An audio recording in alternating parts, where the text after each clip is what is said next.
Welcome everyone back to the BaseStack Breach. It's the day 2. It's time for the playoffs. I'm Pasta, joined by Pooble. We're going to be taking you through the first half of the day, and it starts with the first round of the playoffs, the 6th place versus the 7th place seeds. And we have for you this game, Rabbit Crew versus Team Ventex, Joe. Yeah, I know some of you will hit playoffs and think, okay, we're straight into best of threes. That's not the case for these teams. As they were lower down in the groups, they'll have to play a couple best of ones beforehand. The quarterfinals is where we start getting to best of threes. So there's 6th, 7th, and 3rd to 5th place teams to play at least one best of one. They win that, great. They get to the best of threes. They get to those more competitive matches, I would say. And that's when they can start thinking about potentially winning the whole thing. Absolutely is. And I think we're just going to head straight into the game. Indeed, we are. For the first time, probably ever, a LAN event is running early, and we're heading straight into Consulate here, Pooble. Yeah, indeed, we are. Relatively standard bans again. The Bravo, people, even if they would raise an eyebrow, they would agree it's a very strong operator, right? She can speed up a lot of early round action for the attack, just hacking out things like cameras, like WAMI magnets. It just not only speeds things up, it can also potentially screw over the defense with their own utility. So it can be a very useful tool, especially on big maps like Consulate. No wonder it's getting banned here. The thing to note, Ivy's still on the board. Very annoying attacking. These shadows instantly kicking onto that, and that's so strong. Has been for a while. And whenever you see her kind of evade that ban lineup, she'll probably get picked, as will the Monty. So that's two pretty strong choices the attack have for clearing out this big map of Consulate. Let's hope they use them a lot. Let's hope so, and let's hope they use them effectively as well. For Team Ventex, this is really... all yes. Okay,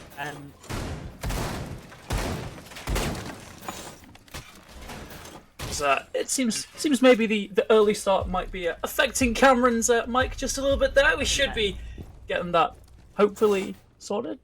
Is it better? Am I alive? Unfortunately, Cameron's being claimed by the Void, so we'll just start off this round. You can see they're bringing the fuse. Toge picked this fuse, I believe, on Chalet. They really liked using this with Ventex, and unfortunately, Ventex I don't think, got a single point in groups. So maybe this as a strat is a little bit cooked. Of course, they've got this Monty, they've got this Takaibi. They've still got tools to actually do the job. The fuse is a real eyebrow raiser because it's just not really worked out in any of their other matches here, and it's kind of just a waste of an operator pick, in my opinion. Sure, you got a good gun. Utility's just not quite there. Very slow start to this round. All of these teams, both these teams even, just aren't really too willing to commit to any gunfights. You also got Smash down below as well. He can be a crucial factor in this defense if he goes undroned, but at the same time, currently 2 floors below that site, can't actually get any direct impact, as already the Monty and the Buck have gained access towards this part of the site. It's only Slowsy directly opposing them, and Shug's taking down Wolf, even better. Yeah, at least it's some form of start here for Team Ventex, but straight away Rabbit Crew answer back and fight back themselves. Flipper with first pick for the side, and we're back to a 4 versus 4.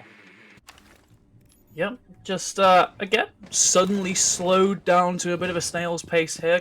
Takaibi Call goes out, so that's positions of any nearby defenders potentially known, and for that reason, Smash is going to get out of there. He doesn't want to be anywhere near the bottom of that site because he wants to remain hidden. He wants to be able to use that Nitro Cell later on. Flipper, another kill, just getting these trades, getting his mind count even to Smash. Finally claims Toge, and now his position may be revealed, but it doesn't matter. He's got a pick. Shinked gets another. It's just trade after trade after trade for these teams as King is trying to apply pressure onto Flipper, who's had such a good round so far and can't afford to get distracted by this monster. But he's still in a decent amount of damage too, and he's now only on about 47 HP. He knows that Shinx is over on the other side. Here's the drop of the shield, and well, there's the drop of the player. King going down, and Smash closes it out. Rabbit Crew, first round on the board, and it's looking like another horrible start for Team Ventex.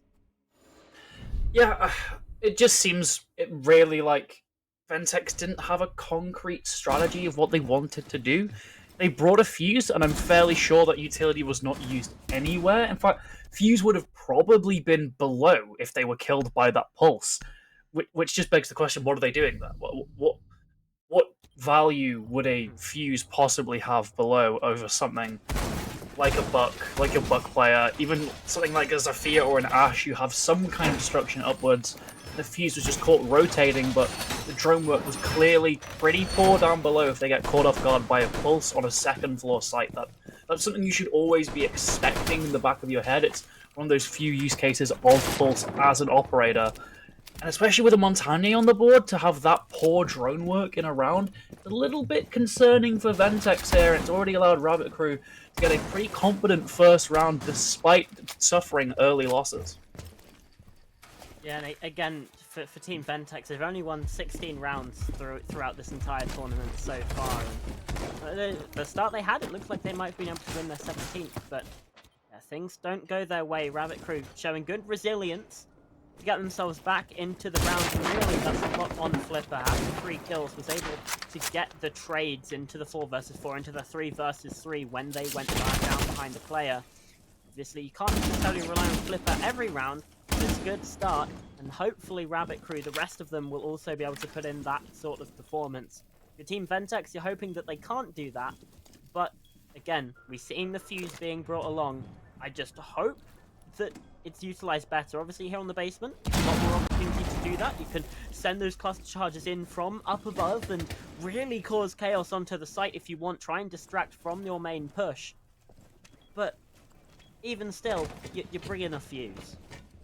Yeah, I think the other thing to point out here is we see a potential interaction between the Oryx, but Smash, so smart, knows there's going to be a player behind that shield, so does not run as of yet. It's player above, so unfortunately gets taken down. Flipper, the hero of last time, just can't really survive in this round at all, and what could have been a really nice repelling of that roam clear using the Oryx to take down the Monty just isn't safe anymore. You can't risk getting into that animation because he is surrounded by attackers, so that's really bailed King out of what could have been a bad situation. They've claimed that second floor. They're already pushing down into this first floor now. King just ensuring there's no vertical being held as Smash. Look, he's just crept himself into a corner. Toge's right next to him, and once again, the drone work's not been there, but Toge, he seems to have known to check something, had a feeling, doesn't quite commit, and Smash gets that pick and gets away crucially down to the basement. He's still hiding away, still not fully going back to that site. He knows he can rat around further and potentially get more impact in this round. Brilliant heads-up play there from Smash, really bailing Rabbit Crew out of a sticky situation there, because again, Toge knew his position. Now Slowzy also with a pick, just migrating up those spiral stairs slightly, now falling back as the Montaigne comes to push.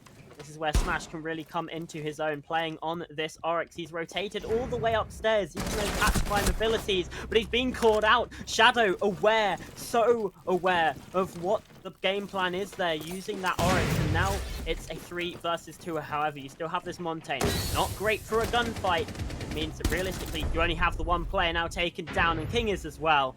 It's the second round for Rabbit Crew, and they just start cruising through this game. Yeah, it's pretty unfortunate for Ventex. It seemed like Toge knew to check that corner, but again, he just flicks away at just the wrong moment, doesn't quite fully peek into the angle, and from there, you lose another player, you have that Oryx still at large. It's just very, very difficult to convert the round from that point on. It is important to note, this is Consulate. You would be favouring the defense. It's not the end of the world for Ventex yet, but this is the tertiary site. This is where they need to be putting that round on the board. They've been pretty good at clearing that top floor last round. Have to do it again this time, and they'll have to be a little bit more thorough with it, because I imagine more defensive utility will be put up there, as it is this first floor site. If Ventex don't win this round, that's when the alarm bells will start ringing, because that's your tertiary site. From here on out, they'll go back up to the second floor, back down to the basement as well. Ventex have to be winning these 2 attempts at a tertiary site, or else they will probably lose the map. So for Rabbit Crew, just maintain this pace, but don't get too cocky. You've had 2 very forgiving sites previously. You're going to have to put in the work for this one, but it's still very, very doable. They're a very good defensive side, and for Ventex, they just haven't looked all too sharp on their attacks.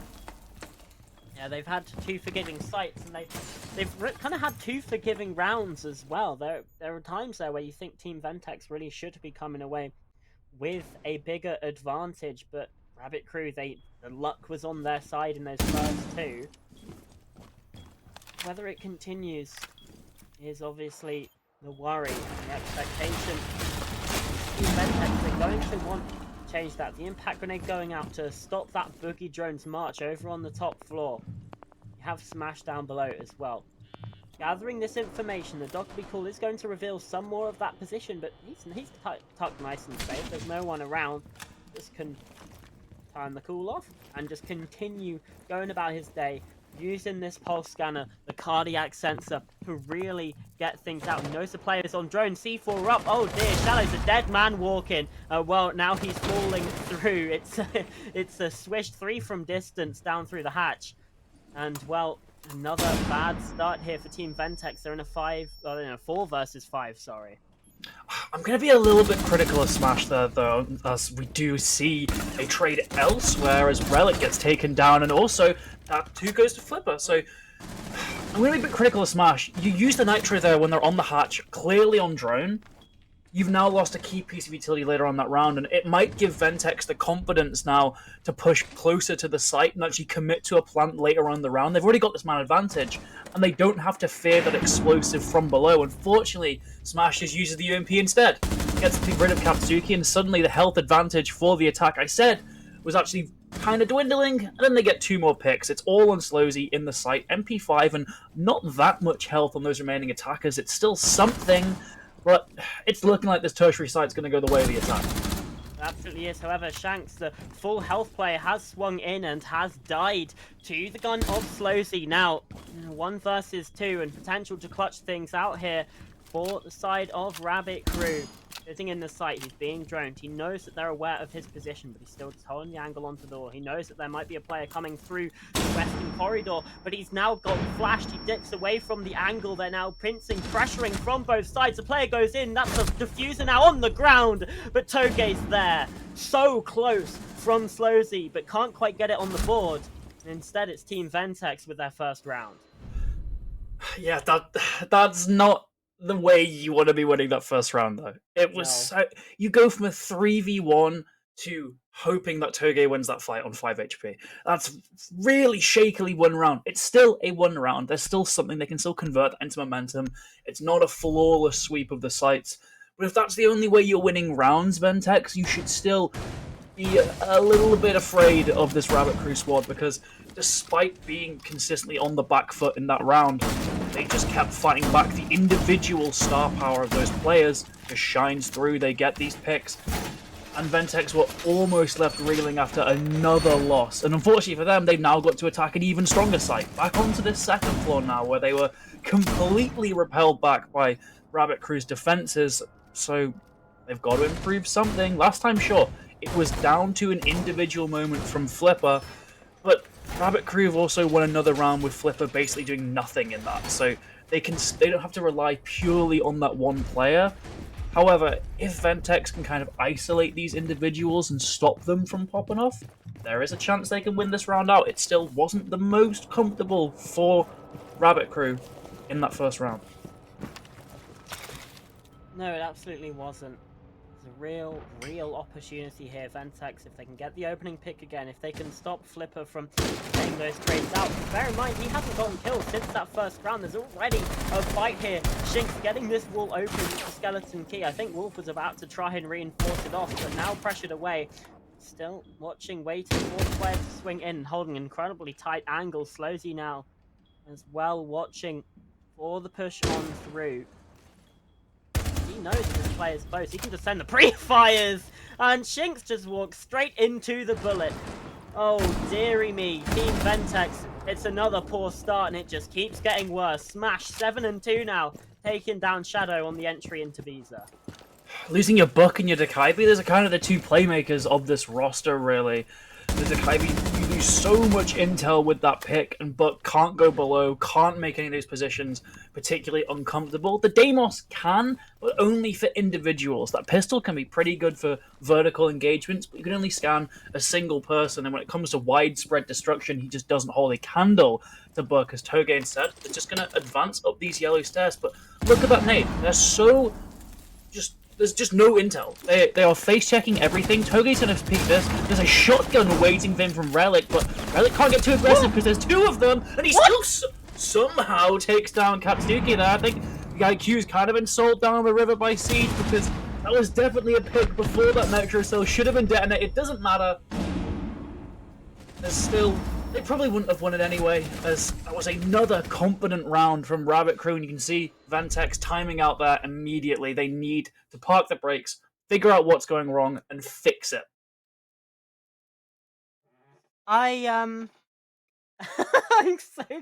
I'm so baffled, honestly, as to what transpired at the top of those yellow stairs. That was complete chaos. So we can see the teams here having a little chat with each other. I assume the team right next to us is Team Ventex, obviously rocking the purple. That would make the most sense. I would imagine that. Yeah.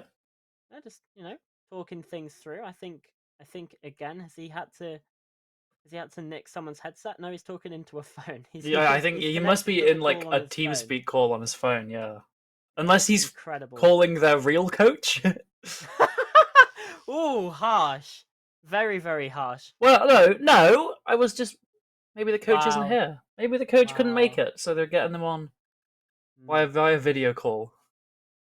It's your Who Wants to Be a Millionaire phone a friend. He's just got his uncle on the phone. Like, do you have any idea?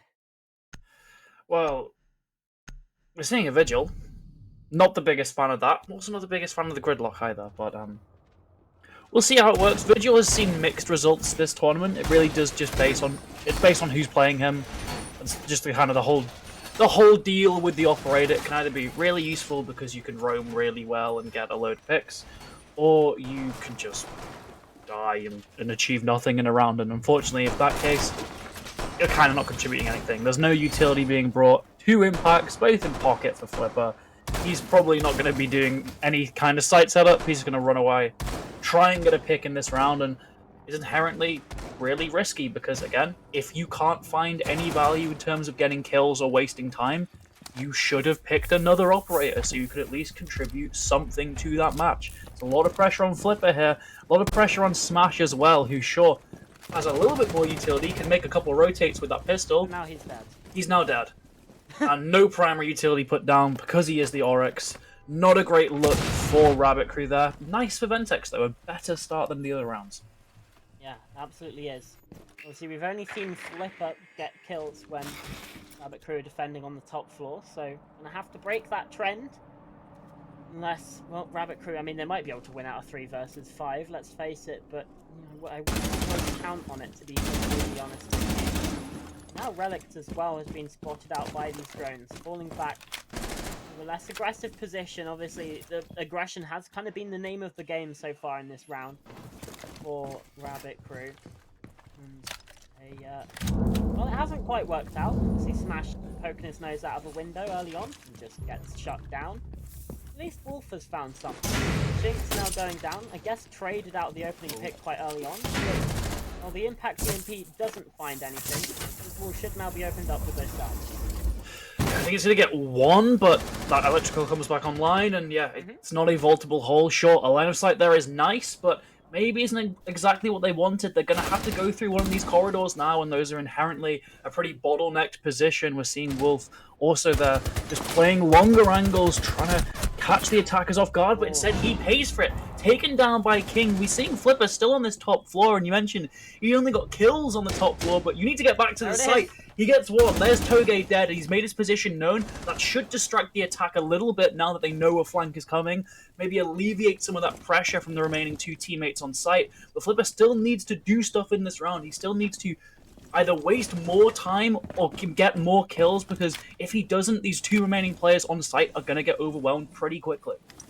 you can see that the pressure is mounting here on the site. Relic's been really nowhere to position himself. In the end, falls back a little bit further, consuming more space to this attack. However, you do still need to worry about the possibility that Flipper is just going to come up behind you and just do devastating things. Regroup the rest of his team on the site, back down through yellow. So it's just a one-sided push here, breaking through the front, going headfirst into Flipper, and well, he's finding these kills. Relic as well with a nice little double in the end there. They line up for him, and Rabbit Crew go 4-1 up. Oh, very nice lineup for him.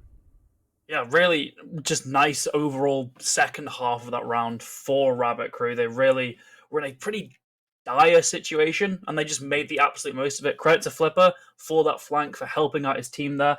I still, just from the way Ventex have been playing, I don't think him being Vigil mattered that much. Their drone work has been lackluster, to say the least, but still, prove me wrong on that operator, finding plenty of value for his team there, and setting them up for, at the very least, a 4-2 back on this tertiary site. If Rabbit Crew can win this out this time, they're going to stand a much better chance on the half swap. If not, I would say it's still a pretty even game, all things considered, as Ventex will have their time in the sun on the defense as well.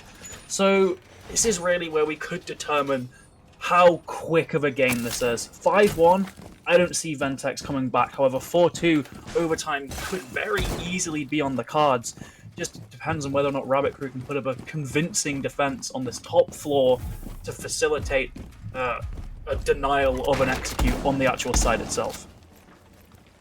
And obviously, it didn't really go that well for them the first time around. It was a 1 versus 3 that, yeah, sure, Slozzy nearly clutched up, but even still, I wouldn't necessarily say that's a convincing round for Rabbit Crew, especially as they didn't even win it. Yes, it was a 1v1, but that was due to some last-minute slight trollage from Team Ventex. So you'd assume that that probably doesn't happen again, and that Ventex will be able to get a better round for them. Toge's taking a little bit of damage very early. I assume it's just a barbed wire or a use of electrification there. Only about 9 points of health gone, so nothing really too drastic. He's playing that Grim. If he were to fall, that utility would possibly be gone. He's still got 5 of those Power Hives launchers as well, still in the pocket. That's a lot of information that the attack can gather, should all of them be used. Well, yeah, as is that Yana as well, a pick we don't see very often, but effectively infinite drones just on a cooldown with that gadget. So Katsuki could definitely help with this clear problem of intel, but it also takes quite a bit of time. They're slower. As I said, you have to wait for the cooldown if it gets destroyed early. It might just not be the solution they are looking for, especially sacrificing the Dekaibi, which is just free intel on every single defender currently alive. I think it's a bit of a risky trade here. Sure, there's a bit more offensive potential with the G36, but look, they're already kind of getting stalemated here. The intel just isn't coming through. They aren't confident of which positions to swing here. All while Rabbit Crew seem to be pretty safe on this top floor. Shinx is getting dangerously close to an engagement, and King holding off the cutoff onto that shield. Shinx has been killed. Smash should be getting away for free. That Oryx can dash incredibly quickly. It looks like the top floor finally been abandoned, but they've got a kill, and they've wasted 2 minutes of time. Yeah, it's so strange, really, because this lineup from Team Ventex is built all around getting information. You have IQ, you have Grim, you have Lion, you have Yana, and yet they're still just completely clueless as to the positions of the defenders. It is baffling. It's actually, Rabbit Crew, they kind of left the site almost unattended. Just Flipper down here. Well, now he's been taken down by King, I assume, on that window or from above.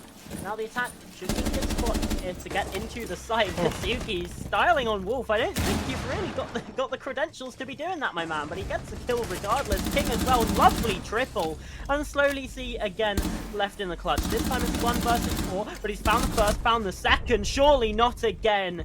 It gets close, but not close enough. Shadow with the pick there in the end, and keeps another round from nearly slipping away from Team Ventex. It's a 4-2 half, but like you said, Joe, the rounds that they won weren't necessarily the cleanest. Yeah, I think this really reflects kind of bad on Rabbit Crew, though. You should not be losing in that situation. You've wasted 2 minutes on that top floor. You've got it into a 5 versus 4. Why are you just dry peeking? Why are you letting them just pre-fire swing you and shoot you in the head? It's a round that was lost in really kind of embarrassing circumstances. Think about what that could do and how that could affect the overall momentum of this game. Now Rabbit Crew don't have the luxury of being on the defense. They've got to attack. They've got the more difficult job. And heading into that difficult job of such a gut punch of a round there at a tertiary site, they should have won realistically, looking at how most of that round transpired. Could really affect them here, as Consulate is a difficult map to attend with the best of mindsets. If they're a little bit chalked from that, things could go a lot worse. But Ventex, as he said, weren't strong even on those rounds that they won. On the defense, sure, they're going to have that inherent bonus here just thanks to the way the map plays, but that might just not be enough because Rabbit Crew have thoroughly looked like the better team so far. It's just a case of how much of that has been down to the map, how much of it has been due to the skill of these teams. Well, so already this is an improvement. Boris as well, I was going to say is a good operator, but well, can't really be used anymore. Shadow's found the opening pick and Flipper dies. So all that I was going to say about the Rotero, ignore it, because it can't be used anymore. And this is a really good start actually for Team Ventex. Shadow down in the basement early on and has found the pick as well, and it's not just the opening pick. Now Rabbit Crew are going to be scared. They're going to have to waste more time trying to force you out of this, or they're just going to ignore you and always have that worry in the back of their mind. It's always going to be niggling at them in the background that you might get flanked, that something could happen with this pulse down below. And that's working out really well, just wasting some more of that time. It's even more baffling when you consider that's exactly the position they were playing a pulse on their defenses. I guess they've chosen to ignore it. You can see the Monty of Wolf marching in, but he's going to have no idea Toge's hiding behind there. That should be a kill coming in onto the Montagne. Yeah. Indeed it is. Gets him down. Also gets Case drop. Such a common... Brilliant start for Ventex as well, as Shadow just continues it, gets a third in the round. Smash at least gets something, it won't be a flawless, but he's got a hell of a lot of work to do. Ventex are looking a lot stronger here on this defense. This is such a poor attack, though, from Rabbit Crew. First of all, your immediate entry into the building, clearly not droned, because Shadow's just there, and finds a pick. And then you have your Montaigne, Wolf there, walking in by himself, not checking an incredibly common position to be playing as a defender, and then dies. And then the player that you know is roaming is able to flank and kill 2 people. Like, what are we doing here, Rabbit Crew? Complete and fundamental misunderstanding on just everything to do with not just this map but Siege in general. And it's left on Smash to try and 1v5. Yeah, sure, he found a first downstairs, but he's not winning this round. He's got to be close to being out of bullets as well. I mean, he's pre-fired everything. We can't see it on the new UI, but he has to be out. Ever since those nerfs a while back to the overall ammo, like, you can't afford to pre-fire everything, so yeah. It wouldn't surprise me if there's only like a mag's worth of bullets left in that R4C. Of course, barely any time anyway. There's nothing he can do in this situation other than fish for any kills that are gifted to him. Just had those stats in any way. But he's just not being given it. Yeah. No, Ventex are playing this smart. They're just like sitting back, having lots of time. Obviously now, these last couple seconds, some shots will rain through. But again, doesn't mean anything. Ventex with a brilliant attack, but I'm going to say it again. That attack from Rabbit Crew was shocking. Yeah, really solid defense from Ventex there, but it's kind of just due to the mistakes of Rabbit Crew. How are you not checking for that pulse there, especially when there is a Monty going in through the same door? Just literally poke your head into garage as that Monty at the very least before marching up those yellow stairs.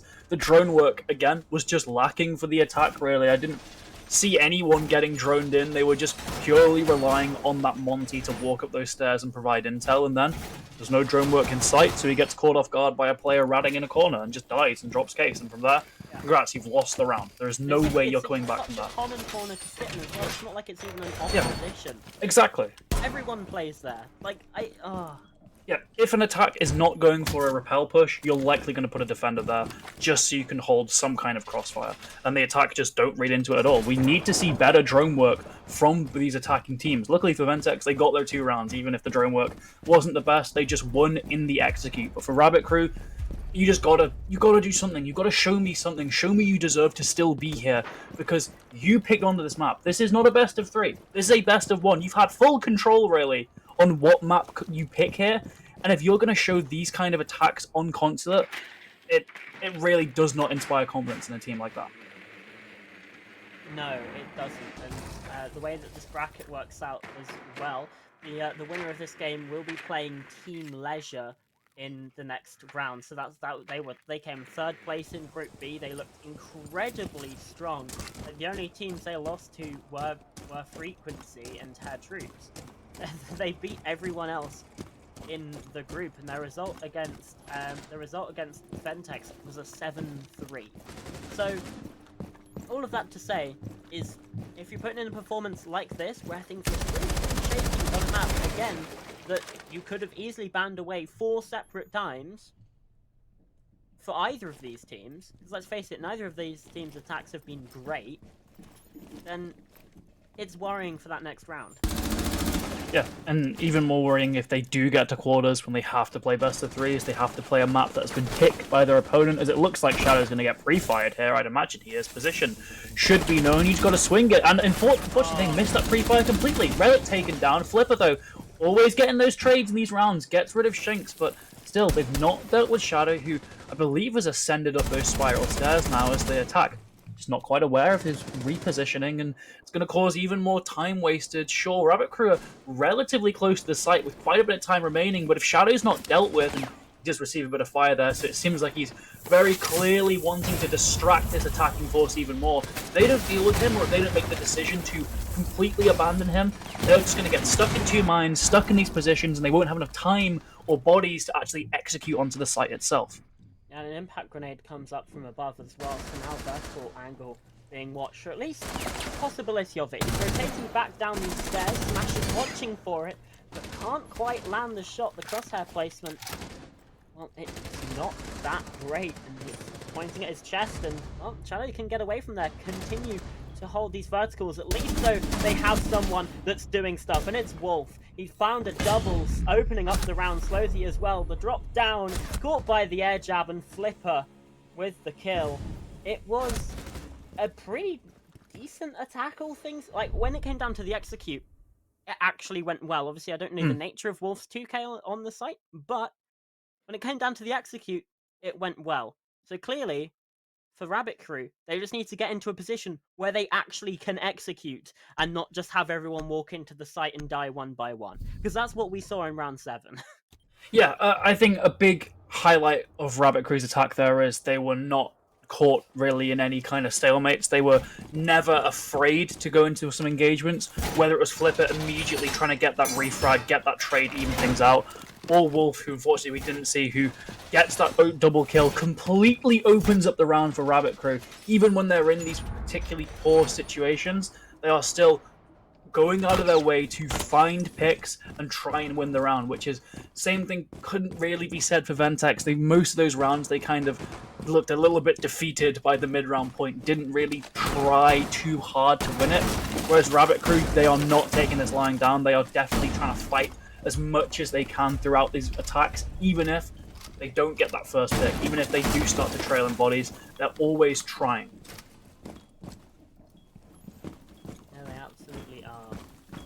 So, let's go. And this time, it looks like Rabbit Crew are going for something a little bit different. They've brought along a fuse, which I'm not the most thrilled about. But I can see the situation where a fuse would be useful. You know, if you're up in piano, you're trying to clear the utility off of the breach so that you can open it up. And absolutely, bring a fuse. This is probably one of the only times that bringing a fuse actually makes sense. So, you know, that's nice. Unfortunately, there's a C4 that's done about 60 damage to Smash straight away, and suddenly he's not looking too hot. Granted, though, that's 2 C4s used in under a minute. There's only 1 left for any kind of plant denial or fragging through that floorboard. Again, nearly taking down that fuse, just not quite. Shadow now really stuck in a corner. He's got vertical angles keeping him from rotating further back into sight, so he's got to really find a pick in this position, or at least repel one of these attackers from going in, because look, it's going to be a garage plant, and he in that pillar position is going to cause a key problem for that. But at the same time, it's such a risky spot. There's a red ping on him as well. They know he's there. They're trying to find any angle they can. He's got to just maneuver himself perfectly here, or else he's going to concede a free pick, because there's simply no way he can get the reverse angle onto that Jackal. It's not happening. The job for him now is just survive and make Slozy afraid to push in through that breach. Yeah, it's such a difficult position though, because even if you lean a different way, then maybe your elbows poking out or whatever, that pillar is such a difficult position to play around. And there's more kills from this hatch, not just on towards Shadow, though he has been injured. It's actually King, the first player to go down. Rabbit Crew again looking like that they can actually attack hit pretty well onto this basement, and there's another kill for Wolf, I think also from this hatch, taking down Shinx. Flipper as well with a kill onto Toge, and Katsuki, well, the only player left against 5, because Shadow still injured, still on the ground, and now the diffuser is planted, it forces his hand, he at least gets one. That's all it'll be. Relict there with the final pick, and there you have it. Match point just like that for Rabbit Crew. Yeah, it seemed like Ventex were under the misconception that you can play Consulate Garage like something like Clubhouse Basement or Oregon Basement, where you have all 5 below.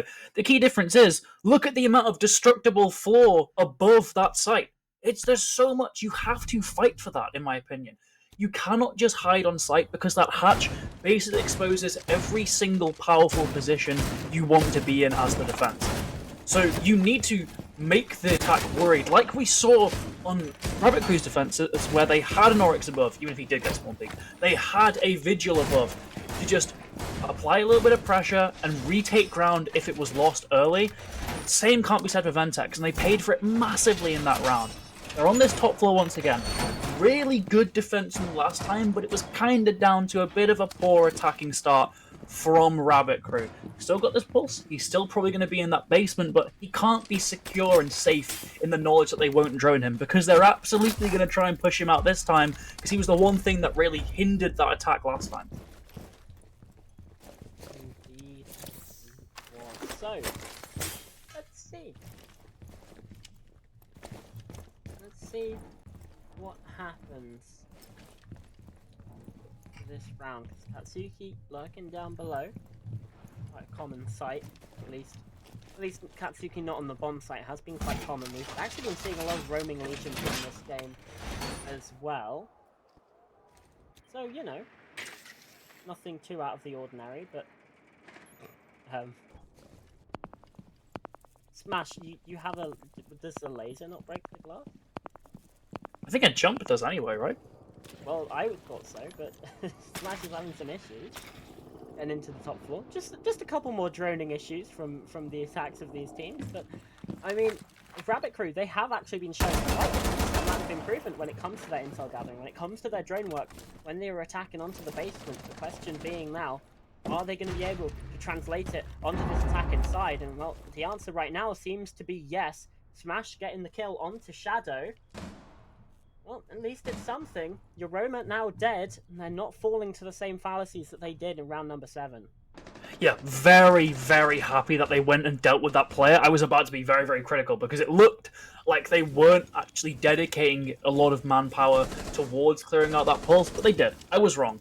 They did take down that player. Great. There's still the Legion below, but no explosives for him. He's a lot less of a threat, and instead, it might just be better. Well, it might just be better just utilizing this man advantage, right? 5v3 on the second floor. If that Legion's below, you just go and overwhelm those remaining players. The only issue with that, though, is these Fenrir gadgets. You need to be using those Twitch drones. You need to have all those mines destroyed, because you can't afford to be taking gunfights where you can't see. That's going to be a massive disadvantage. Flipper seems to have a decent idea. There's someone around vending, but drone might be stopped here. Does still manage to force them out, so they need to get that. And indeed they do. Toge taken down. Great play from Rabbit Crew, just holding the cross there. A bit of a trade, unfortunate, but still 4v3. Still looking half decent, but not for long. 3v3 now.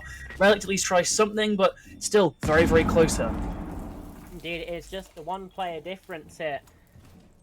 Rabbit Crew sitting themselves in a 3-on-2 and now taking this position on the vending machine. Spots the player, but the SMG-11 just a little bit too wild. Cannot tame the recoil on that secondary, but they just push in. They don't know about King's position. Shinx has found one. King gets the down now, trying to 180 with the pistol out and gets taken down by Slowzy. 1 versus 2 now, but Shinx, he's watching from long range again. The SMG-11 doesn't quite work. He's just got a shotgun. There's no way that he's going to be able to land that shot. The difference now is time. He's just getting out of there, hightailing it. Doesn't have the case, doesn't have the kills. Shinx can just sit and wait and hide. And the round goes the way of Team Ventex. Another round lost off of poor intel in the site. Just simple as that. How is that one player allowed to just remain there by projector? What's happening? Sprints in, What's happening here? Yeah, you're not even a care in the world from Flores to check that one of the defenders might still be in the site. Instead, they get tunnel visioned on that long desk player. Don't end up killing him in the end. Up into an effective 1v1 with no time remaining. And even if there was more time remaining, it's a mute with a shotgun in close range. It's probably not going to win for the attack. So, unlucky.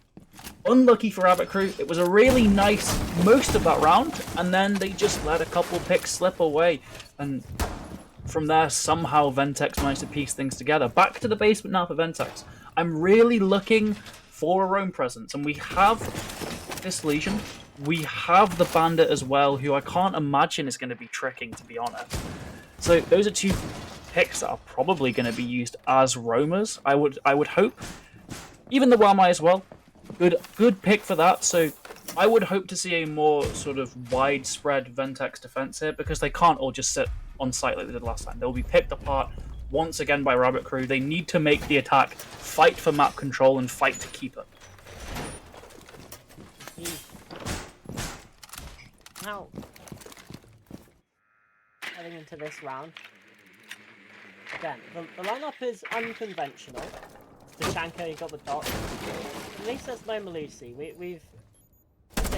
Our producer's been complaining about it a lot. That we keep seeing the Melusi. Shout out to Nanos on that one.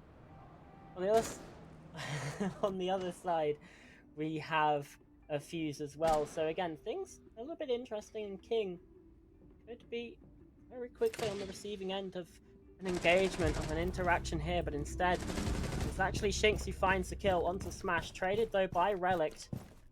Now what does King do? Just rotating away. He's been spotted by the Jackal as well, now rotating away towards the site. And he's just being spotted again. This attack, Rabbit Crew, they really want to hunt down the Legion right now. Yeah, smart move from King, just going back to the basement though. There's no reason to try and take that fight. It's already 4v4 with the Fuse taken off the board. That's a significant trade in the defense's favour. So just get back to the basement. Maybe not get back to site. I like what he's doing playing around server. It's still a secure position, but it still forced the attack to be mindful of him. Toge though, it's gifted just an absolute freebie. Slowzy, what are you doing here? You can't allow the Tachanka to get that pick there. There's just no way. Instead, again, a situation that looked like it was benefiting the attack, suddenly been traded out. They really want to deal with Toge, but King is re-aggressed, and they have no idea, Cameron. He could surely play spoiler on this flank. There's no drones, seemingly. Both those dead players are looking at just player cams. Where are the flanks? Where are these flank cams? Why are they being watched? Finally, Slowzy gets on them to potentially find King with the aggressors, but Shadow gets killed instead. You need to go now, King. You need to do something. If you keep on baiting like this, the site is going to be lost. And the site is lost. Toge going down. Well, at least there was some form of learning. He was positioned himself behind the shield. Now this diffuser started to get planted, but I guess they're repositioning. They have an idea that he might be up above right now. And he can't find the angle onto any of these players, even though there's red pings. You know where they are. Finally gets the catch, but can't quite connect all of the shots that he needs. And instead, it's the reverse angle from Relic to close things out. What a shot to hit as well, and the player up through the hatch. 7 rounds to 4. I don't want to say it's decimation, but it was something fairly close to it. Rabbit Crew just kind of had Ventex's number throughout this game. Yeah, I think this is definitely a case as well where the team you expect to win did win this out. Sure, it was a 6th, 7th place match, but when you look at the points and the round differential, Ventex didn't even take a single map to OT yesterday, and in six best of ones, They pretty only it's won 16 rounds yeah, in six it's best of pretty ones. rare that you can't just get at least one of them over the line to overtime. Mm. Compared to Rabbit Crew, who had 4 points, not the greatest, but like seven better round count. It's a whole map's worth of rounds effectively. So you could tell that probably the better team did win this. Ventex had some good moments, but overall, their intel was just lacking on their attacks, on their defenses.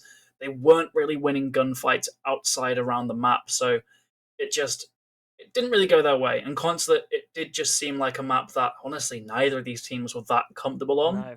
I expect to probably see that get banned out if they do if we do see Rabbit Crew reach best of threes, because it was not a great showing from either of them here, and it felt like defense just really won them the map really. Yeah, it absolutely did. So, Team Ventex, they are going to be going on to be playing Team Leisure, like you can see there. The other game that's happening right now, Senior Residents taking on Penta Club. And yeah, and let's just I don't actually know whether we have that game yet. Indeed, no, that game's still being played, so we don't know the result of the other round one game. But looking towards round two, obviously Zat Gaming, they're going to be playing the winner of that other best of one. Obviously Ventex playing Team Leisure as well. And then the other two games, MG Ryuga versus Envision Esports, and then the game that we'll be covering, Project Black X versus Crown Zero. That's up on the top there. The winner of that plays Hair Troops. And reminder, round two, also best of one. So still a very, very dangerous position to be in if you're one of these teams.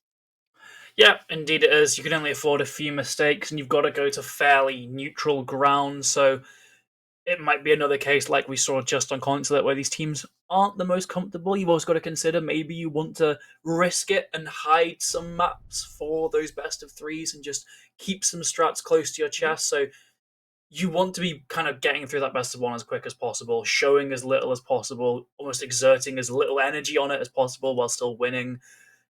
It's not a great position to be in, but at the same time, should have won your maps in groups. They Yeah, aren't here for without a reason. It's due to the fact they were not topping the group. So fortunately, there is just a little bit more work they have to do. yeah, absolutely. And there's still more games that we have to watch as well. So we're going to throw it to a break. But when we come back, Project Black X taking on Crown Zero. You don't want to miss it. So stay right there.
Hello, everyone.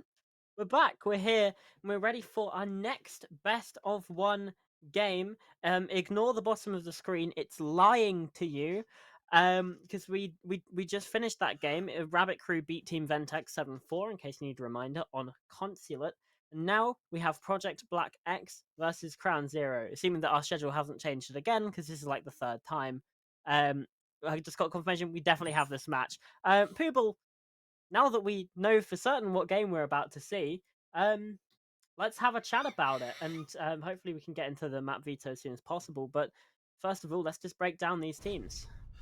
Well, I think overall that their placing really suggests we're going to see a bit more of a competitive match than previously. These are fourth and fifth place teams rather than sixth and seventh, so they should be better. However, there is a real kind of stark contrast between these groups. It does seem like B overall might have been a more top-heavy group, with Project Black X were in fourth place with 10 points, Crown Zero in fifth with only 6. So just from those alone, you probably favor PBX heading into this. It will be Chalet, so it will, again, just be kind of similar neutral groundy maps that both teams should be pretty confident on. Expect 3-3 splits, although at the same time, it might just end up being really one-sided. It might just be a stylistic clash. One of these teams might just be far better than the other, but I'm hoping and I'm expecting a more competitive matchup than we saw on Consulate just before. Yeah. I'm just looking through the previous results as well. Um, we didn't actually see Crown Zero playing Chalet yesterday. They didn't play it. However, the first game that I'm actually looking at for Project Black X, they beat Senior Residents 7-5 on Chalet. So maybe a bit of a closer match than you would have expected, especially against a team that got knocked out in the first round of playoffs. But then they also did beat Envision 7-4 on Chalet. So, you know, not looking too bad. They've got 2 out of 2 wins on Chalet through the tournament. This might end up being quite a strong match for PBX.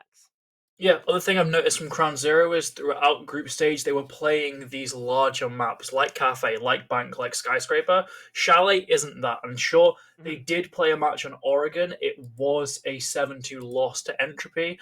So it maybe shows that on these smaller maps they aren't as confident. Well, very much might be. As again, second round of playoffs, this is still a best of one.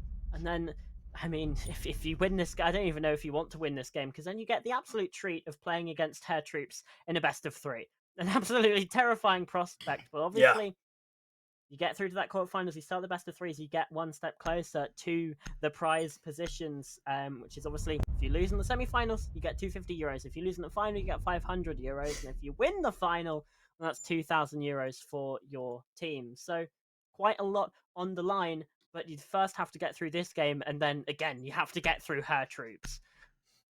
Another Bravo band coming out, this time Yeah. on a much smaller map. An Oh. Ash band coming out as well. So Huh. Ash is very interesting. We've been seeing her reclaim that spot of like the most popular entry operator now for a couple seasons. I guess this is aimed to maybe just slow down the pace, force them to pick operators that are a little bit slower with maybe a little bit worse of a gun.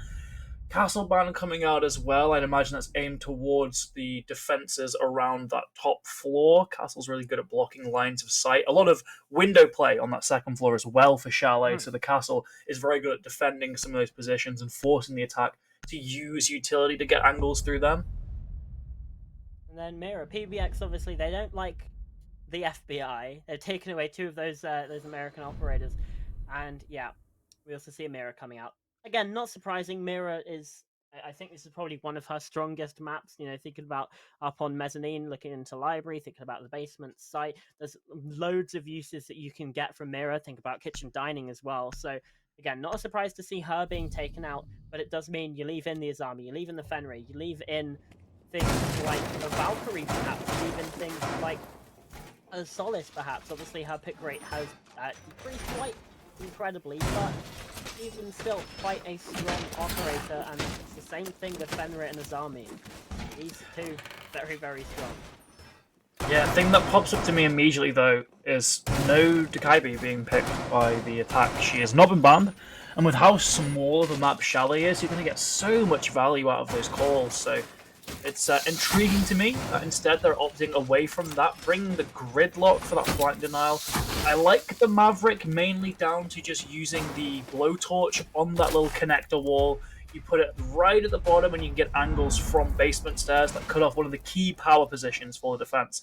I like that, but it's also only a single part of the push, and if that doesn't go to plan, then it's almost a waste of operator in my opinion.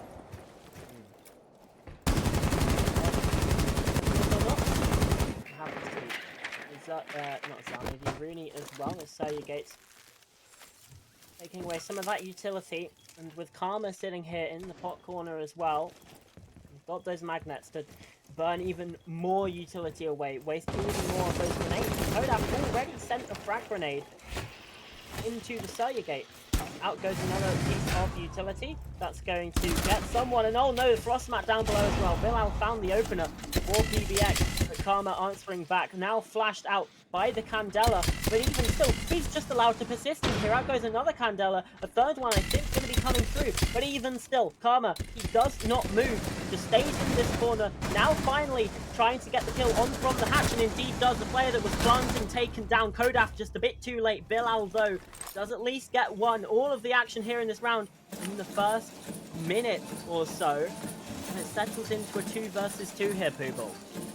Yeah, those Maverick holes coming in clutch, allowing for that trade, allowing for the evening of the man count, but Bilal's position is now probably going to get noted by that Fenrir gadget going off instead. Going to ascend all the way to the top floor. You can't really blame him for doing that. He wants to link up with his teammate, and he's got so much time left in this round, but look, Russ has also gotten up here as well. I'm not sure if Kodaf is actually aware of it. He's been holding a very, very passive angle onto Library. Even though there's track stingers there as well that should give away the spot of the defender, he's going to need to make some kind of push. They know now his army is up there. Now it's on to the gridlock to try and make a play here, but still, they seem to be holding that angle in Library. They are not giving up anything here. Bilal might be the distraction as Russ is in the Library. Surely you go for the play now, and somehow, okay, whew, Kodaf gets the pick. It's all on Nickit now. It is. We've seen Nickit do some extraordinary stuff yesterday. We're going to be 2 kills in this round, all sprinting into the site. Somehow Bilal doesn't land the kill. Nickit with a 1v2 straight away. Crown Zero are here to fight, and they're here to win. Fair play, Nickit. You've got to give it to him. Great sort of crosshair placement, but you cannot be letting a Frost sprint right in front of you and not be picking up that kill. Oh, the replay as well. It's just, you cannot allow this to happen. It's just a critical blunder from Bilal there. After what looked to be a pretty strong round from PBX, I liked how they forced the issue early. They immediately made their presence known towards that site, getting that really early trade going.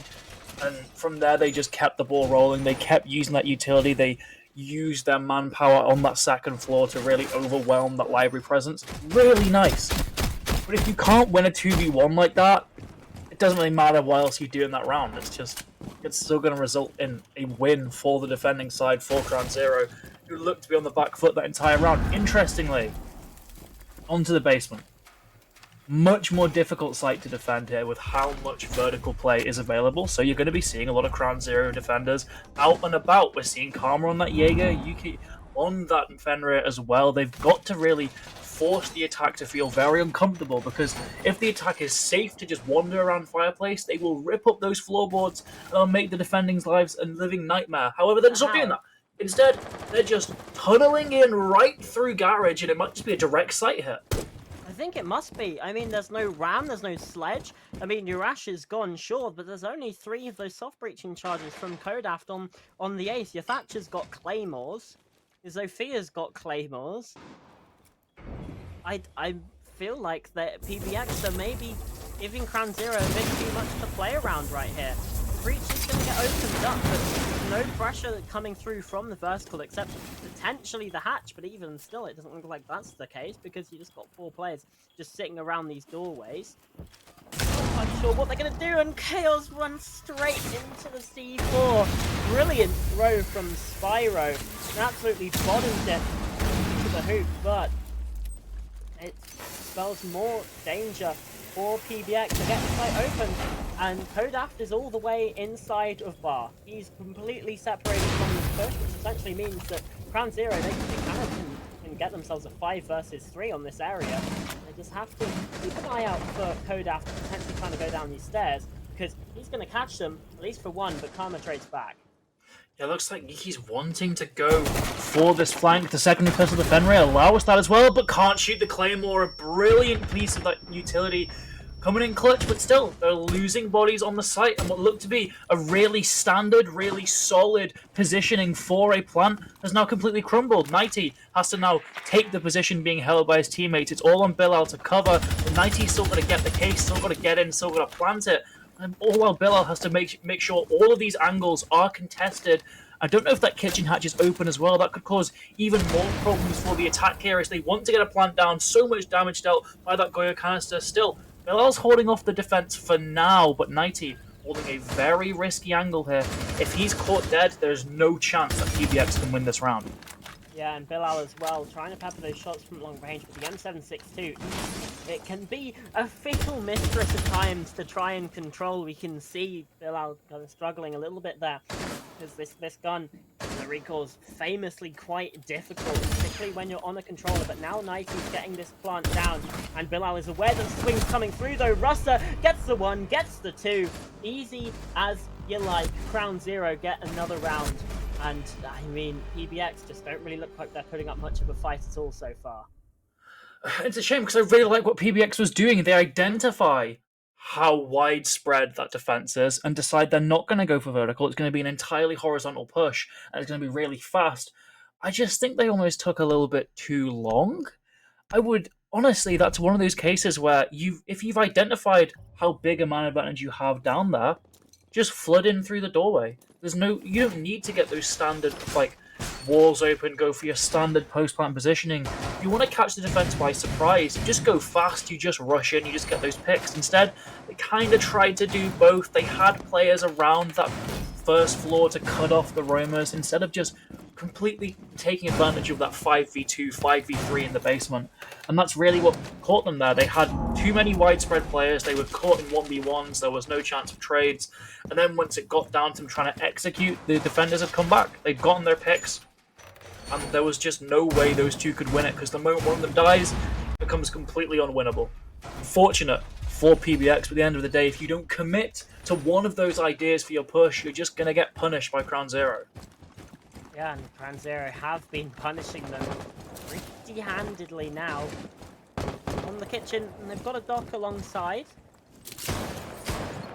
Trying to get some more of that healing, particularly if, Gridlock or Capitao potentially, because again, I probably would expect a Capitao to be brought along on this map, particularly if you're trying to clear out library. We haven't seen that yet, but maybe a possibility for round 4 when I assume Crown Zero go back to that library side. As for players on the site, hold these angles quite well. Nick down, a little bit down to 67 HP. We've got a all good. He's now healed right back up and is ready to take another.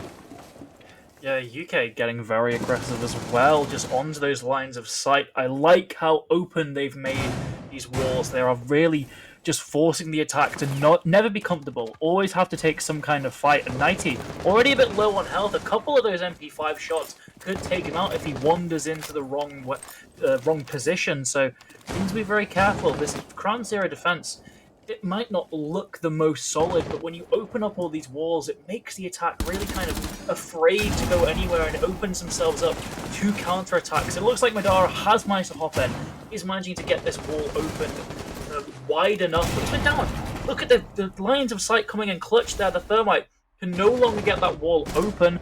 He might be picked up, but that impact surely destroyed the charge as well. At the very least, Chaos gets one. That's Nickit taken down, but look how low some of the health on these attackers are.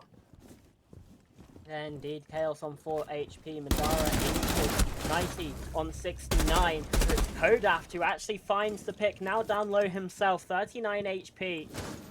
Even still, it's a 5 versus 3 for the attack. As soon as I say that, they just made 4 versus 3, and Madara, okay, I was going to say, if he's got stuff doing, he might die, but instead, finally recovered into clean 4 versus 3, but it's not clean because, again, looking at points of health for those remaining attackers, there's only one of them healthy. Bilal, he's the one that's really finding the initiative. He can afford to take some gunfights without really worrying too much. Obviously, if you get shot, you die, obviously, and headshot, it's one-shot headshot as well, but still, there's more chance because if Pyro keeps peppering shots down like that, then even with the SMG-11 from this range, he's taking a hefty amount of damage, and there's an MP5 from Karma as well to pack a little bit more punch.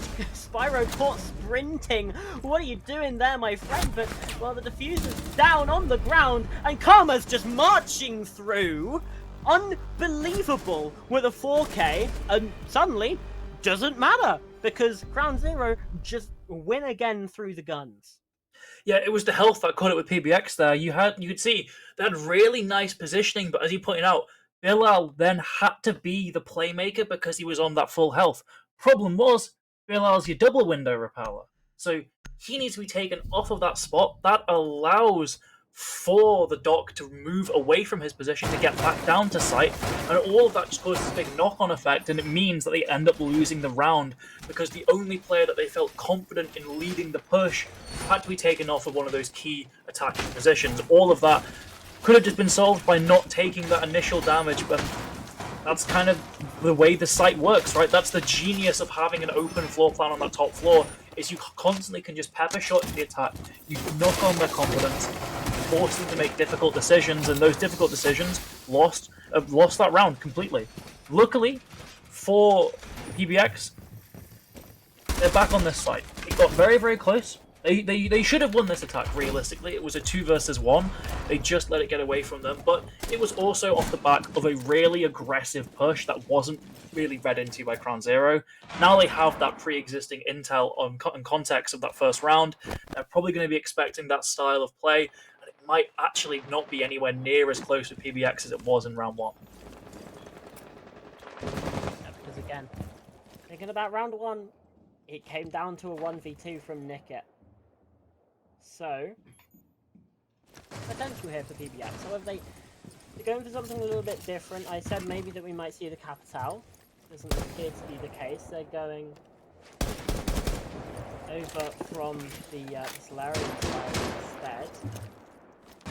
They need to be careful. They are also watching to see if there's a flank that's come through. Bilal finds the opener, but traded out by Nickit. So at least that's something on Kodaft as well. Nearly gets the kill, Nickit. You've got to be joking, man.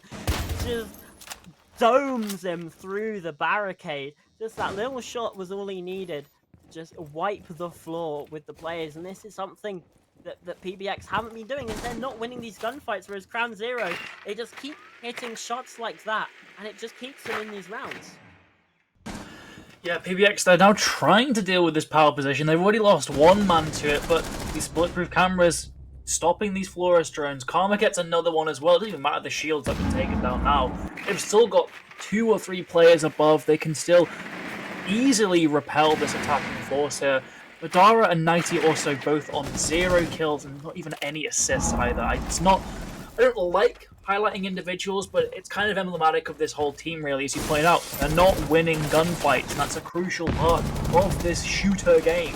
So they need to be improving on that, or Crown Zero will just continue to tear them apart. But if there's any moment to prove themselves, it is now. 2 versus 4. It's still perfectly doable. That's just 2 1v1s that need to be won to even things out. Fortunately, they can't do that. Crown Zeroes, yet again, winning a round, getting 4 in a row now, and no surprise, timeout for PBX. They need to salvage this half, and they need to do it now. Yeah, they absolutely do. Already 4 defenses for Crown Zero. If you can get 2 attacks on the board, things are looking pretty good. Unfortunately, you just don't have Karma and Nickit. Look at them, 7 and 2, 7 and 1, like respectively. And your closest is a 5 and 4 and a 4 and 4. Again, not trying to point out individual players, but with just the numbers are just so much higher for Crown Zero, and that's an incredibly important thing when it comes down to this. Because, like you said, at the end of the day, this is a shooter. You gotta shoot and you gotta kill Yeah. people, otherwise you lose. Yeah, look, Sure, there's other win conditions you can get the plant down, right? But they are not going for these utility-heavy, plant-focused attacks, are they? They are When has just a team going ever planted in a 5v5? Like, when yeah, it really yeah, doesn't exactly. happen that often. You're not seeing if they wanted to plant, they'd be running things like the OSA, like the Sense and the Glass to just facilitate some kind of fast aggressive push and getting the diffuser down. They're not doing that. They're playing it like just normal style of siege. And unfortunately for them, because they aren't getting kills at the moment, it's just not working. It's a bit sad because PBX is a team that really impressed us in the group stage. Unfortunately, they just haven't been able to keep that momentum into day two, and it looks like Crown Zero have been gifted a fairly simple win here unless PBX can really turn things around. Maybe that timeout was exactly what they needed. Maybe they've really managed to resolve any issues here, but two attacks left.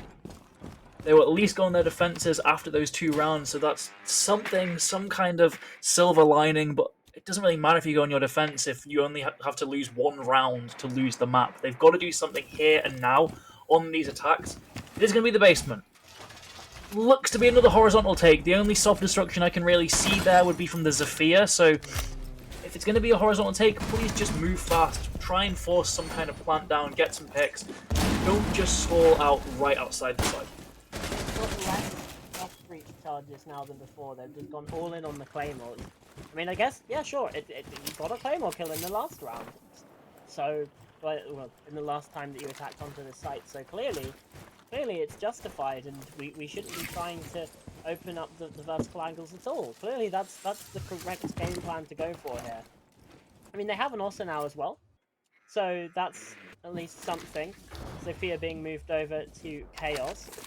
And they also should, hopefully provide a bit more pressure. It means you get a bulletproof shield in front of your face, and again, that's quite helpful when you keep getting shot, because, again, PBX haven't necessarily been winning too many of those gunfights, so to be able to move in with that shield in front of you but still have a primary weapon can be very, very useful indeed. Yeah, and most importantly, it's a piece of utility that helps get a diffuser down. It shows that they're actually maybe considering the option of putting the case down to win the round. UK, though, look, in a very dangerous position. They're going to have constant eyes towards West Main, but I don't see a drone. In fact, he's marched all the way down there, and there's no immediate response. UK, you can get a freebie here, and just takes the head clean off Bilal. No more shields being moved around. That one OSA shield will still be in play, but it's not in the sight. You can't plant behind it, so it's basically useless here. And they had a drone in West Main as well. Just no one's watching it. There's another pick. Russa down from blue, taking out Nighty, who's swinging on the breach. Because, again, it's just not working out for them. UK's been able to drop and find another, just running circles around this PBX attack. At least Kodaf gets a down, I suppose. But it's still not even a kill. He can still get picked up by his team. And Chaos is on the other side of the planet. It's just Kodaf here. Instead, Russa finishes off the player, but he's been killed through the vertical. Lovely from Karma, and Chaos has to just try and flank here from this snowmobile side, and he can't even find one. Russa with another brilliant swing from blue, but PBX just look even more woeful than they did the first time around. Yeah, fair play to UK for isolating that weakness, but why is no one watching a West Main drone? If you're doing a horizontal push, that doesn't mean the rest of the players elsewhere on the other floors just disappear. They're still there. They're still a threat. You have to just deal with them in a different way. That's why vertical pushes are so good, because you can just go head on, get rid of those players, get that destruction down. Instead, you've now got to play a little bit more defensively and hope that the defense either don't flank you or that you can kill them when they do. And there was just no consideration for that whatsoever. They assumed they'd be fully safe, doing the same push they did last time, and guess what? Crown Zero just countered it in an even more efficient manner. And PBX looked lost. They looked completely surprised by the fact that a team could do that. So again, there's no intel. Exactly. They've got a Grim, sure, but like, I don't know, give me a Lion or someone just with more drones, like a or a Dekaive, so you can hear them. Literally one of the most banned, most picked operators on the attack.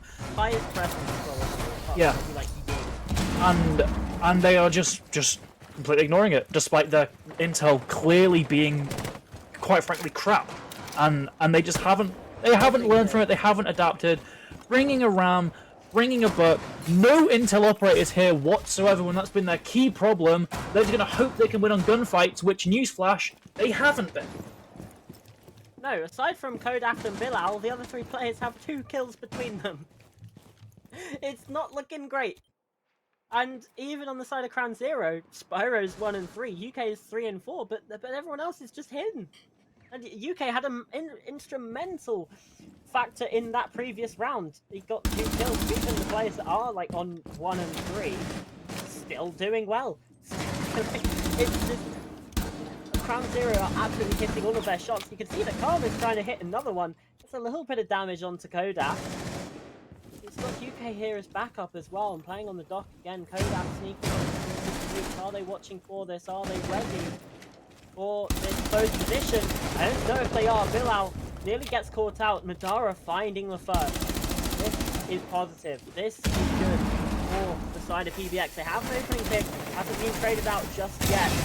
Oh, but there it is. As soon as I speak, things get worse. But Madara with a double, trying to keep him in this round. However, we know what Crown Zero can do. Even in the first round, it was a 1 versus 2 from Nickit. They can clutch up, they can do everything that's required of them to get 6-0 here. PBX, the onus is on them. Yeah, I don't think PBX were still, for some reason, they weren't expecting the aggressive playstyle, but they have responded to it well, mainly due to Madara finally finding more than 1 kill. A player that's been so good historically, but just completely missing the mark for the rest of this map. Finally gets a third, it is traded, but Karma is felled instantly. A 1v3 for Spyro here, gonna have to re-aggress onto that top floor, wants to at least take out one of these players before heading back to the site. It could be doable if he isolates these 1v1s properly, but at the same time for PBX, it's probably the worst performing Crown Zero player left alive. This is your golden ticket. The opportunity to get around when kills 1, kills and doesn't kill a second, misses the shots. He probably would be taken down by Bilal anyway. That's just maybe the most heartbreaking fashion of losing that round, as Bilal was actually about to drop the hatch as well. Oh, unlucky. Dearie me. And the thing is, he got the more difficult kill there. Yeah. And then the player that sat still can't quite hit the shot. And again, if he gets that kill, he can position himself behind the piano. And, well, Bilal's dropping the hatch at that point. They're in a brilliant position. And instead, PBX, they can at least get something. They have 1 round on the board. Thank you, Madara. 3 kills in the round to really get them across the line. Yeah, now they got these defenses. Now things should be simpler, but, you know, just from the performance on their attacks, you can't have too much confidence. I mean, Chaos and Nighty have 1 kill between them. It's not the greatest look at all for some of the players on this team. Crown Zero, it's up to them to prove that it wasn't just the sides buffing them, right? They just need to prove they can perform effective roam clears. Luckily for them, Chalet is by no means that defender-sided in comparison to other maps. It's still fairly even, all things considered. So they've got more than enough opportunities to pick up 1 or 2 rounds here. Very least lock in OT and hopefully for them, win it outright. Of course, not on a group stage anymore, so overtime doesn't inherently win you anything. You've still got to actually win the map, but only 2 rounds required. It's more than doable for Crown Zero. For PBX, they've got to lock in here, or they're out. Yeah, absolutely. And again, whichever team wins this map, remember it's best of 1. Whichever team wins here, well, they go on to face Hair Troops. Not an easy game at all. And in fact, for Project Black X, when they faced up against Hair Troops, it was a 7-2 loss. Incredibly dominant.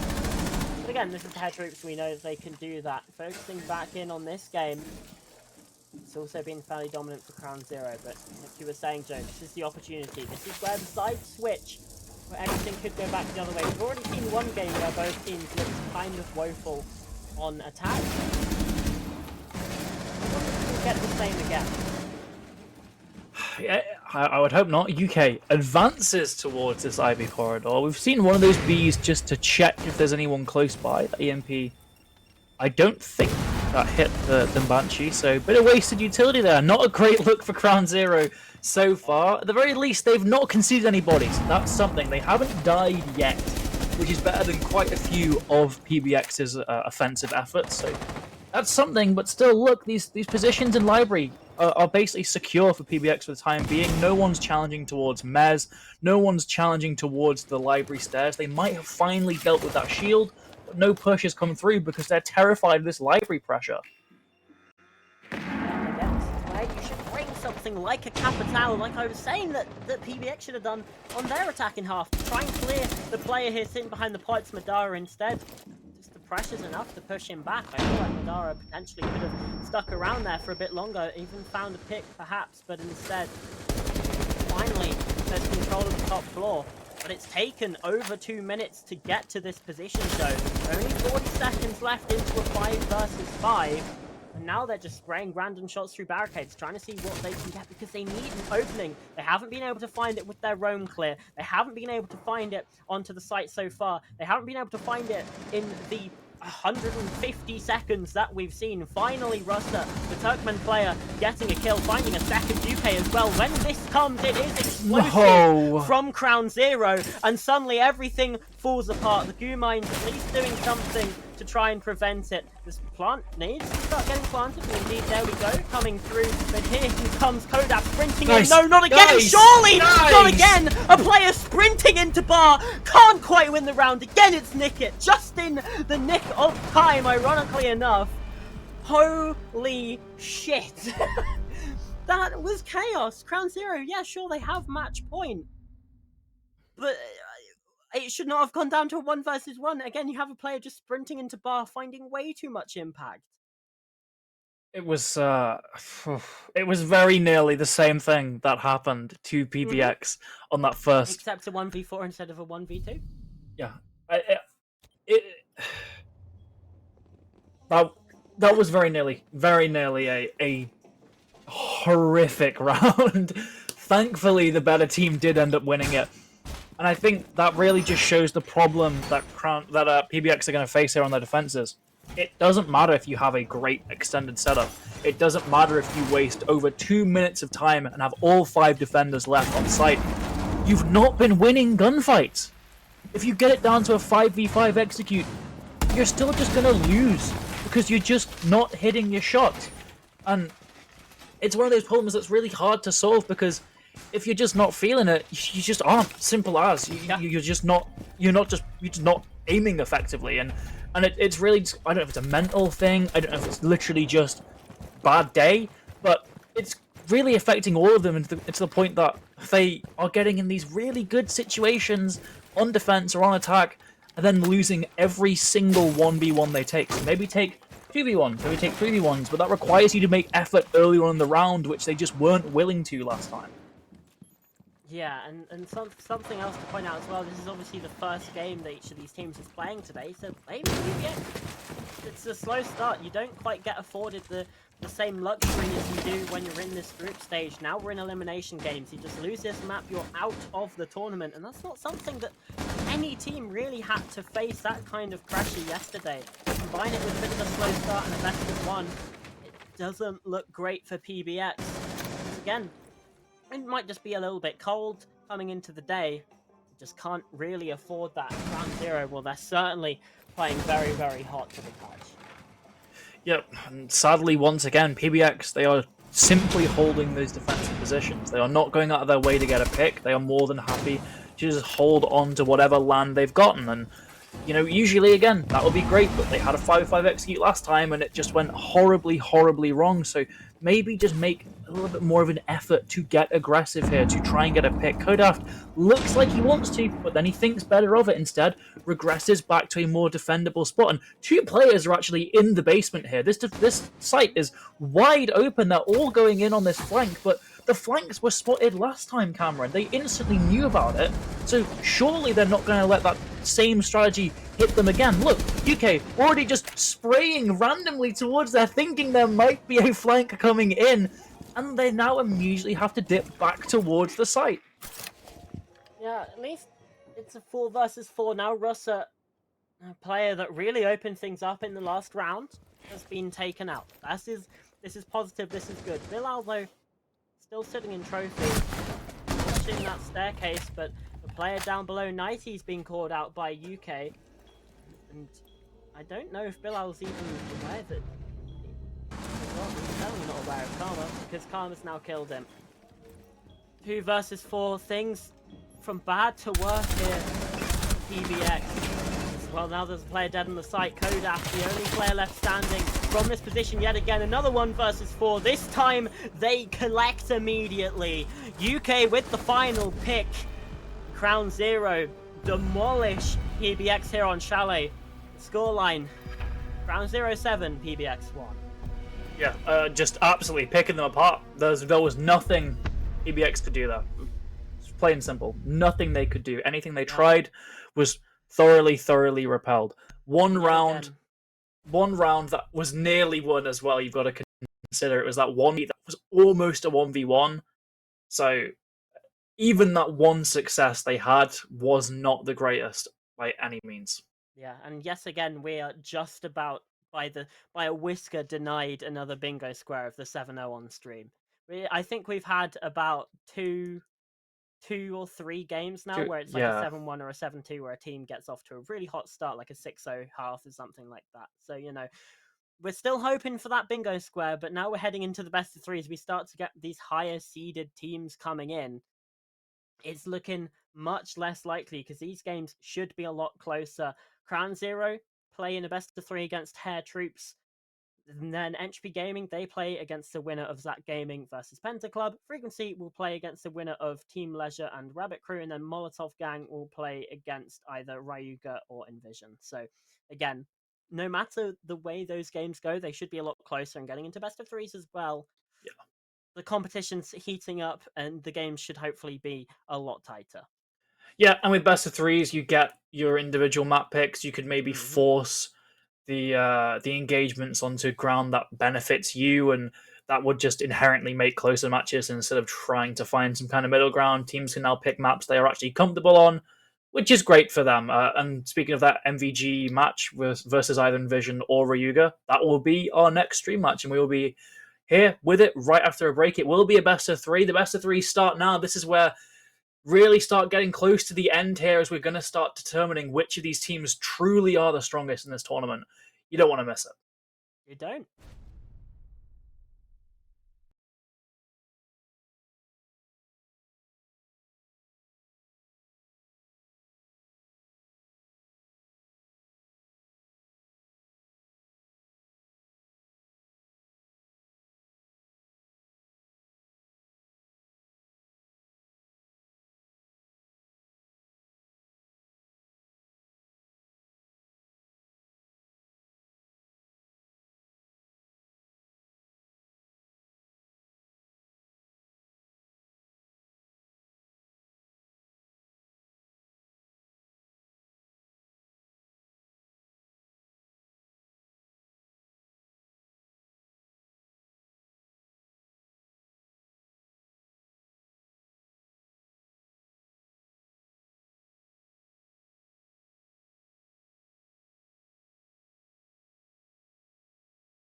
Hello, everyone. We're back and we're ready now for best of threes. The quarterfinals await us here at the BaseStack Breach. I'm still Pastor, still joined by Poobal and MVG playing against MG Ryuga. Finally, the chat is vindicated. We have Ryuga on a stream game, Joe.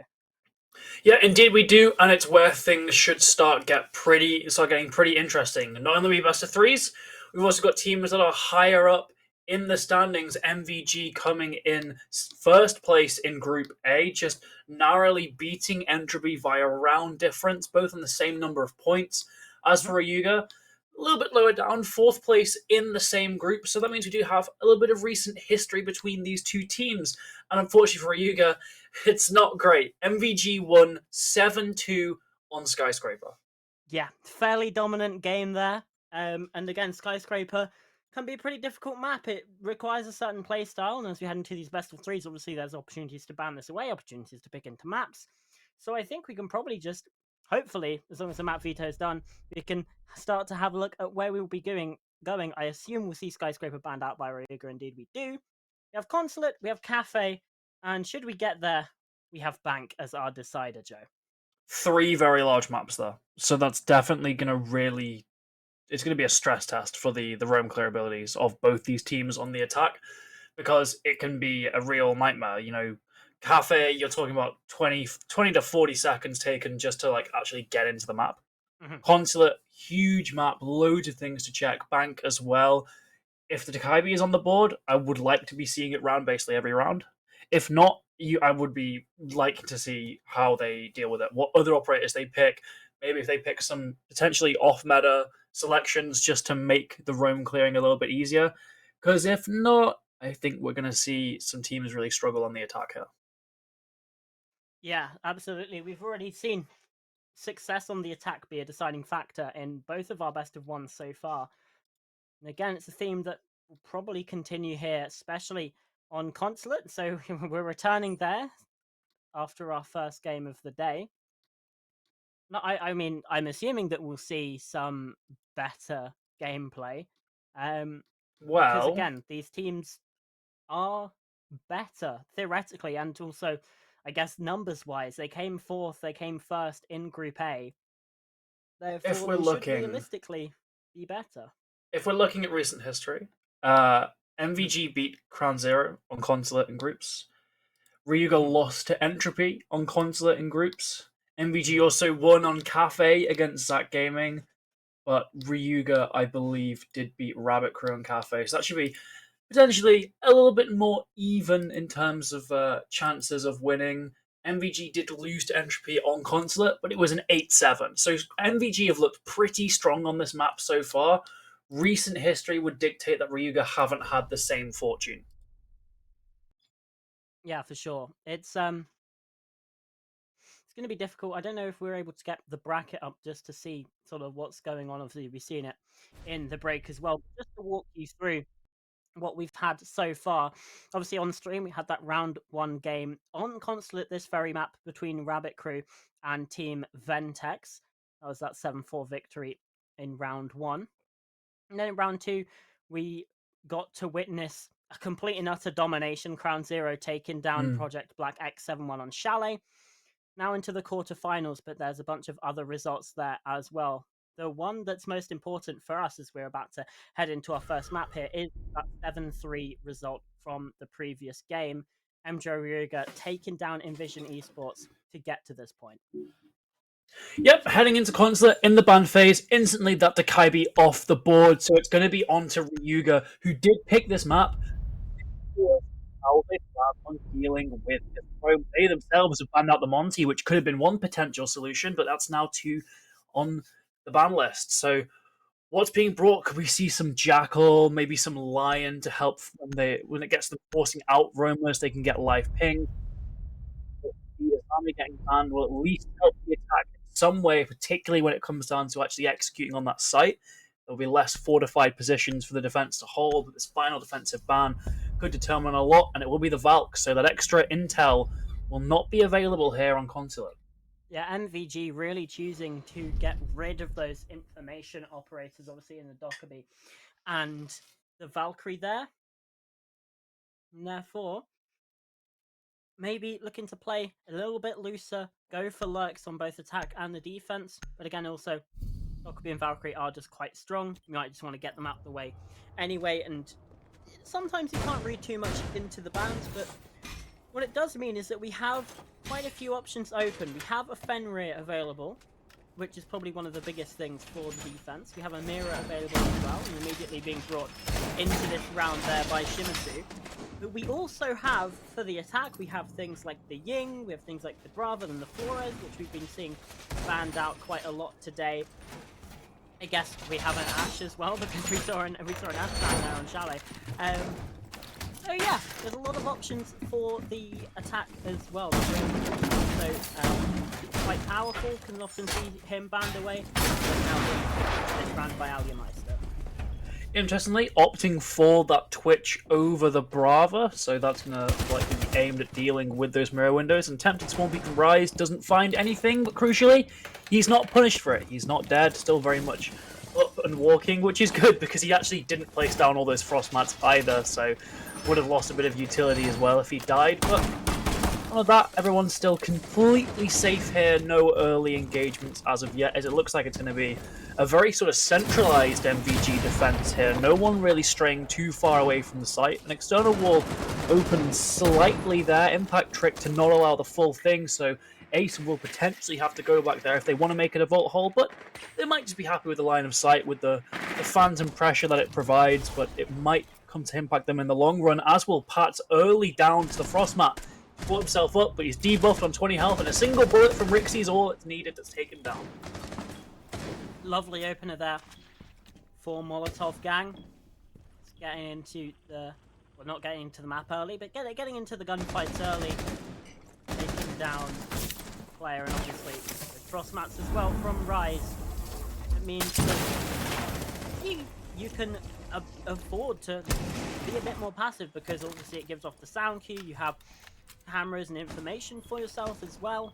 It means that you can really capitalize off of that, and maybe just a bit of poor droning or something like that from the side of Ryuga, because they should probably expect there to be frost mats about if you can spot that player and drone in your entryways. That's probably one of the most important things to do indeed. Just make sure that your entry into the building is uncontested and safe, which obviously Pat did not do at the price. Rixie's just playing around this mirror window, wanting to keep the attack at bay. Klazari also is ready to swing if need be, but it's Rixie who ends up getting another here, and he still can play behind that shield. There's an impact in pocket as well, but he doesn't even need to worry about dealing with hard breach, because that player he killed was that ace. So that external wall is going to remain closed no matter what now. It's all going to be down to going through these doorways, up these stairs, to try and deal with these defenders. Off angle read into beautifully by Gold there as Trixie falls, but still 4 versus 3 here as we enter this final period of the round. Yeah, Aliameister as well, attacking players. They're trying to push up close, they're trying to get aggressive. He needs to pick up this diffuser. He should hopefully be aware of the player playing close, and indeed just hops on the drone just to try and get a better look, but there's not really much time afforded for it. MVG, they're sitting back, they're holding, they're waiting. Ryuga, I guess maybe they're expecting some form of aggression, then they need to find it themselves. Oh, some whips come through onto Klazari, and it's a nice double Rixie just about there, but the flank comes back. Rise shoots him in the back now, phasing, just 16 HP, baits out that diffuser. The C4 goes out, but as he's backing away, Rise is there to collect. Lovely bit of teamwork in the end of the round from MVG. They get the first round on the board. Yeah, it really seemed like that mirror window was the thing that just destroyed that round for Ryuga. They could not find a way to deal with it. They used all their Grim Bees around that area. They dedicated hard breach. It was impact tricked off.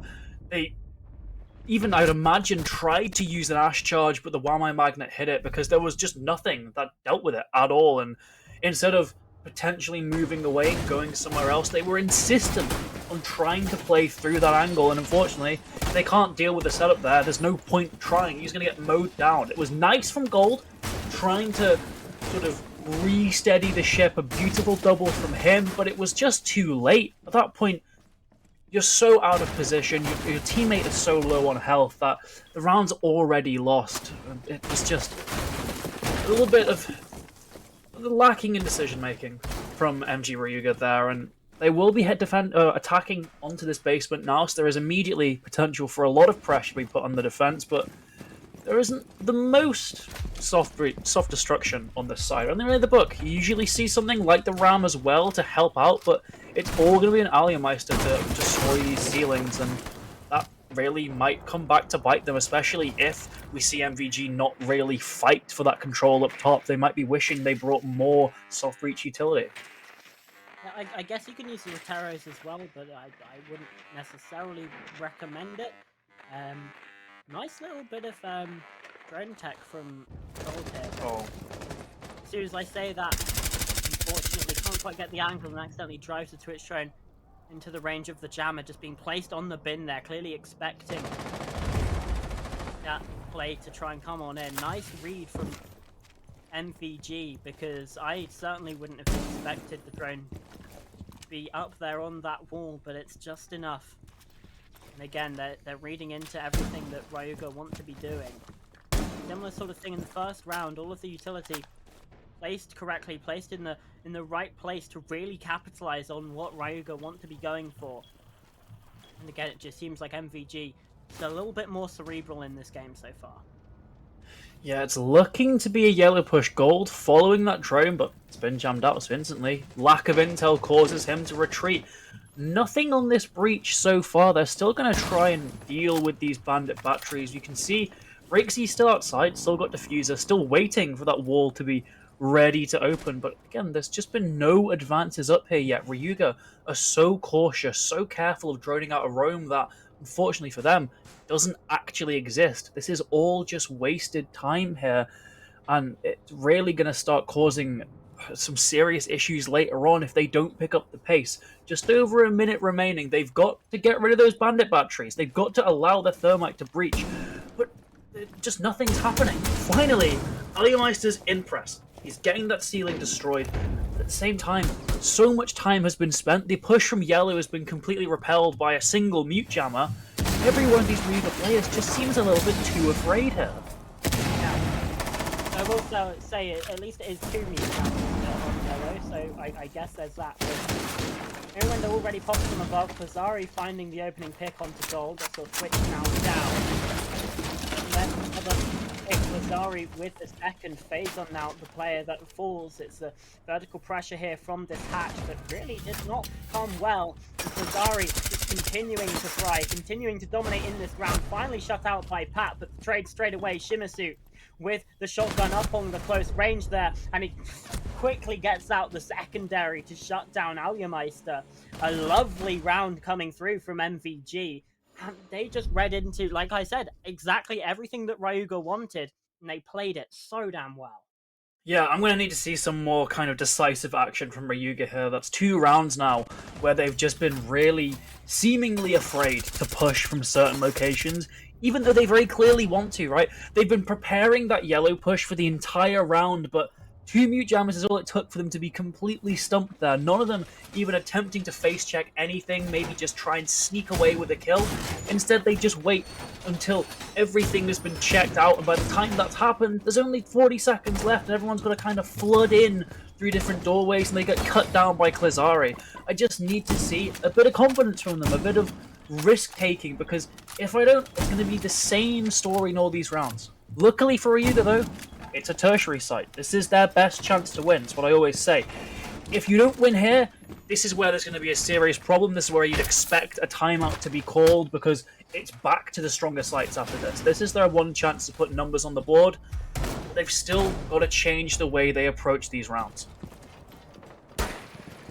Yeah, absolutely. And they have changed up their approach quite a bit. You can see a Jackal on side, you can see a Ram on side. And most importantly, we've got a Blitz. Now, they clearly want to at least have some sort of explosive finish to the round, whether it comes straight away or whether they just sort of wait it out and bring things out properly. No comment.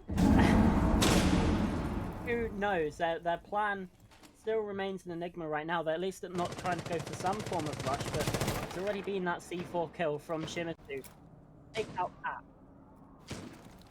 Yeah, that's not the operator you want to lose. That was designed. I imagine the Jackal's being brought as a direct response to that Dakaibi ban to speed up the roam clear. You've got that Blitz as well who can help, but Jackal's going to be the one actually getting the intel gold, though. Could be in position to make a play. He's just snuck all the way into press. He's got complete intel on this player. He's just snuck right in, but they've got off drone. If he loses this fight now, it's going to be horrible, catastrophic luck, and indeed he does. The timing just doesn't benefit him at all, at the very least. Basin gets one, but his position's known. He's being stared down by two. He can't move anywhere, slowed down. But that distraction caused Alumite to get a kill. There's still potential here for Ryuga as MVG have been completely spooked here. Yeah, but they're rushing for it. Shimizu nearly trying to get that pick, but shut down by the ITA. And all the kills come on through for Ryuga. It's not a clean round. It's a scrappy one, but it's a round on the board. Yeah, and they've won that tertiary site. They get, as you said, round on the board. There's something here for Ryuga in this half now, at the very least. But it was kind of due, I would say, to just the way that MVG responded to any kind of pressure on site. They should never have let Gold get that close, and it seemed like he did legitimately surprise them. So fair play to Gold there, you know, really making the most out of that situation, kind of crippling that entire defense, even though he didn't get a single pick himself.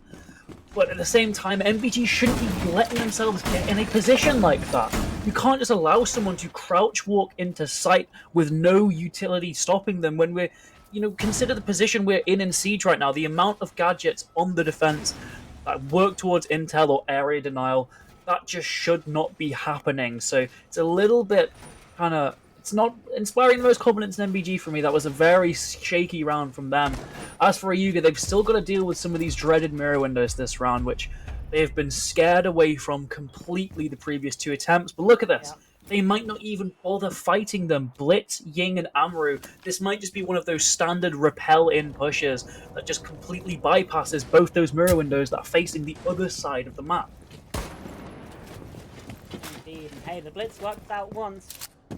Why not go for it again? That's, I guess, the methodology here based on obviously on Malbrady yet again. We have the Ying as well here from Braxy. This is the, I don't want to say more common, but the more common in lower level push here onto this site. You dump in a bunch of utility, try and get the plant down on the window, and then just hold it from the repels. It can be very, very strong when done correctly. And already you can see MVG, they're not really sure what direction to look. Pressure coming in on all sides, but it's only just a faint bit of pressure for now. Yeah, Klazari's ready for anyone who might be on yellow, and Shimizu understands that most of the retaliation from the attack will come actually from below him. As for Phazon, he's going to be that key distraction maker. He's going to march up these yellow stairs, and he's going to aim to probably get spotted here as Shimizu taken down dangerously low thanks to the Grimbees, but doesn't want to leave his position as of yet. Still remains alive on 7 health. As long as he stays up, things should be fine, but the rest of these Candelas are coming through. Blitz has made his way to the top of yellow. The distractions are coming in. Surely it's only a matter of time before Aliameister gets into the side itself, but strangely enough, nothing has happened as of yet. I'm not sure. He has gotten the plant, but they didn't account for the C4. No plant denial has been taken into account by the attack. Eventually they will start getting the case down again, but Ryuga are trailing massively in man count here. Prov is actually deep in sight. They've managed to get the case down, and they can now repel outside. That's so bizarre. It happened right under MVG's noses, and now Gold sneaking in through the backside. I don't even know if they're aware of this, and they're distracted by the player on the side, but Rise has killed him. They need to, Gold, you need to go. Both of the players are outside. He knows it, but he's sprinting, and the super shorty comes on in. Impact grenade from below. It's not going to be enough to take him down. He caught the rotation, but can't land the shot. Indeed, there's another Rise falling, and Trixie, I don't know if he's got enough time. Just rotating back. Secure your kill, my friend, because now you've been taken down. There's no time for it. But hey, the stats a little bit worse than they could have been, but I respect the effort. MVG just suffering from their own ban there. You've got to point fingers on that and say, well, if the Valk was on the board, you would know Gold was at the very least in the building. They went all in on the gamble that both those players would be on repel, and it didn't work out at all. Even though by the time that Trixie had left the building, they'd already had a player outside. They'd already gotten that pick onto the repel player. There was just a bit of maybe a breakdown in comms, but either way, Gold gets away with that round by just stealing it completely. That was another round by Ryuga that just didn't look to be going well at all. 2 versus 4, but they just stick to the plan. They get that plant down, and somehow, in some way, it all ends up working out. MVG licking their wounds after that round after a catastrophic loss. And now this half has been blown wide open as Ryuga's taken one of those primary sites. So, we're going to go for phase and still stick in the blitz. I don't know if it'll work a third time, but it's already good for Ryuga. Indeed, okay. Now onto the knock. So, a very different role. Instead of being the front of the push, instead of being the distraction, is now one that's going to benefit the most from that, lurking around in the shadows. Or at least you'd hope so. That's what the gadget's built for. That's what the operator is built for. Just being sneaky. We're going to go again for a more western side take here through Visa, through admin. Similar to what we saw in the first round, but let's just hope for Ryuga's sake that it's a different. Yeah, it does look like they are reattempting this. The nades at one point would have been a great counter, but obviously can't cook them anymore from below, so can't deal with those players from below with them. So I am really confused as to why Fazen is on this pick, really. He's not even flanking. He's going from the front of that push on the Nook. 2 players around with him as well. At the very least, Pat gets 1. That's something. They've opened up this part of the map now. Rise taken down. It is the Frost, so no active utility really lost there. Still, it's 1 less body you have for that execute, but look, now they're entering the raid boss. Rixie's playing behind that shield on the Wamai, or behind that mirror window on the Wamai. They couldn't deal with him last time. They bypassed him the round they did win. How are they going to respond to him here? Because they can't just repel in through that other window. Look at this composition. This is a thoroughly clear-based composition from the attack. They've got to get rid of the player behind this window. And they've got no Ash. They've got no Ace. They've got Hibana. But those breaches are so slow from the Hibana. I just don't know what their plan is here. Yeah, they're at least a little bit aware as well, MVG, of the player that's pressuring the stairs. Only from the skylights you can rotate away very quickly, and Alienmeister as well was on that connector window. Instead now regrouping with the rest of the squad up in admin. All 5 of these players on the same area. There's a flashbang, it's been caught, and Klazari's just able to swing. Pat has absolutely no idea that the doorway is even there. Completely clueless, and Trixie's been able to catch him out as well. Yet again, this chokehold, this choke point is causing issues. Klazari goes for another swing, ill-advised, because Phaser now is aware of it and is making the most of his opportunity. 3 versus 3, but only 30 seconds left for the attack of MG Ryuga. They have to push in. They have to try and hit that go signal, which they do with Phaser, but he's taken down. Rixie again, another, and Trixie shuts down Braxy. A brilliant round there from MVG. I'm making up from the past round's grievances in very good form. I just don't understand the Nook there. I really don't. It seemed like you could substitute that out with any frontline operator and it would have worked a lot better. What they really needed in that round was an Ash for that mirror window. And the only reason I can think of that you're bringing that Nook, I guess, is like a comfort pick. But the R4C is just better, and the utility you bring is much more valuable when you consider this site, particularly in the way that MVG liked to play the second floor. So I just don't know what was going on in the Ryuga camp when it came to that composition. We're seeing Fazen onto the Ash now. Really could have used it last round, but well, that's the past now. Sadly, they had a real good chance of getting things in their favor. Now it's only going to be a 3-3 max for Ryuga. Can still get that standard 4-2 for MVG as well, as they're on this basement. A really, really strong site, but I would like to see some roam presence from MVG. You can't afford to just sit down here and let MG Ryuga just swarm across that first floor and do all their setups. They're bringing that book. Still, no secondary soft breach operator here, you know. No ram. Not even bringing something like a sledge either. They are just solely relying on book and maybe some breach charges, which is risky. Didn't work out last time. It could work out, though. It very much could. However, I'm not holding out the most amount of hope on this. The striker as well with impact ES and flashbang, so not bringing along those soft breach charges either. In fact, nobody has them. So you just got your buck. It's not even like there's a Flores or something that could also open up floorboards to phase on a player that you need to stay alive in this round. And if MVG were to get an incredibly impactful pick, well, it would be on to phase on. Your buck going down would be bad. Already pushed through the emergency exit in towards server. It's providing some shots, but still no damage dealt either way. The attackers now look to push in from electrical.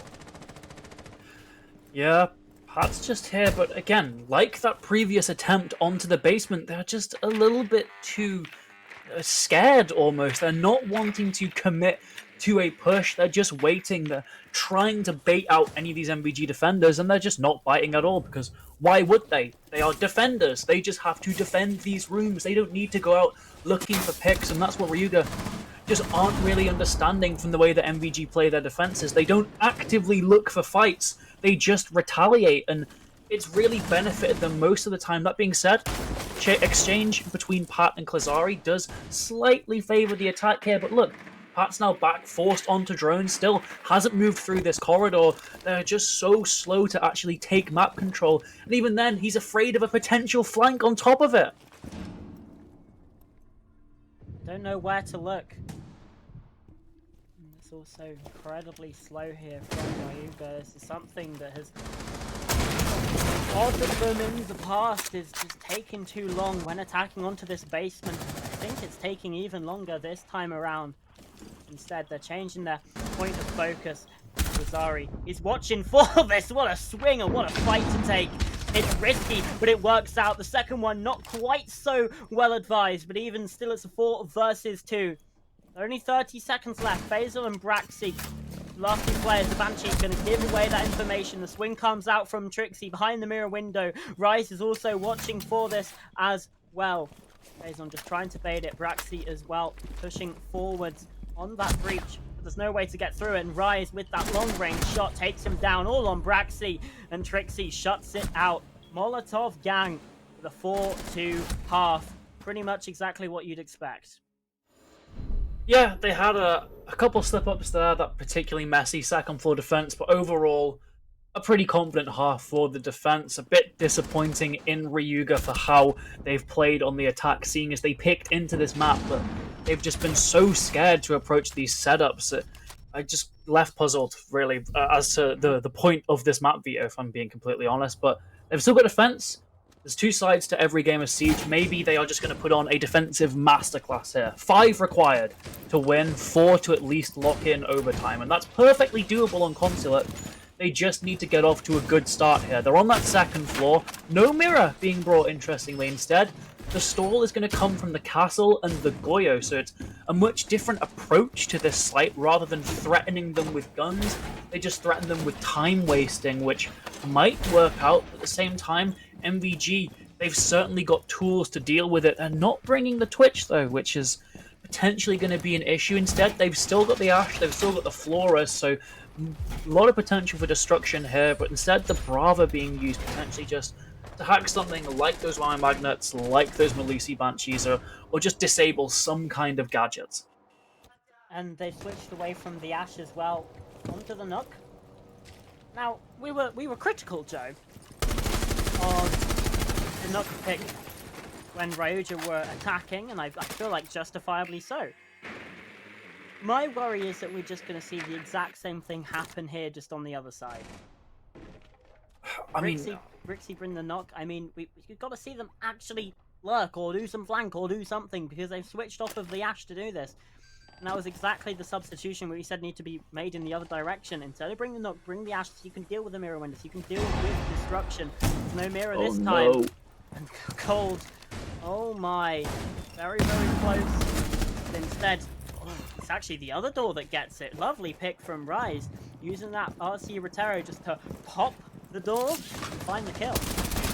Yeah, really nice of him as well to just realize the situation he was in. I'm sure it was just intended as, oh my, Oh, Shimizu, incredible knowledge, incredible comms potentially from the rest of his team to help him secure that kill. As I was saying, great from Rice to just take that opportunity, get that first pick, and the rest of his team have just kept the ball rolling here. Phazon in a very risky position, and he's probably going to get called out. Maybe he could get one kill, retreats away from the drone. There's vertical angles that can be used, but he's still just going to remain on these stairs. They haven't seen him, which is the good thing. The problem is, he probably can't get that much value, and now he can probably get no value. He's been forced away by that Rotero drone. They now know there's basically one person on site as Phazon's going to be downstairs. They should probably be starting to take site now. It looks to be what they're doing. Gunfire now coming from inside Projector. 1 versus 5 now as Shimizu continues a fantastic round. And Phazon's now dipped again from another stairway. Instead of trying to find anything, but he just can't. It's looking like yellow's going to be where he re-aggresses from now, but with a track record in this round, he might just go back down to the first floor again. This is what we wanted to see. Pretty much all of that first half from Ryuga, getting that effective clear, using their utility effectively, and most importantly, getting the round win here on the top floor. Yeah, sure, they had that failed sort of successful rush that came through, but MVG have just absolutely schooled Ryuga on how to deal with a top floor hold. This is exactly what they should have been doing in that first half. But instead, we didn't see it. And MVG now get a 5-2 lead. Yeah, it's just a completely different style of attack. It's MVG always looking for these opportunities, making the most of them as well. Great from Rice there, and Klazari as well, to just triple down on that. Fantastic from them. Really nice look from MVG, and it's forced Ryuga down to this first floor. They will not tempt the basement. Instead, saving that for later, and they want to get this tertiary site out of the way with, which is tricky. I mean, if they reattempted that second floor, they would still be able to get to overtime even by conceding a first floor site. If they lose this first floor site now, I believe they will be forced to play one of the tertiaries again. Yeah. Just to survive to OT. So it's very risky, but if they can pull it off, it does springboard them nicely. They can then play second floor and basement. Then they have to go back to a tertiary. So it's a strange adaptation from them, bringing that Solace and the Legion as well. New operators I don't think we've seen all match. But it's very, very risky. Indeed it is. This has been something we've been seeing. It hasn't really been working out for Ryuga. I'm not going to go for the obvious joke though as well. Obviously Risk being one of the players that we have in the tournament. I'm not going to go for it, and I'm not going to do it. And this is called restraint and self-control. Yeah, we're just seeing. You can't hear it, but our producer just said restraint, and I feel Our like producer. I need to say that because Nanos just give it up. Just give it up, buddy. A horrific pun from our producer there. I'm hoping we don't see a horrific round, though, from MVG, because they look very, very confident last time. But Pat's already put a bit of a spanner in the works. Taken down a Rise straight away. That's the book gone.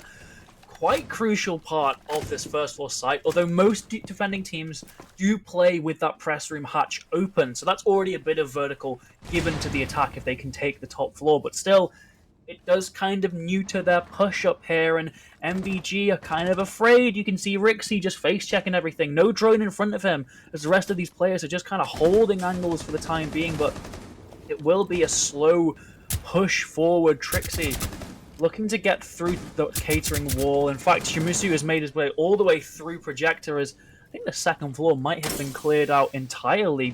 Rixie has been downed. I'm not entirely sure where.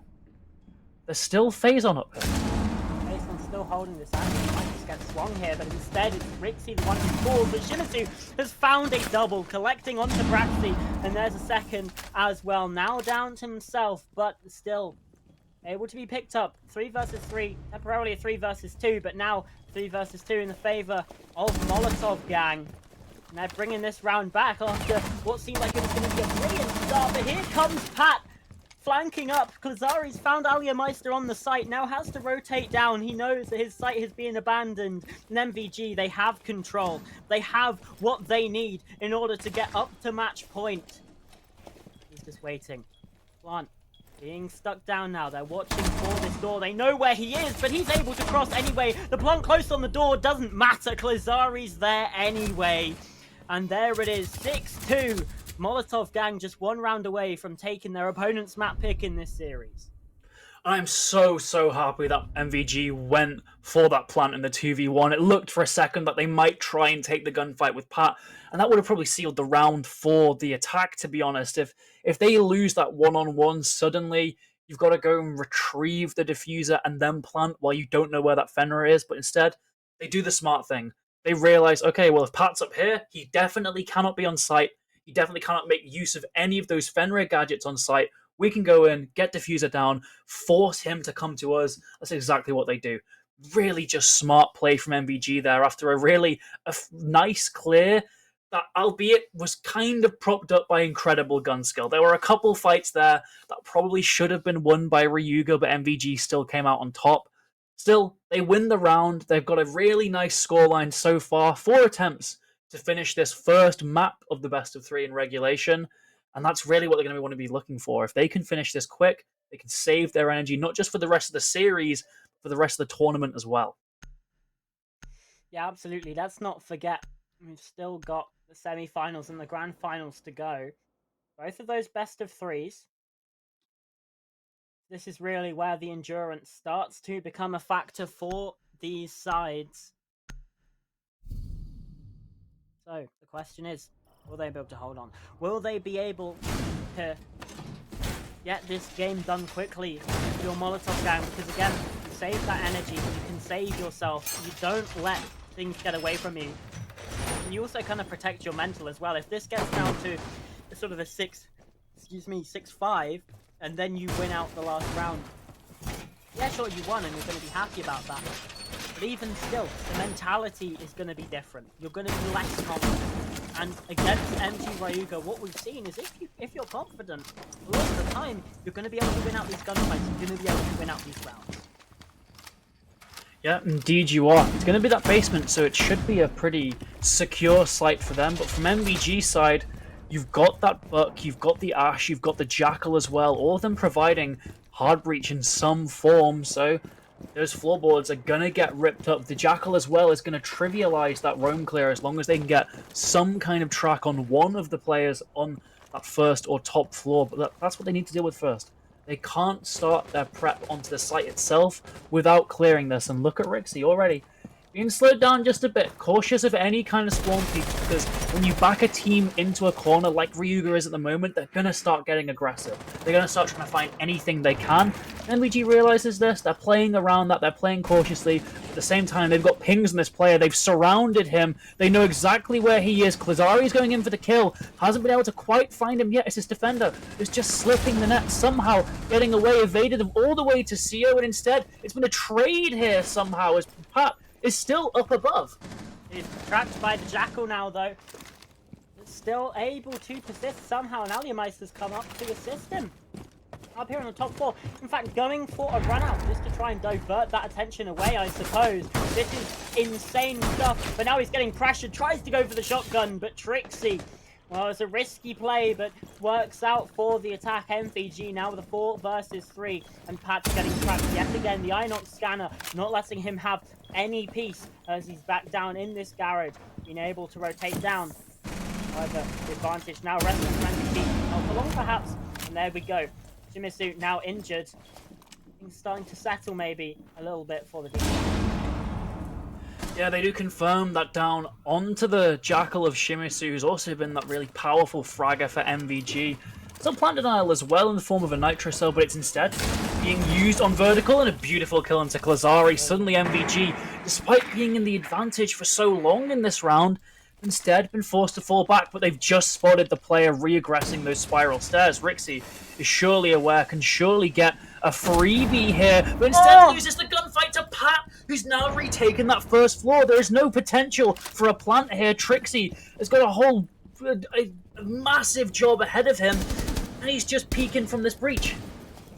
they're still outside of the map, but what a kill from Pat upstairs. Gets that pick really, really nice, and I think Trixie, yeah, is just going to be saving here.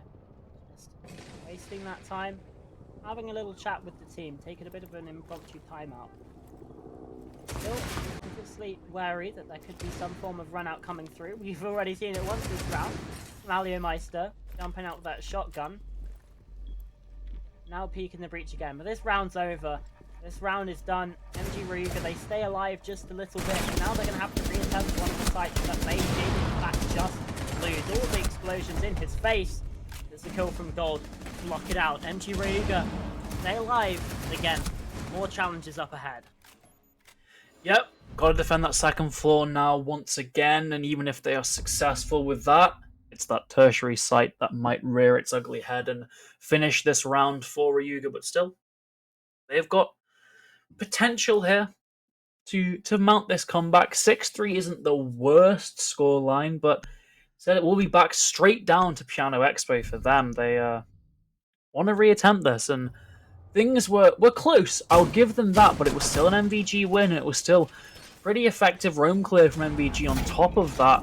Bringing the Vigil this time, an operator that is inherently pretty high risk. He's not providing any kind of utility. At the very least, one impact has been used as a rotate, so if he dies now, there's something provided, but really compared to other operators, Vigil is solely about getting kills, and if Pat here doesn't get any kills, he's effectively a waste of an operator. So it's a lot of pressure onto him to at least waste some time in that roam. But MVG have been very clinical with these roam clears. They've also shown the fact that they are not afraid to just take engagements without intel. So Pat can't be too comfortable in the fact that he's invisible to drones. He might still face a lot of retaliation from the attackers here. I mean, even when Pat was visible on a drone in the last round, he still absolutely fried Rixie. That's some confidence to be gathered as well. That's what you need. You need to be backing yourselves in these fights a little bit more than they were beforehand. The only problem is sometimes you can go a bit too far the other way. You can start taking unnecessary risks. With moderation, the name of the game here. Meister already getting pressured, just decides to fall back to Stella's side, and actually trying to keep again. 24 HP. This is risky. It's risky, but if he gets the pick, gives Ryuga that man advantage, he might just be the hero of this round. But seems like a stalemate has been reached here as Trixie's finally gotten towards that catering wall. Wants to get it open, at least offer some kind of entry point that Ryuga have to be afraid of, even if it's never used actually in this round. It's still something they have to be mindful of, and it can help with Rixie and the rest of his teammates to push here. But Phazon still gets that pick despite the added pressure from catering. The Wamai is unfazed here as Rixie has now been forced to get incredibly aggressive. Doesn't read into the play, but a great flick onto Phazon's head takes down the player at long desk, but Rixie instantly there to respond. Klizari's taking down Meister. Ryuga are forced to fight from behind. Rixie's not afraid. He still wants to go for these picks, and elsewhere, Pat's got one traded. Still a 3v2, but MVG is scared. They've been slowed down by that flank, and that might just be enough to get the pressure off of Rixie and allow for the Legion to get back to safety. A little bit of a misplay there from Klizari as well. Just taking out the goo mine, but let's go the button too early and takes another tick of damage, and it was quite a lot of damage. 12 HP now gone from him, which is quite a lot. It's the difference between, you know, 1 or 2 bullets or 2 or 3 bullets. Gold, well, he's spotted the player now behind the long desk, almost got caught out there when looking for those drones. The flashbang's going, he's waiting for the catch. Rixie caught out, and Gold somehow still alive. Klizari's down. It's now just a 1 versus 2. Rise does have HP, but not anymore. And what a round for Ryuga to claw back from the brink and to keep themselves in this game. And now suddenly the momentum starts to roll. If I'm MVG, I'm probably calling a timeout either here or definitely after the next round, because you do not want this to go to overtime. You want to end this here and now. I mean, it's just an awful play in that mid-round, to be honest, from MVG. They fell into that trap that I praised them for not doing on their attacks, which was not acknowledging one player was off-site back then, they would then take the site. Here, they knew someone was top spiral, but they also knew they had an air jab on it. Why take the fight? Why take the risk and flash him and try and kill him? Just leave. Go fight your 3 versus 1 on the remaining player on that second floor, and then go take site. You don't need to deal with that player top spiral. There's nothing he can do. No impact to his name. He will get Nomad air jab no matter what if he tries to go for the flank, or he'll appear back at site 20 seconds later. You just need to take your man advantage and use it somewhere. Instead, they try and take ones with a guy. It doesn't work out well because it's just a pure chance gunfight, and Ryuga managed to claw back another round. Still, 2 required. MVG 2 chances, but they've just had 2 chances that looked really doable until the final sort of minute, 45 seconds, and then it all fell apart. This has got to be getting into their minds now, I'd imagine, because they've whiffed 2 chances to just finish this map here. Yeah, on the tertiary as well. Mm-hmm. Like, that's a tertiary win for Ryuga. They now look kind of set to start winning on other sites, on other parts of the map. We've got top floor now coming through, and then they'll be able to, if they win this, go back down to the basement again. 2 really good sites for the defense, and there's another pick. Shimizu not aware. They I don't want to say they've turned their brains off, but clearly some of that focus is slipping because Shimizu just throws a drone in and doesn't spot the player that's coming up to them. And Gold gets an easy opener. Yeah, just sloppiness coming out from Shimizu there, and it's definitely not been... Well, he's not been the only player getting picks, but still has the highest number of kills in his team. Klazari's close behind, as are Rixie and Trixie, and all of them. Surprisingly, even in kill count, something that's pretty rare. Usually, at least one player will be trailing in kills on a team because they're just not...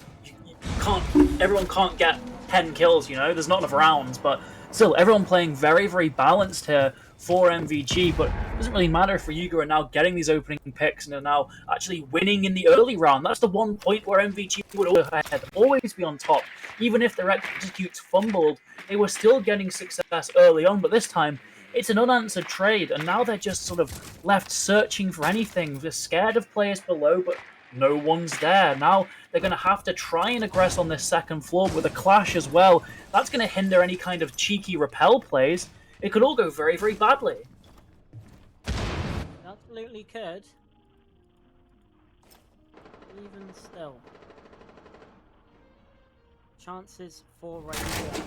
Time as well, it's just burning down just like those Vulcan canisters. What do you do from the situation? You're still trying to gather intel, you're still trying to predict. Kazari's now fallen and is getting up and close personal with them. Rise finally shuts down Braxy, but there's another swing.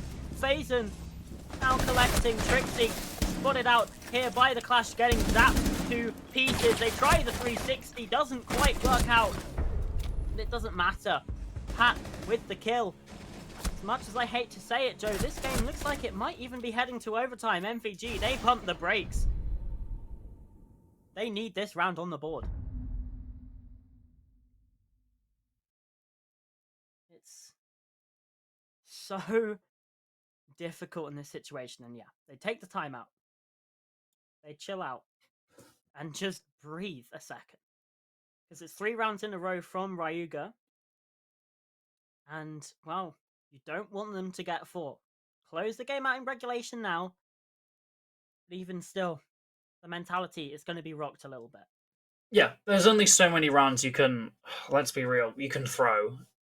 And now to go from throwing 2 rounds to just straight up losing a third in a row, like not even, you weren't even in a commanding spot for most of that, like at all, like you were in the previous 2.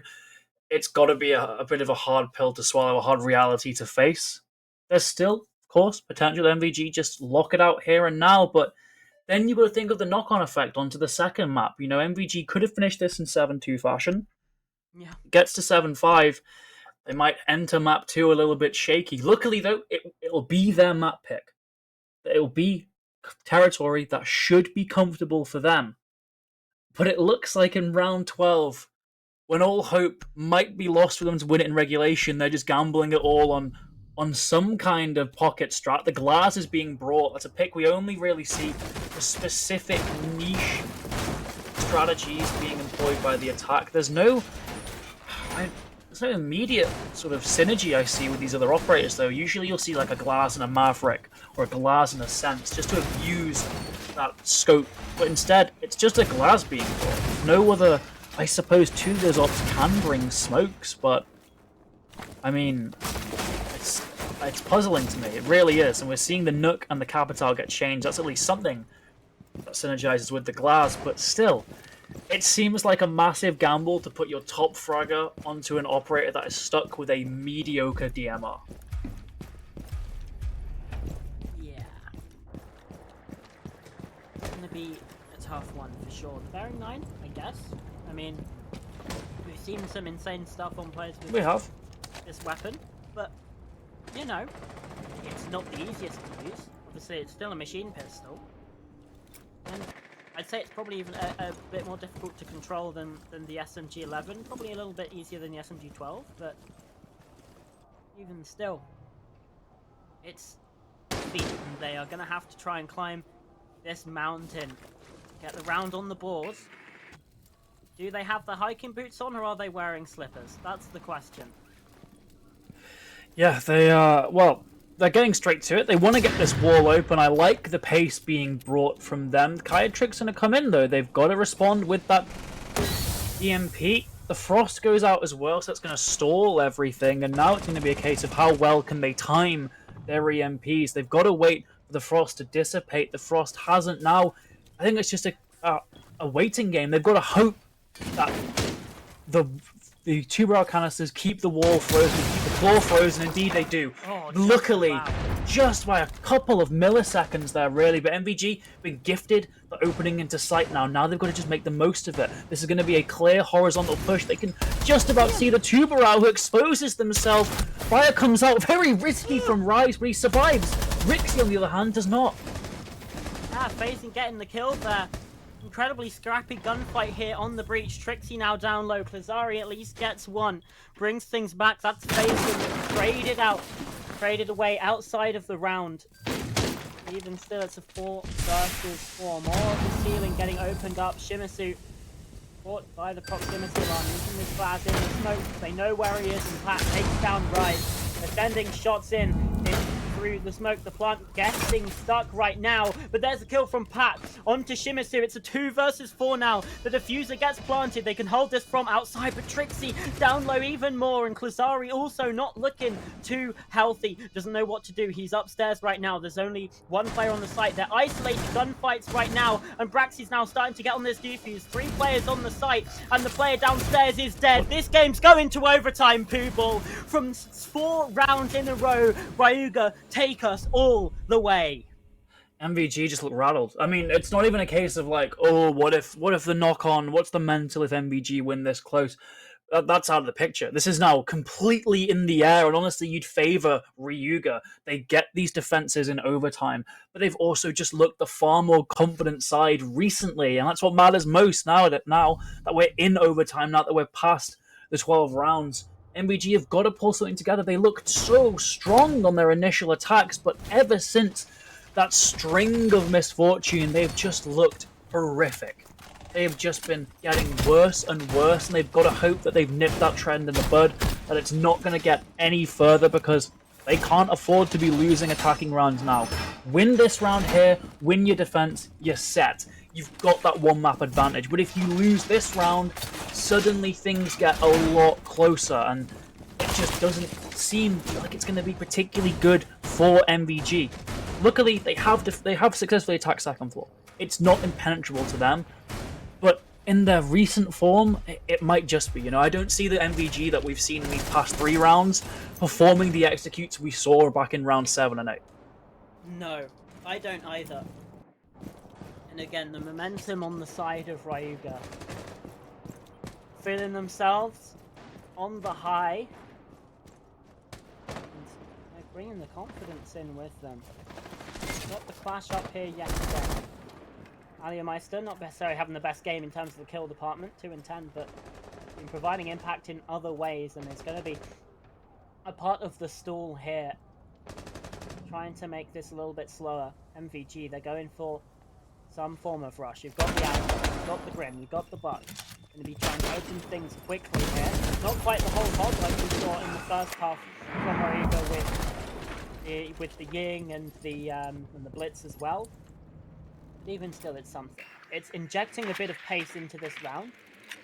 We saw the things that they actually succeeded on was clearing through admin. They had a very successful clear of the site, instead going for something completely different. Yeah, very nearly a golden opportunity for Molotov Gang to get themselves out of this situation. They could have got a freebie onto gold. They just missed, and they slipped away, got them back to safety, and now they're going to have to fight for these picks and fight for this control. Flores drone comes in. But Rixie's in such a strong spot here. Not only is he the Warden, he can't be flashed or smoked out. The shotgun at such a close range is going to be lethal for the attack. So they just have to ignore him. They can't afford to push him, and instead it's going to be entirely reliant on these repels from the looks of things. They're trying to force out any players towards the desk. Gold's been taken down. Great. Fantastic. Rixie now getting that pick, and he can start to focus on where he wants to enter the map. But Alimeisters ran out, expected to see that Buck on the repel. But the Buck's already gone, and now it looks like this whole execute is looking towards that office window.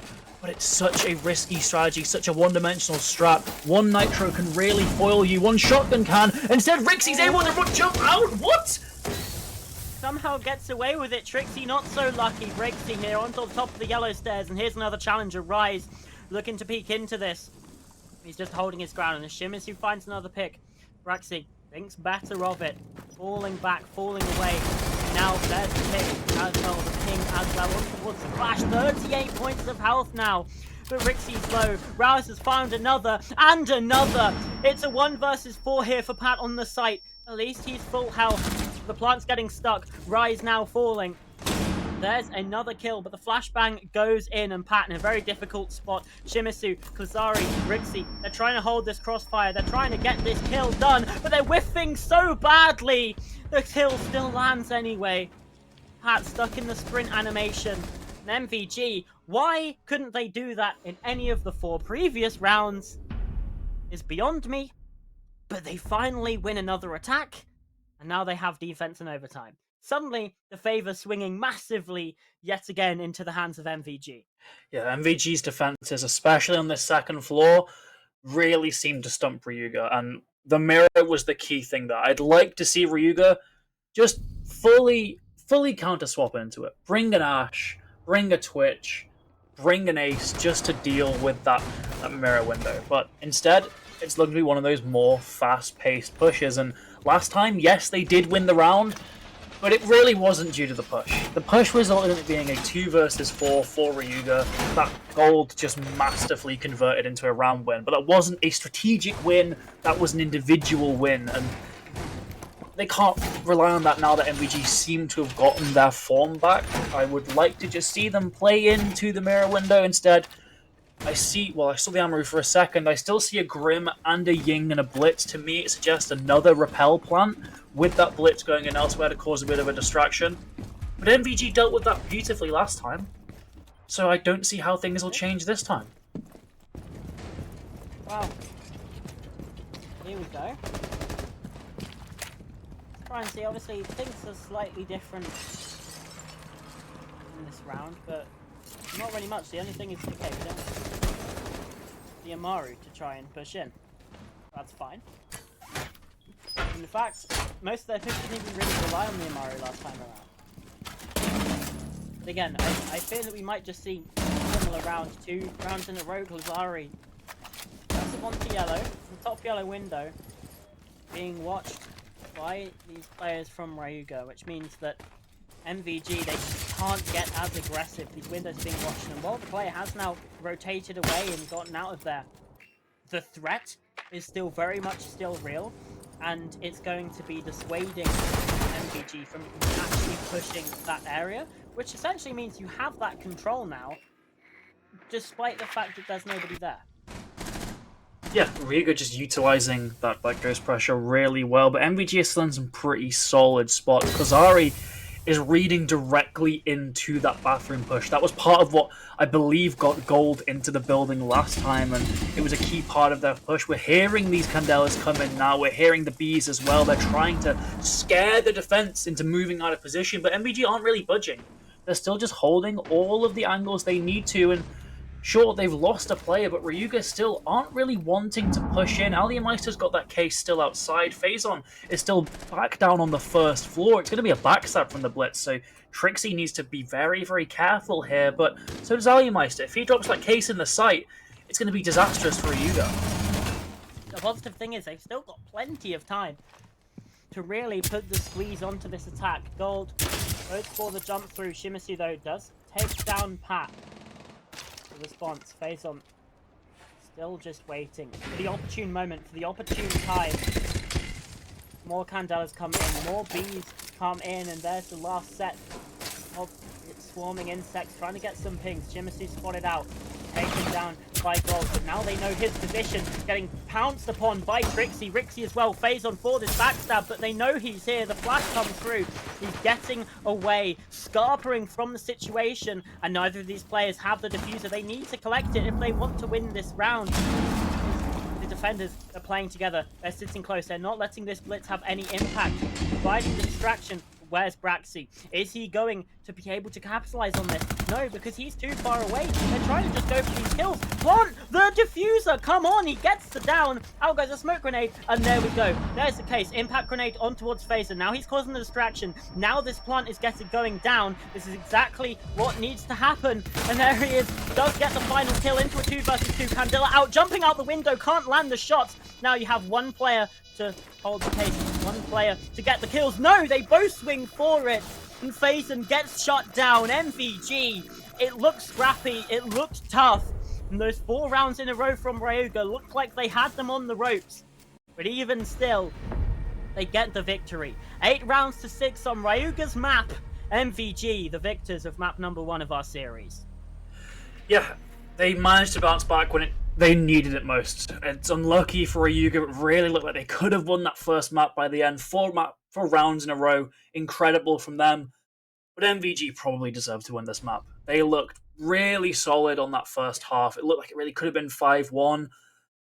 Unlucky for them that it went the way it did. They might be harboring a little bit of regret about how they couldn't close it out shorter heading into our second map, which will be Cafe.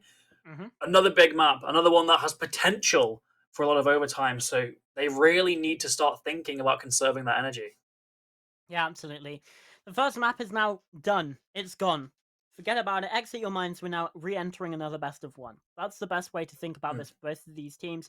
Come into this with good energy and don't let the mistakes of the past weigh on your mind too much, because that's a surefire way of taking an L. And if you're MVG, then sure, you still have the opportunity of bank. But if you're Ryuga and you still let that map that, let's face it, they fought back, they were so close to winning. If that's still in the back of their heads, this should be a 2-0. But obviously, we're going to have to wait and find out. We'll throw it to a very quick break, and when we come back, is Cafe Dostoevsky.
Welcome back, everyone, here for Cafe Dostoyevsky. Molotov Gang, they took the first map 8-6. That was Ryuga's map pick now on their own home ground.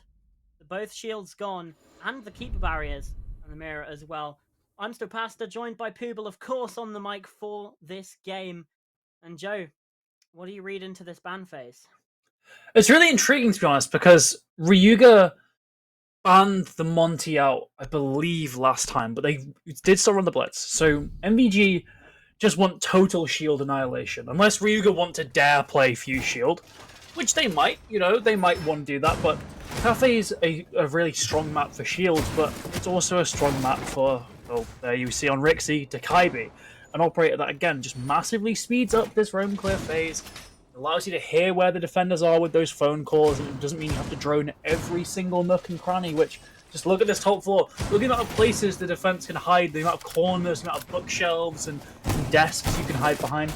Just get rid of all of that because you can hear them now, concrete. So, I don't want to get rid of shields, but at the same time, they're such strong attackers. That being said, maybe that's exactly what MVG want. They're starting on the attack. They want to have a good, strong start. They don't want to allow any of those negative vibes, that those bad tendencies from the end of Consulate to carry over. Instead, fresh start, fresh operator bans, just getting straight into it. Yes, they are. But it's Cafe. So we just take a bit of time to actually get to the building. That's exactly what we see here. Running things out a little bit as well, and you need to be, of course, wary of the possibility of any form of spawn peak. Actually, it's gold taking I'm not entirely sure from where. Perhaps the fireplace window, perhaps the train or the mining window even. Either way, now taking refuge inside of the train museum, down to about 16 HP. That's a fairly decent start, actually, for Molotov Gang. Well, it definitely wasn't the flag. It's barricaded up. From somewhere, Gold has been taking a lot of damage, and again, good start for MVG. Yeah, sure, they didn't get a pick, but now there's a lot of pressure dealt to the attack, and on a map that can be quite slow, is very, very nicely well done. And now Rise gets a pick, not onto Gold, but onto Aliameister. So now there's 3 players and one that's very, very low on your attack against all 5 healthy players in you. MVG, again, brilliant way to start. Yeah, low in that push from Red Stairs as well. Klazari gets that pick, but even if he didn't, immediately, Rise gets that pick, even if he didn't, Klazari would have been there to get the trade. They both come from opposite directions on those Red Stairs, lock out that pick. The problem is they haven't actually dealt with the second floor yet. Phazon's still up here, can still potentially play spoiler and nearly takes down Shimizu. At the very least, he's been scared away by that phone call. He's now in a safer position and no longer as direct a threat to that push that he once was, but he's still by those white stairs. He still needs to have some kind of attention paid towards him. He can't be allowed to re-engage here. Nitrocell goes in, beautiful, takes down Trixie. That's the ace gone. 4 versus 3 now as Ryuga just bounced back entirely. Phazon's very close to an engagement himself, and there's just no way Shimizu predicts it. A freebie for him. Still 1 trade onto Pat, but MG Ryuga leading in man count. Yeah, they are, but again, look at how low Gold is. All the way from the beginning of the round, it means that just 1 bullet will be enough to take him out from pretty much every weapon, even at quite a considerable distance. So things can very easily go back in the favor of Molotov Gang, but as things stand, these last 20 seconds, Rise trying to push down White. He knows that Phazon was around here somewhere, but he's rotated away. He's scarpered off, and now triggering that proximity alarm. They're going to be aware of that position. Actually, as well, inside of the site, dodges a flash. Rise now downed as well. Things going from bad to worse. It's in fact, oh no, it was an EDD that took down Rise. Not what you want. Looked like it was going to go brilliantly, but instead MG Ryuga actually find the first round of the map. Yeah, a bit uncharacteristic from MVG there. They just kind of stalled in that mid-round, despite getting that early damage advantage and getting quite a good amount of pressure towards that top floor. After they got that first pick, they didn't really know what to do with it. So partially they wanted to go through red, but they couldn't find a pick there. Then they want to go down white, but they just don't have all the angles covered. There's so many places you have to watch around white stairs that they just try and face check everything, and they end up losing lives. And from there, they really just seemed to panic, and MG Ryuga just played it cool, played it safe, got their picks, and won the round, and now they're down into this kitchen, which probably I would say an even stronger site here. So MVG have got a lot of work to do. They've shown in concert they're very good at attacking even conventionally very powerful sites. However, different map, potentially different mindset going into this with how map 1 ended up going. MG Ryuga just need to keep on putting rounds on the board and get themselves in a comfortable spot, because that's exactly what ultimately led to MVG winning out map 1. Yeah, very much is. And they've got the smoke inside of VIP. Now the other time that we saw Cafe on stream, there wasn't a lot of VIP play. Well, there's not going to be a lot of Valiomeister play this round. Looks like he went for a spawn peek. Shimizu though, ready for expected that peek. And gets the punish. Now that's not really what you want to see, especially as it's only the second round. We haven't quite rattled MVG enough for that to work. And now we're giving them a very easy way to fight back very early on in this game. And to get themselves something they could potentially springboard off of for the rest of this half.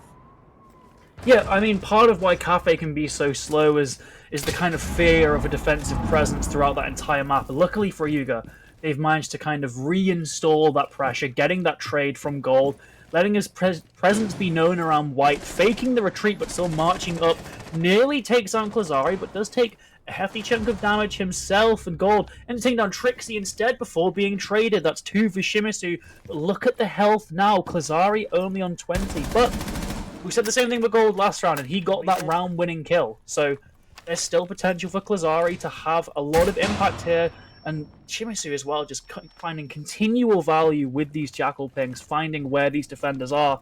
MBG have still got a pretty good start here as they finally get towards their execute. With more chip damage going the way of the attack, they're going to have to start getting more and more careful. VIP now, the area that's facing the most pressure. Shimizu taking a small amount of damage. About 15. Trying to send the pressure on through that. So taking out Klazari, trying to push down those brown stairs. The main one's in the middle. Now the advantage is in the hands of Ryuga. Again, around that looked like it might be going well for MVG, but MG Ryuga, they hold on. Now they put themselves in the advantage. They put themselves in the ascendancy. With Rise falling now as well, makes it all the more difficult. Shimizu has already found 2 kills in this round. Gonna have to ace. He needs to find his other remaining 3, but the prone angle from Braxi. Yeah, sure it was spotted, but it's just so difficult to play against. Look at that. Yeah, it's basically one of those things where you have to react instantly, or you're probably going to die there just due to the damage per shot of the DMR. MVG really not convincing me that they should have picked this map so far. Obviously, said the same thing for Ryuga and Consulate, and they did bounce back on their defenses, but you should be putting up pretty convincing attacks if you've picked out this map at a best of 3 in my view, especially as the higher seeded team coming into playoffs. MG Ryuga already had to play another best of 1 against Envision just to get here, whereas MVG have been fine, relaxed all morning, ready to come into this game fresh and full of energy, and yet they just aren't quite hitting those same highs on Cafe as they did on Consulate, and Ryuga aren't even doing anything too special. I mean, they conceded an opening pick instantly last round, and they still just fought from behind by just playing consistent siege, waiting for MVG to walk into their lines of sight. And MVG are really starting to suffer from this lack of shield ops, it looks like. Banning the Blitz maybe wasn't the option. You should have potentially looked into using it instead. Obviously, the Monty was always going to be a ban from Ryuga, but still, you could have used one of those operators just to help a little bit when it comes to clearing out the map. Oh, this time Spawn Peak goes the way of Ryuga as well. I think, is that the first time they've gotten themselves the opening pick in this game? I just think it is. Okay, I'm unsure of how he died there. He must have just been in the action of peeking back behind the wall as he got shot, and then obviously the momentum carries the body a little bit. And that's where the icon lays. Can be a little bit deceptive. Even still, what matters is that Pat gets down into life. However, the pressure onto Small Bake. He's nearly baited into an engagement, but instead backs away from it up to the second floor.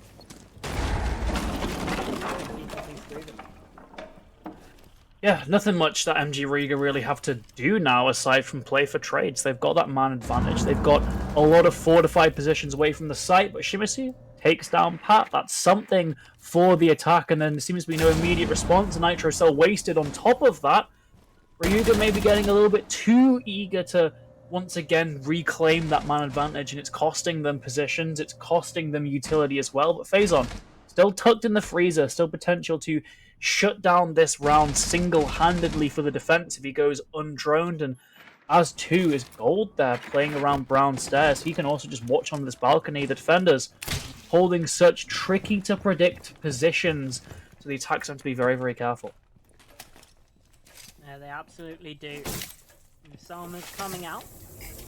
At least trying to try and do something. Basil spotted on top of the plank. Also, they able to spot Shimizu and take him down. The advantage yet again for MG Ryuga, and the time as well starting to come into their favor.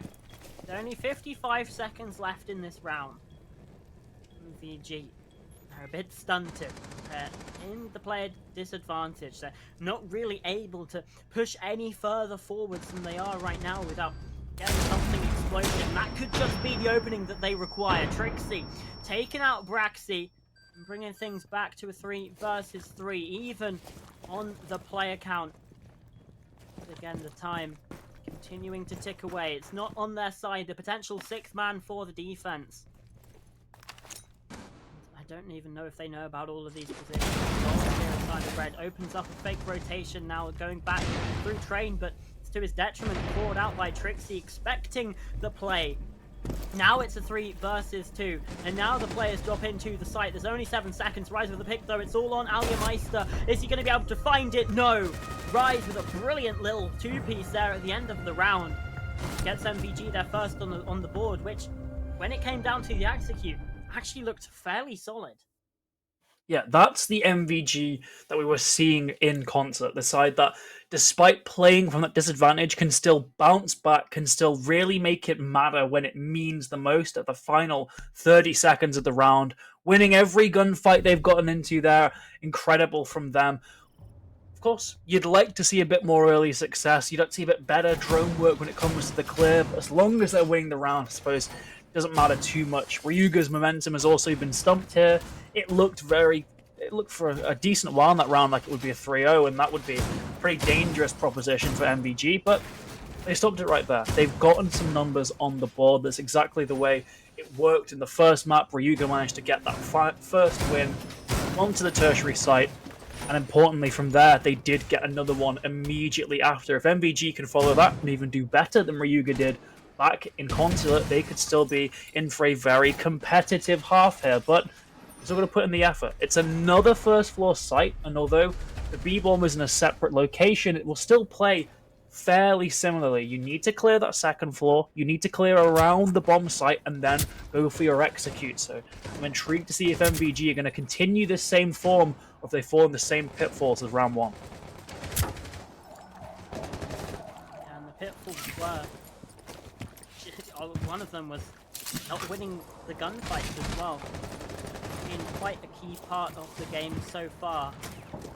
And particularly this series is those rounds that are won or lost when it comes to the gunplay. We saw it on Chalet as well between PBX and Crown Zero as well. All of these things can sometimes just come down to who shoots who the first, or who shoots who better. And something that MVG, at least in this map, haven't necessarily been doing too well. You've still got 2 players on 0 kills. Yeah, it's not the best. It really has been a bit of a carry job from those 3, and particularly in that last round, to take it over the line. Still fairly early in the round. Only at round 4, there's still plenty more to go, and a lot of these MVG players might really reach their peak form in the defensive half, so don't count them out as of yet. However, Pat instantly repelling what looked to potentially be the, Oh the boy. startings of a strong attacking half, but it's been shut down immediately. They can't seem to match the way that Ryuga played Consulate. Instead of it going to 2-2, looks to be a 3-1 unless Klazari can pull off a 1v5. 0 kills to his name so far. Was a pivotal player in map 1. Just hasn't found the scoreboard since. Yeah, indeed. Pat nearly caught out there by Klazari, but push in, trying to find his first kills of the game. Does indeed, but it's with no impact in the end. Pat flanking round the backside. Takes him down. And it's another good start, or another good round there for MG Ryuga. 3-1 now. We have a bit of a score update, Joe, for one of our other quarterfinals, sorry. It's Frequency Esport. They took the win 2-0 against Rabbit Crew. 7-1, 7-1. Yeah, it's maybe not the closest series, you could say. Frequency didn't even... I don't believe Frequency were even the first seed. I would imagine they were second seed. Yeah. So, not even the top of their group and putting up that performance. It's certainly very impressive. I'm sure both these teams wish they were in that position where they could not only have won their quarterfinal, but won it with plenty of time to spare for the semi-final, time to rest up. Instead, just with how seemingly prolonged this series is going to be, following this trend, Ryuga might win this map, and then it goes to 3. There might not be much time between this and their following semi-final, so they want to win this sort of confidently and dominantly here. But MVG, I have a feeling they aren't going to take this line down. They're going to try and fight back. They're back down to this kitchen dining site that they need to attack. Pat's playing very aggressive in that bakery, so that's an immediate point where they could get in there and they could take him down quickly and give themselves a solid advantage. Yeah, indeed, especially now into this round. These teams, they won't know who won that game. Whoever wins the series now will be playing against Frequency in the semi-final. The onus now on these teams to hurry up, I guess, at least from Frequency's perspective. But again, like you were saying, Joe, I reckon this series might go the distance. Yeah. Dockerby Call comes out. Gonna reveal some of these positions. Doing a pretty good job and a pretty speedy job as well, at least. By this 2-minute mark, they're getting things open. They are, but they're being really cautious about it. You see Rixie a whole floor above where he's actually making those holes. They're very hesitant to push through, and still, despite all of the tiptoeing around, Shimisu's still been blown up by a nitro cell there. So, yet again, advantage to Ryuga. MVG are just getting schooled here on Cafe. They seem like they can't really find anything in this first half. Again, careening to another MG map round win. But still time left in this round, and that's great from Klazari, just instantly getting that pick onto Pat. He's still alive as well, can still provide more self-destruction, and the Echo being destroyed, being taken down as well. Those drones are just going to be cameras now. No more opportunity for that plant denial. There's still the smokes, yes, so there's still some kind of stall, but that key round-winning utility, gone. Yeah, single operator, at least, and probably with the most amount of power to just win you rounds in this composition, and possibly in the entire game in general. Very great pick to get off the board here.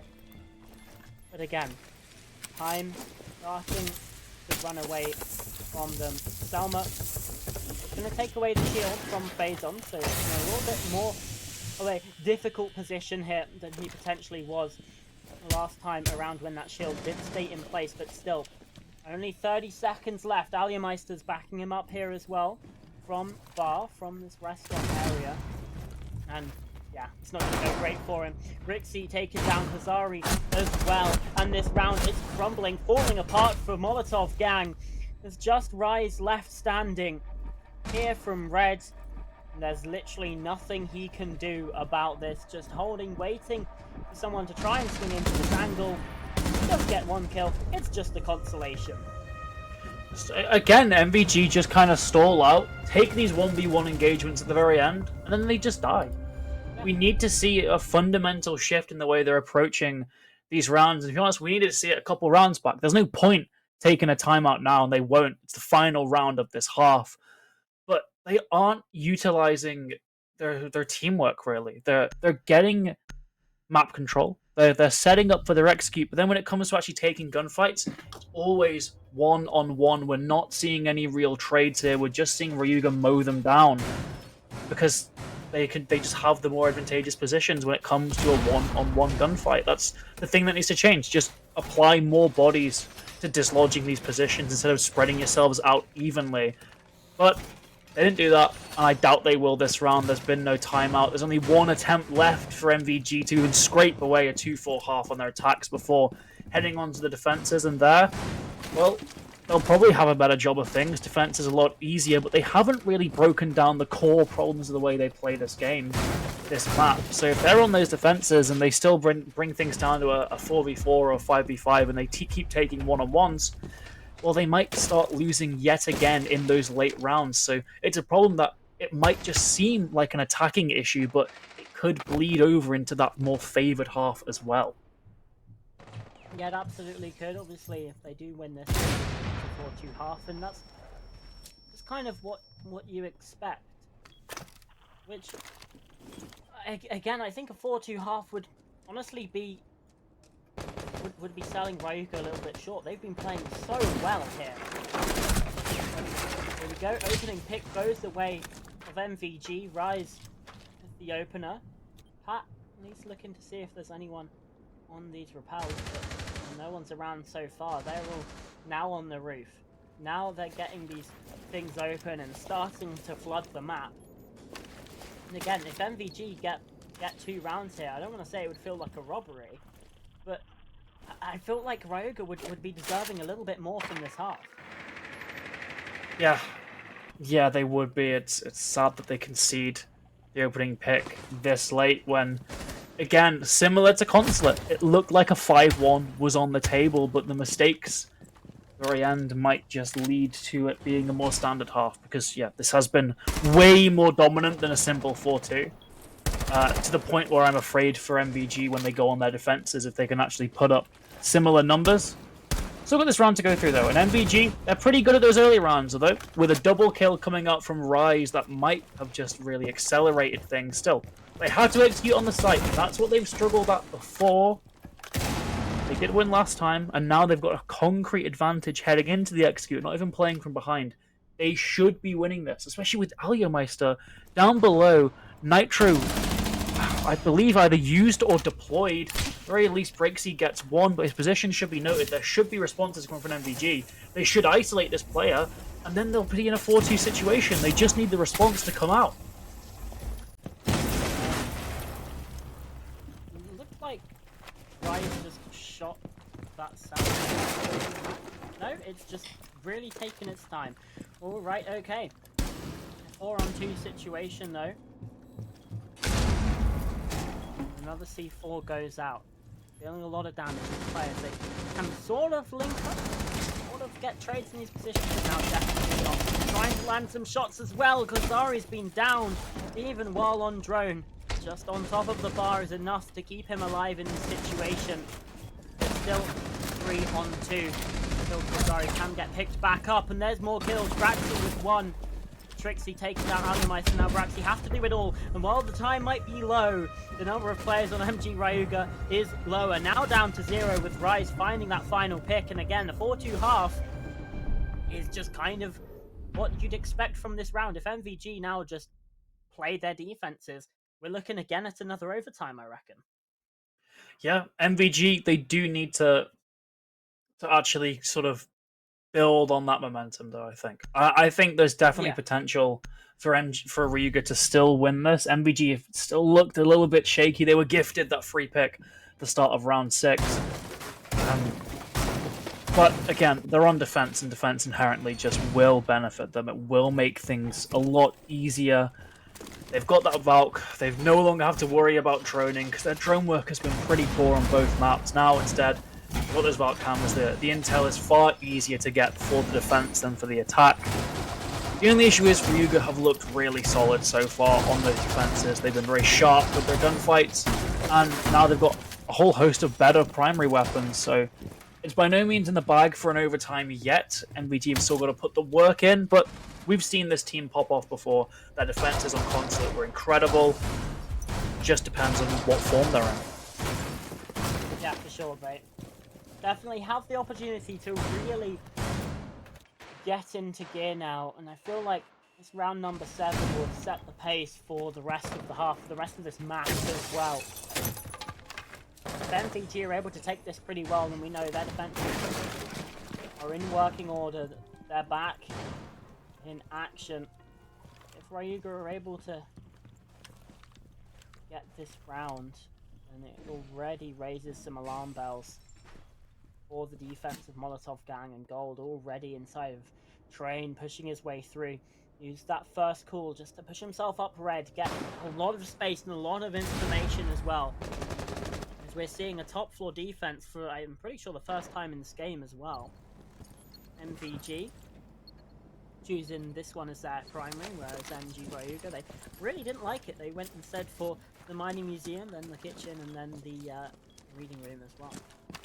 Yeah, it's a site that a lot of people would initially call quite good because it's a second floor site, and particularly in game modes like ranked, you just kind of pick second floor and basement sites. But the problem there is the big skylight. That basically cuts that site in two. It gives the attack a really easy angle to hold as well for post plants. It's a whole host of difficulties for the defense. It's still workable. The rest of the site is still pretty good if you can manage and mitigate the impact of that skylight. But not a lot of teams are great at doing that. We just see Aliameister continually peeking around. Trixie is basically trapped in that one position in the freezer. He can't move through either of those doorways because he will be spotted, and it looks like he might be flamed out fairly soon. Capital has used both the MPs to disable things, but nothing comes as of yet.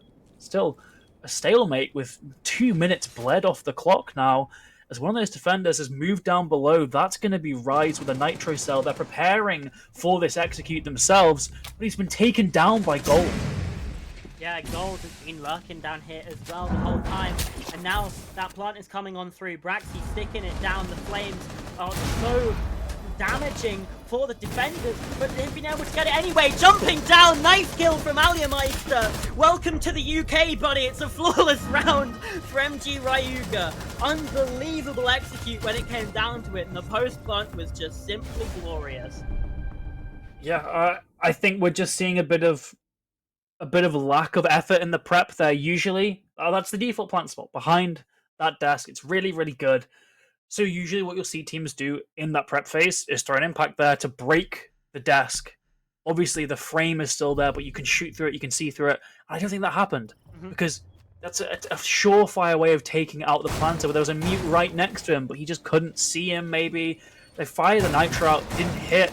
I don't know why there wasn't a better response, seeing as there was a player right there. MVG, either way, not turd. They played most of that round well. It was just the execute that went horrifically wrong. So they're coming back. They've figured that they can surely fix just the last 30 seconds of their game plan.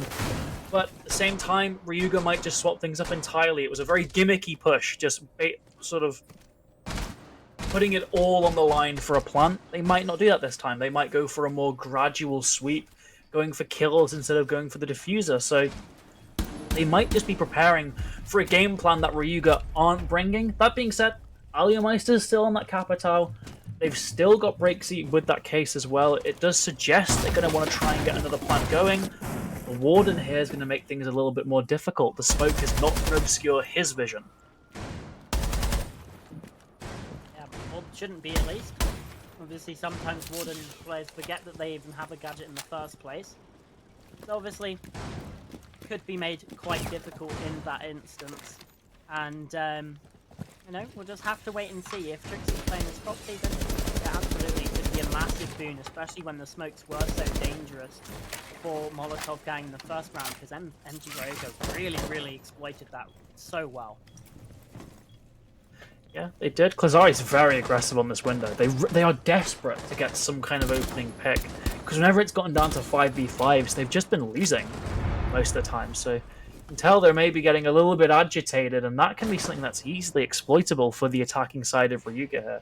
I want to note, only 2 rounds required to win this map for the attacking side, so They are thoroughly in the driver's seat. MVG yet to find any success on their defensive half, which just makes this decision to go to the top floor even more puzzling, really, when you have those two Yeah. strong first floor sites and the kitchen as well. Instead, they're just back up here, and I personally don't understand it. Ryuga is still going through the same motions, preparing everything, disabling any kind of Wamai magnets. They're got that Capitao towards the skylight. The only issue is Trixie. They've got to deal with him somehow, or mitigate his impact somehow, because he can easily die that plant. The MP just narrowly misses. That was a great idea. I don't think they've realized he was just a bit out of range, and he's surely going to put a spoil on this push now. Yeah, the thing that MP did do was get rid of any form of magnets or anything like that, and by being thrown through as well, they know that area is clear. It means they can get that denial onto the shield. Now Trixie's in a very difficult position. Just has to prone here in bar back storage phase, and on this window, I believe will have spotted him out. No, not quite. The chair just blocking, and now as he's jumping in, this is the perfect opportunity, but not quite enough damage being dealt. Braxy's now also low, but still, these players alive are going to be able to shoot their guns. The problem is the time. You can see only 30 seconds left. That bar has been shot out this time. MVG learning from their mistakes, but still the opening pick goes away of Ryuga, trading back and forth. Still Ryuga in the ascendancy, and again Trixie, he's not using his gadget, he's just walked straight past them. It's like ships in the night, going back past each other. Now the player's downed as well, shot out from the back. It's now a 1 versus 1. So many of these players downed, and Pat, he doesn't know what to do. Starts planting the players close. He's going to be able to get the kill. Tries to spray around the bar. What is going on? Trixie just about holding on to dear life. What on earth is that finish?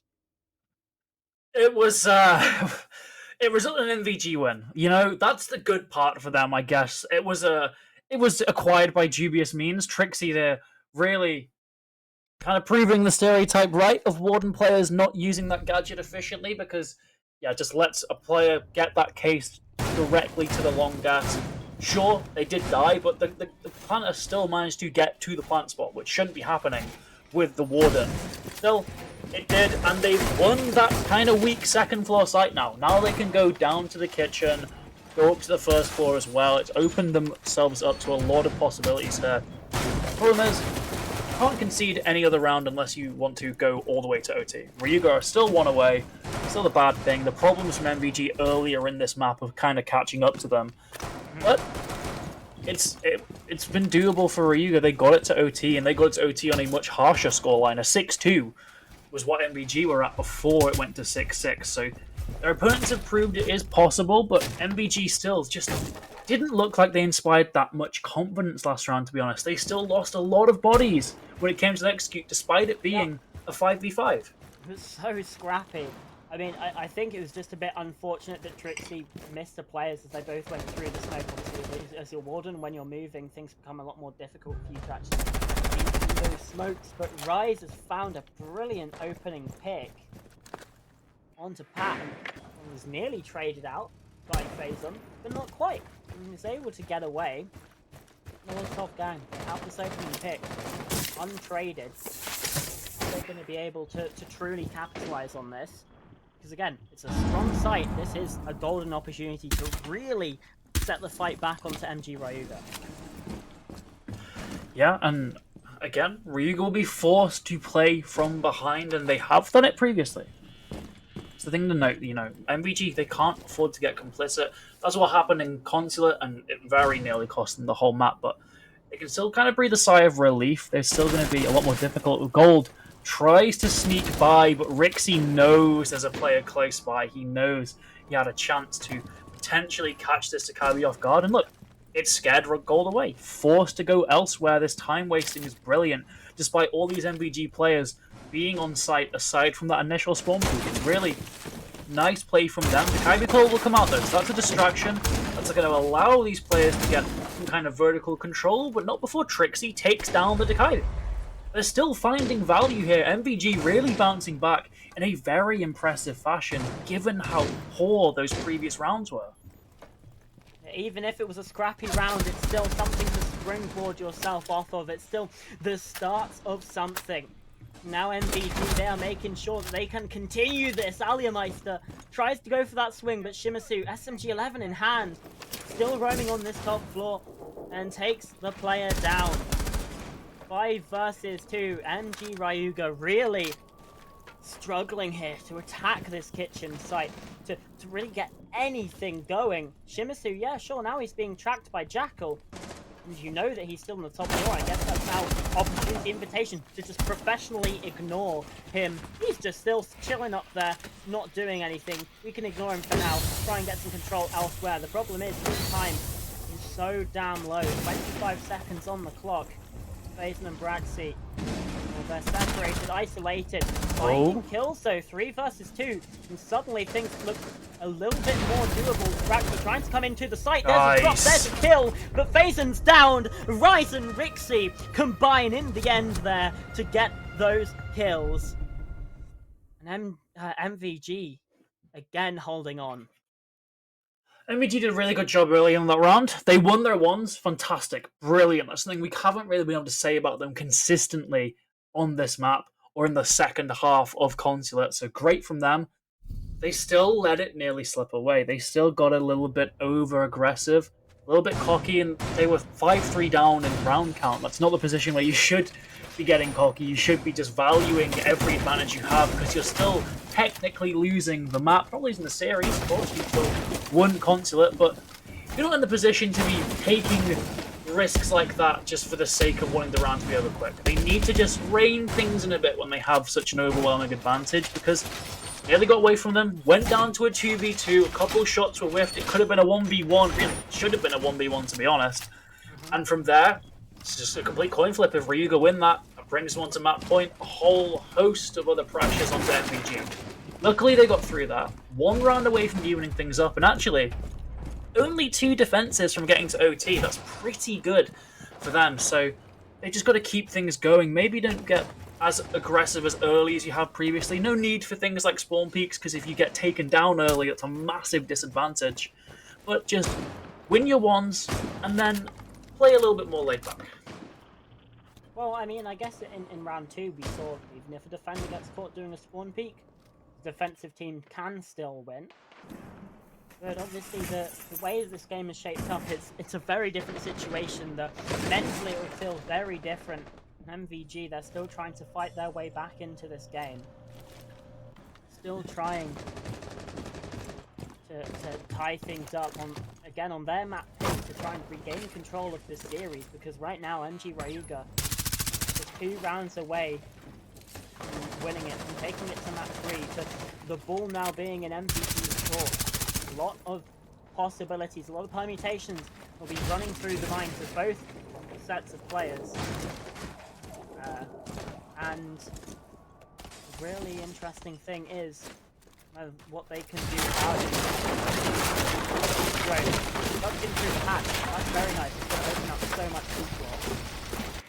Yeah, I guess that's something I didn't know about the drone, that you can affect the way it turns immediately from throwing it by just picking it up again. So yeah, very nice. If you learn something new every day, I like that a lot. It keeps them safe while doing a lot of destruction, and it also breaks those desks, so it's more difficult for MVG defenders to hide up their golds, force into a nasty engagement, but does just about come out on the winning side. Trixie's so very low, but no kill was found. That's the crucial part. Trixie can get away. He could even maybe scamper on down to the first floor, maybe use that nitro cell to find something, but Klazari gets a kill instead, but he does trade with his life, and with Trixie still so low advantage, you've got to give to MV2. I was going to say Ryuga, now thoroughly to MVG. 2 quick kills. 4v2. Trixie's still low on health, yes, but with such an overwhelming man advantage, it's going to be very difficult for the attack to find an opening there. Well, they have found it. Faison with the kill onto Rixie, and with Trixie still on 5 HP. Very quick to this becoming a 2v2, and Shimizu isn't looking the healthiest either, on about half health himself. So MG Ryuga, they might still be in a decent spot, however, once again a fact that creating some noise here is actually just to try and push his way on through over this top floor, but Faison still outside, not really impacting anything, and in the round right now. Shimizu, he's up close, he's spotted the push in. Oh, it's a little bit whiffy, but it's still fine. Raxi taking the drop and rises there, holding the cross and making sure that things don't get out of hand. From 5-2 down, MVG have got 3 in a row, and now they've tied us up. Yep. 5-5, and from that, they immediately provoke an MG Ryuga timeout, and you can't really blame them for that at all. They had such a good advantage, and now the same thing they did to MVG, they're seeing it unfold before their eyes. 3 in a row for MVG, and to be honest, it doesn't look like they're going to stop here. They've been really effective in that mid-round now. Of course, it's gotten close towards the execute. They've still given away picks, but they've gotten themselves in the advantages to begin with, and they're still closing out those rounds here. It's a really much different look from them compared to early on in the first half. Great to see that. This timeout might be exactly what Ryuga need, though. 1 round required for either team to lock in OT, 2 to win it out here. Problem is with Ryuga, they've called this timeout, and now both sides kind of benefit the same from it, because MVG get a whole 40 seconds to talk about how they want to finish out this map. Same with Ryuga. If Ryuga popped it just a little bit earlier, they would still benefit more because they have less rounds to win. But now it's all even. You're in this really kind of weird spot where you want to call the timeout to stop it from getting too carried away. But you've also given MVG a timeout to just cool off a bit, not get too ahead of themselves, and just think about how to finish this map. Yeah, and with, let's face it, we've been seeing a little bit of overheating from MVG. That opportunity just to calm down a little bit might actually be really beneficial for them.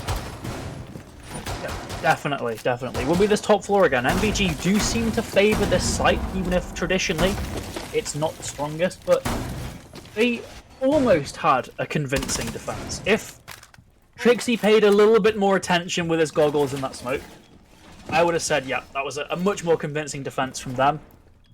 It wasn't. Luckily, looks like no Capital. Looks like it's going to be a different push here, relying on the Ying instead. So not constant kind of vision denial that the smokes bring, but instead flashing out players and taking positions. I like that adjustment. I like how they're adapting and playing more aggressive because they are being faced with a Warden here.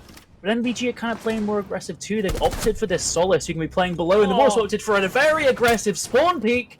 Rixie taking down gold. That's the Flores. It's not the linchpin of the assault. The Ying is still in play. The Amaru is still there as well. But it's still a very useful piece of utility because all those Melusi Jammers are now going to stay. All those Melusi Banshees are going to stay up. Again, the first time that we saw Flores in competitive play at all. Cafe top floor. An incredibly powerful site for this operator, now taken out entirely, and to be honest, I thought Gold was going to get that kill. That up so perfectly. Now he might have just waiting a little bit to really make sure that he was adjusting his aim perfectly, but enables the player to get out of there and crucially as well did a little bit of damage back to the Ying on the skylight. Everything going right for MVG right now. They just need to not get too ahead of themselves. I can see them, they're desperate to want to get these kills, but they don't need to. And Shimizu needs to be very careful. A long, harsh angle being held on him, but Klazari takes down Pat. The Grimgon, again, still not the full focal point of the push. Ying's still in play. There's still something that can be made of this round for Ryuga, especially if they pick up 1 or 2 of those defenders straggling outside of the site. The Incandelas go in, the push is here, but might have just been a fake for now. I don't see any offense come through, and it startled Trixie for the moment, but he's that Warden. He can put on those goggles, turn them off. He'll be fine for the next barrage of flashes. Instead, they've kind of just wasted utility there. They wanted to provoke a response from MVG, and unfortunately, they just didn't budge at all. Yeah, no, Lazari though. Looking to poke his nose out of a window or two. Have a little sniff around, see what's going on. Rise now is the player that actually finds the kill. Aliameister falling. Now 2 versus 5 for MG Ryuga. Back to timeout, things really not panning out. But there goes the jump out. Shimizu getting aggressive, taking down FaZe and Braxi. It's all or nothing here, my friend. A 1 versus 5. Have to clutch up, find everyone. Not getting traded once. It's not going to be done. A flawless round coming through for MVG. Now they put themselves on series point, one step closer to the semi-final against Frequency. Yep, one more round. All that's required. But at the same time, one more round for MG Ryuga. So it's still kind of almost an even playing field. Not quite, but it's nowhere near as bad of a downside of a deficit that Ryuga were facing on map one.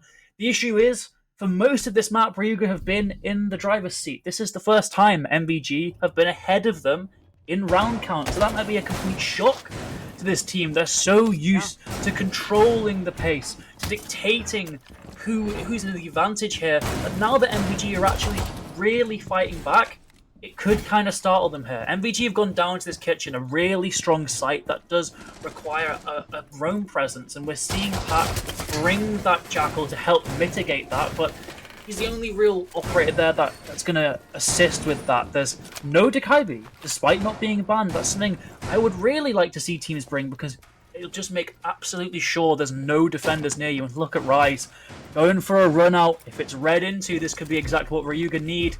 But if they don't, it might just be the final nail in the coffin. Indeed it might. Rise just checking the cam initially, trying to see what's going on. Now running out. Doesn't find anything back inside.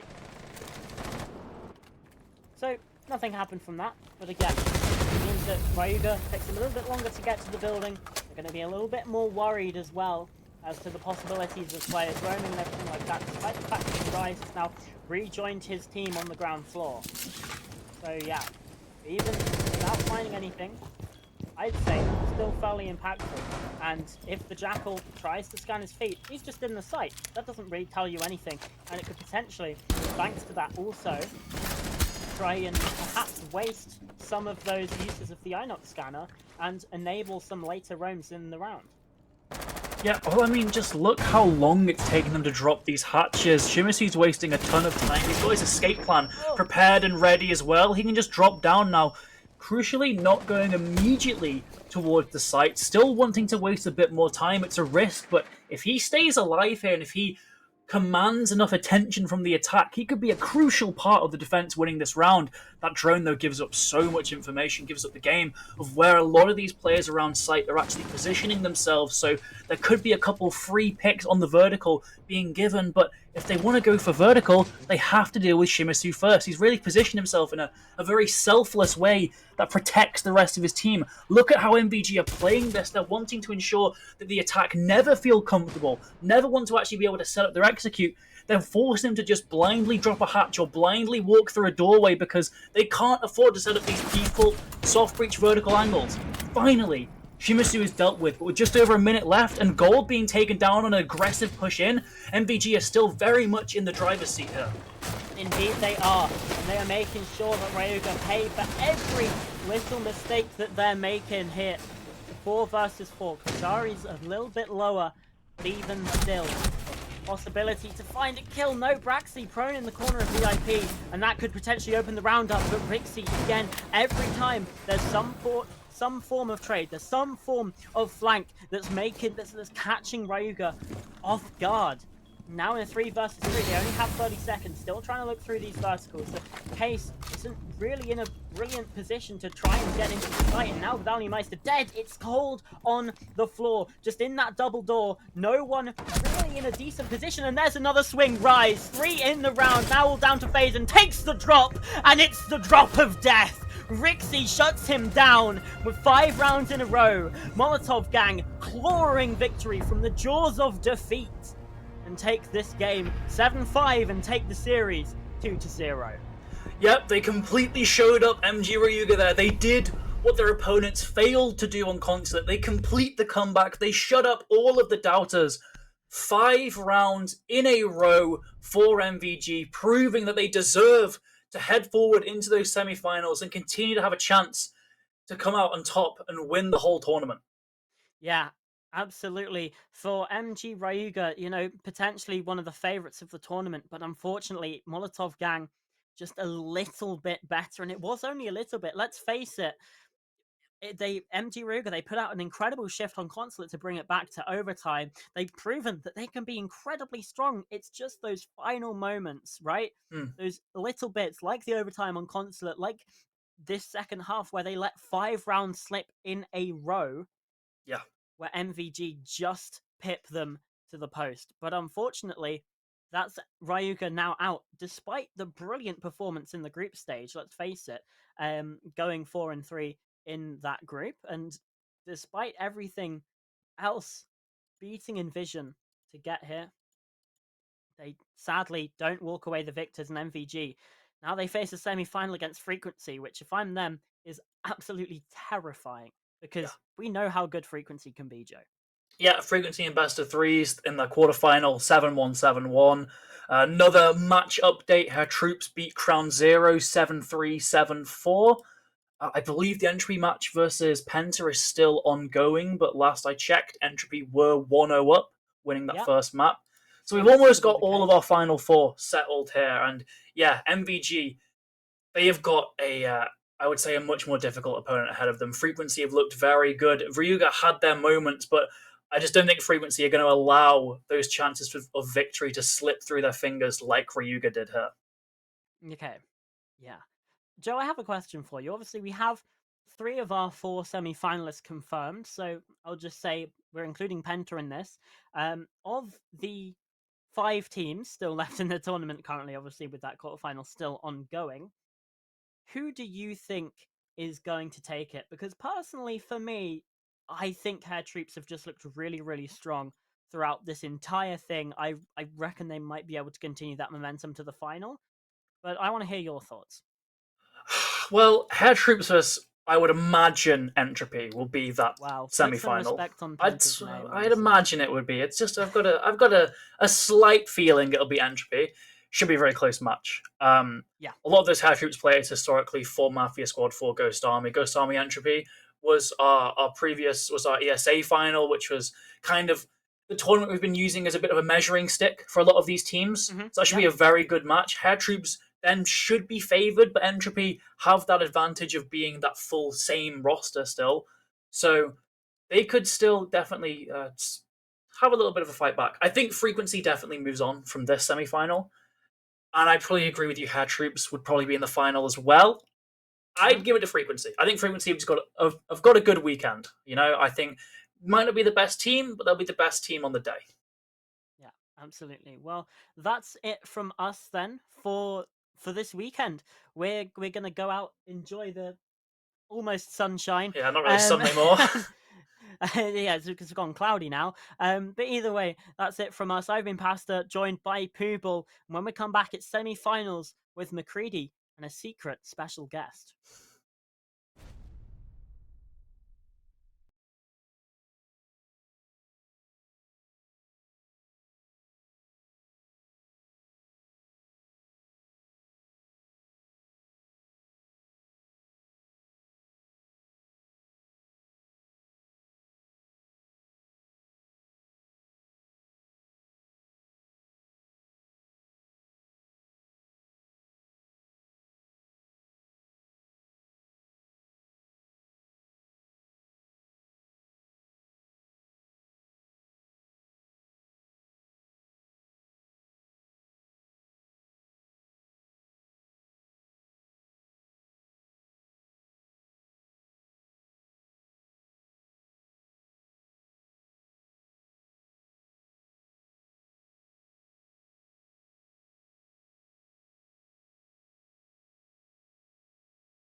Good afternoon to all my guys, gals, non-binary pals. I'm McCready, and I'm going to be taking over for the rest of the day. Joining me today is actually somebody that you really might not have expected. It's going to be Nanos joining us on the casting. They've been producing for the past couple of days and for the past couple of seasons with ESA as well. And we're finally getting them on the mic and see what they think about it. So I want to talk very quickly about your thoughts on the competition so far, what we've seen, because I know you've had your own opinions, especially behind that camera as well, haven't you? Yeah, I've had a few choice opinions to say about the teams, definitely. Honestly, though, I have been really enjoying the competition thus far. Some of the games have impressed me. Some quite funny rounds, I have to admit.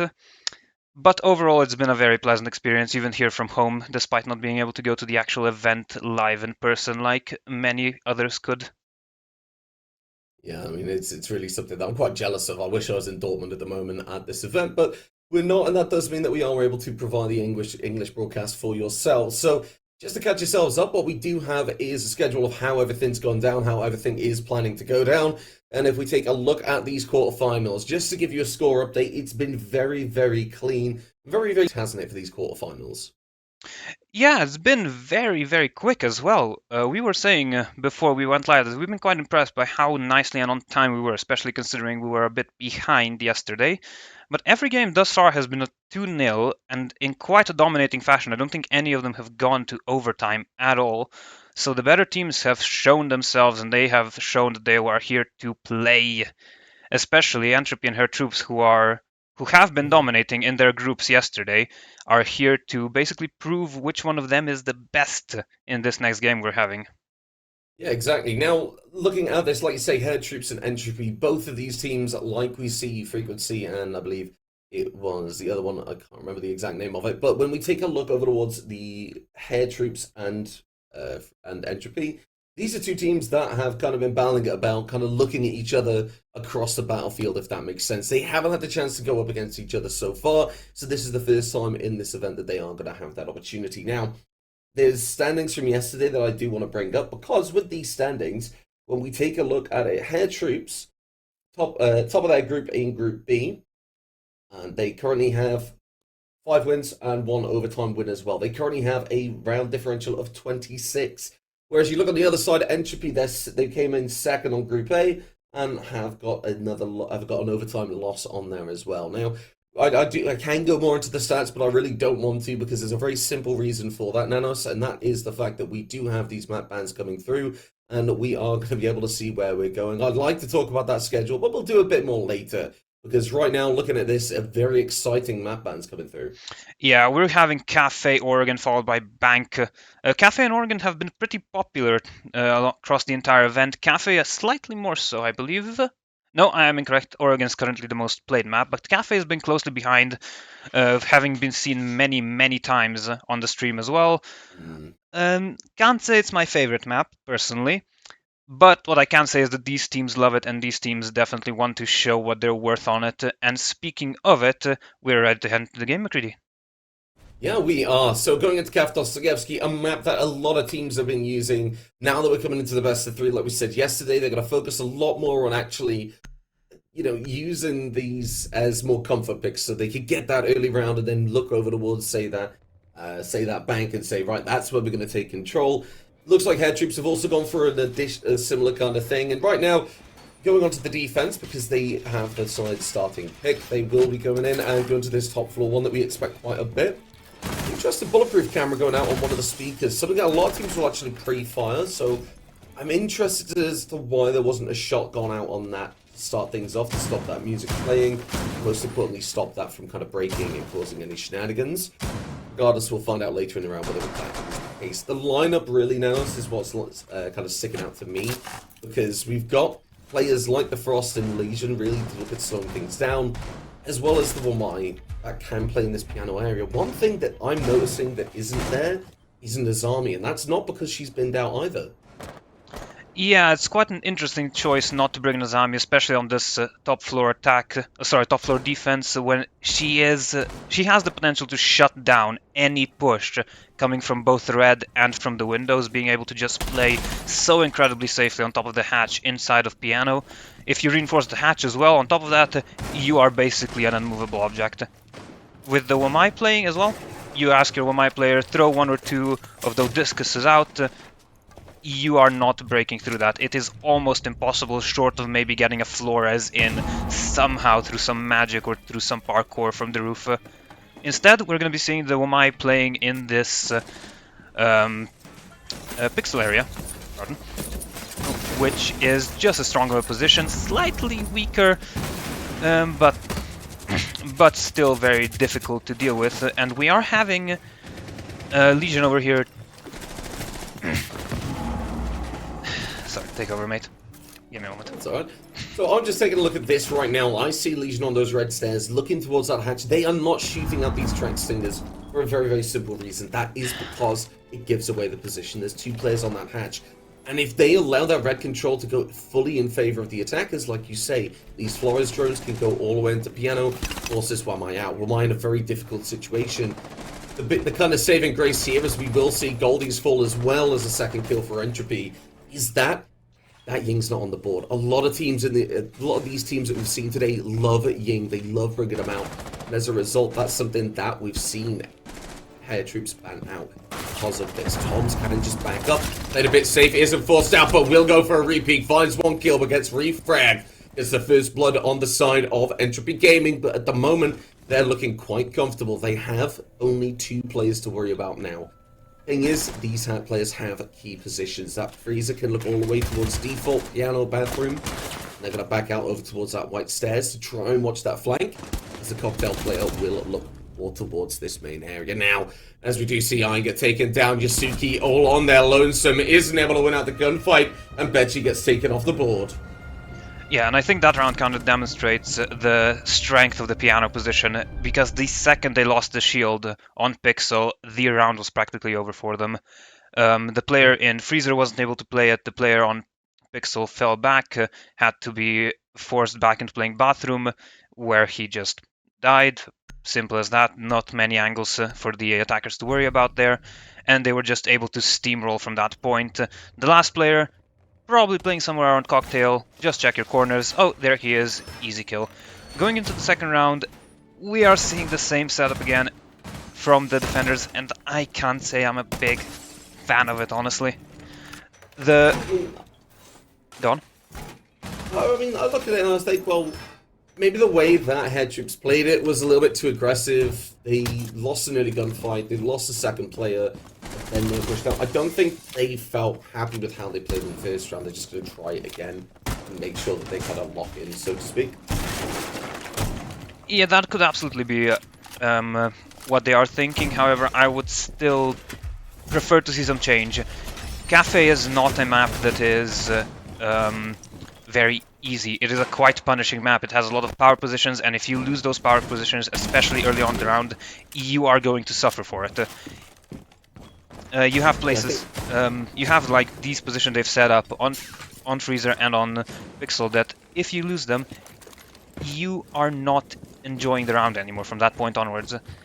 I would prefer to see some small changes just to make those positions slightly more fortified in comparison to the round before. Yeah, I mean, I think something like a Valkyrie or Pulse might actually come in quite handy there if you are losing these positions quickly. Well, what's going to happen now is we'll see whether that is the case, because this is only one round. We can't really draw many conclusions yet. But an amazing Flores drone comes through there. Didn't get a kill onto Goldies or do any damage at all. But what did it do? Well, it taken out that utility. ADS. Not an ADS, sorry, that Banshee, the Goon Mine, the Frostmat, all taken down on a position that when you look at a late round execute Nanos, that is where the attackers are going to need to push. And if that utility is taken off the board, that makes their life so much easier when it does come to the push. Flores drones, again, going to be clearing out even more util.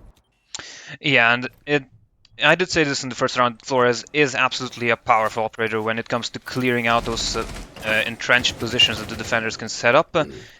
I'm used the example of an Azami. They're using it to clear out the Melusis, the Frosts, Legion Mines, and 2 of the shields that are already gone. Oh, sorry, only one of them. One of the Freezer is still standing, but should probably be gone either from the Ash. I was about to say or the Flores, but he has used all 4 of them yet, so only the Ash now at this point is the quickest way of destroying them. but we are seeing the attackers just try to set up for the execute. Now we have somebody on red stairs already, while the others are chilling on the rappels and on the roof, trying, just hoping that somebody overpeaks into them and gives them a way in. Yeah, and that might be exactly what they've just got. Husky will find a kill onto Yasuki, however Goldies is there with a quick answer of 2 players. Refrag does come through, but Atla's going to be able to find one, doesn't get another. And it is going to be Tom keeping this thing even Stevens, just all on their lonesome over towards the cigar shop. Whether the player might be over towards the bathroom area, but with 40 seconds ticking down the shield there, aware of where that one is playing, they don't even do any damage to Tom. They've got to push through. Now they're going to do that damage. They're not able to find that kill, but the position's given away. They have to rush in through to Cocktail. They don't know where they are. The swing comes out from Iron, but the gun isn't fast enough. It doesn't find that mark, and now it will as it rotate over to Freezer, finds the pick, takes out the Brava. A round that really could have gone entirely wrong for the side of Hair Troops, but they were able to bring it back. Very well played from them at the end, but it's all on Goldies at that point, Nanas. I feel like without Goldies, that round crumbled, because again, we saw so much utility that should be used in the late round, taken out because of that Flores. Yeah, absolutely. We've also seen at the very end there, the 2 defenders played that almost perfectly, I have to say. They got the red pings from their bulletproof camera that was still standing, and the second they saw that he was pushing Freezer, they both just went away from that, just denying him the fight, denying him the gunfight, not giving him the chance to ever even get one of them. And then, when he inevitably fell back to Freezer, when he figured out, oh hey, they've fallen back, they just re-swung him, one from the long bar and the other from bathroom. There we go. English. Difficult language sometimes, believe me. I know I've tried pronouncing Worcestershire sauce as a child. That was absolutely painful. But we're going to move on. We're going to take a look down towards this bottom floor song, because we've talked about that top floor now. We've talked about the utility. We've talked about what we could probably see Hair Troops do differently to win it out. And now that they've done that, now we can start looking down below. Hair Troops are a team that are able to really pop off. They are really able to get a lot of kills on the board and get really early advantages, and that's what they want to do with these roamers. They want to get control, because if they have that control vertically, a take on the site isn't the end of the world, because there's a lot of lines of sight that could be open from up above. And when attackers consider that and try to go for that verticality, being able to nip that in the bud is something that will be nothing but beneficial when it comes to that late round. Right now, though, you can see the side of Entropy have gone up to the top to jump out from Goldies, isn't able to find anything, and it is just a very quick escape because those staircases, with a map like Cafe Dostoevsky, those staircases are massive choke points. Roamers can be cut off if it's done properly. With that run out, though, that is going to be Goldies escaping. The Jackal scanner, though, will give the information of where this player has gone to and will allow for a very quick clear of this top floor. Yeah, and they quite frankly fell back from that in a rather quick fashion. One jump out was all it took for potentially them to realize, oh, they're doing a different kind of push than we expected. Everybody fall back, just play the crossfires from this point onwards. Play our little just bunker down. This is one of the best sites to bunker down, and you have four amazing operators for this. Legion is going to punish you going around any corner, as is going to the Lucy, and Fenrir is going to be devastating should they not clear his FNATs. Exactly that, and the big thing for me as well is that kill onto Buck was the first one. Flores is going to follow as well. Those Flores Rotero drones not going to have that massive impact we saw before, but the verticality is still there. Betchy putting those RAM gadgets to good use, has no more in pocket. Now it looks like the gunfights are going to be exactly what they're going to be put into use. Betchy able to fight Tom. And now we do see is Entropy. They're in a good spot to look for a push here, but they need to get control of one of these key positions, either Whiskey or Small Bake. If they're able to do that, they can really put the pressure on. However, Affler gets taken down. Now Hilgen and Betchy, one on Red, one on Bakery, have a lot of work for themselves. As you can see right now with Prep, with Bakery, the lines of sight have been made, and Yasuki seemingly puts the final nail in the coffin for the side of Entropy. Yeah, and I think that is exactly what we expected to see here from Hair Troops with this lineup. Anytime anybody swung anywhere, there was just something to meet them. Be it a gun from the defender, as you should expect, but the utility. Fenrir, Legion Mine, Wamais to prevent you from even swinging anywhere. it was just a complete shutdown. You could not get in safely anywhere without at least a piece of utility and a person staring at you. Right now though, Hilgen's just gonna take this last few seconds, calm it down, and maybe talk to your team what went wrong, what you could bring in perhaps next round to counter this style of play, or perhaps just because he doesn't want to lose his KD. I don't think it's that one. I'll agree with you on that one. I feel like it is a case of just saying, well, we need to think about what happened in that round because that round clear was good. They lost that first player, but that's not something that's the end of the world. The buck is taken off, so that verticality does fall onto Ram with Betchy. They're able to clear that top floor pretty well. The verticality starts. For me, they didn't get enough kills out of it. They didn't get enough usage out of it. They found a player or two, but then head troops were feeling too comfortable. They prepared for it. Like you say, they went into bakery, they went into small bake, they went out of these positions that the verticality can really start to lock things down on. And we saw Entropy kind of match that. They went towards these positions where they knew the defenders were. As a result, that meant they were taking gunfights in that player disadvantage. That verticality meant nothing. And due to that, that's where that round kind of came to an end. Now, this is a side that I really enjoy, because I know I mentioned it a little bit yesterday, is when you go to this top floor, on a site like Reading and Dining, the top floor on Cafe Dostoevsky is played out exactly the same as it is in the first round. There's a bit of variation in it, but it is a top floor hold until the 30 seconds mark. So you see those castle barricades, the mute jammers, the legions, the banshees, everything up there. All the reinforcements are just designed to make sure that that top floor control stays in the hands of defenders. Once you hit that 30-second mark, you drop downstairs and you just watch these key angles. If that's something Hair Troops can do comfortably, they should have no problems getting an early round. But again, after bringing the Flores, this is something I've really enjoyed seeing, is the Brava and Flores being used, because it's clearing utility from safety. And that's the important thing. These castle barricades are getting taken down, and nobody has a chance to even shoot Affler. Yeah, absolutely.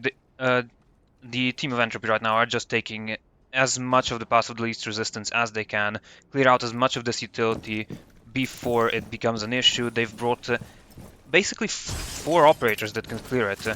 Ram can clear the castles, there we go.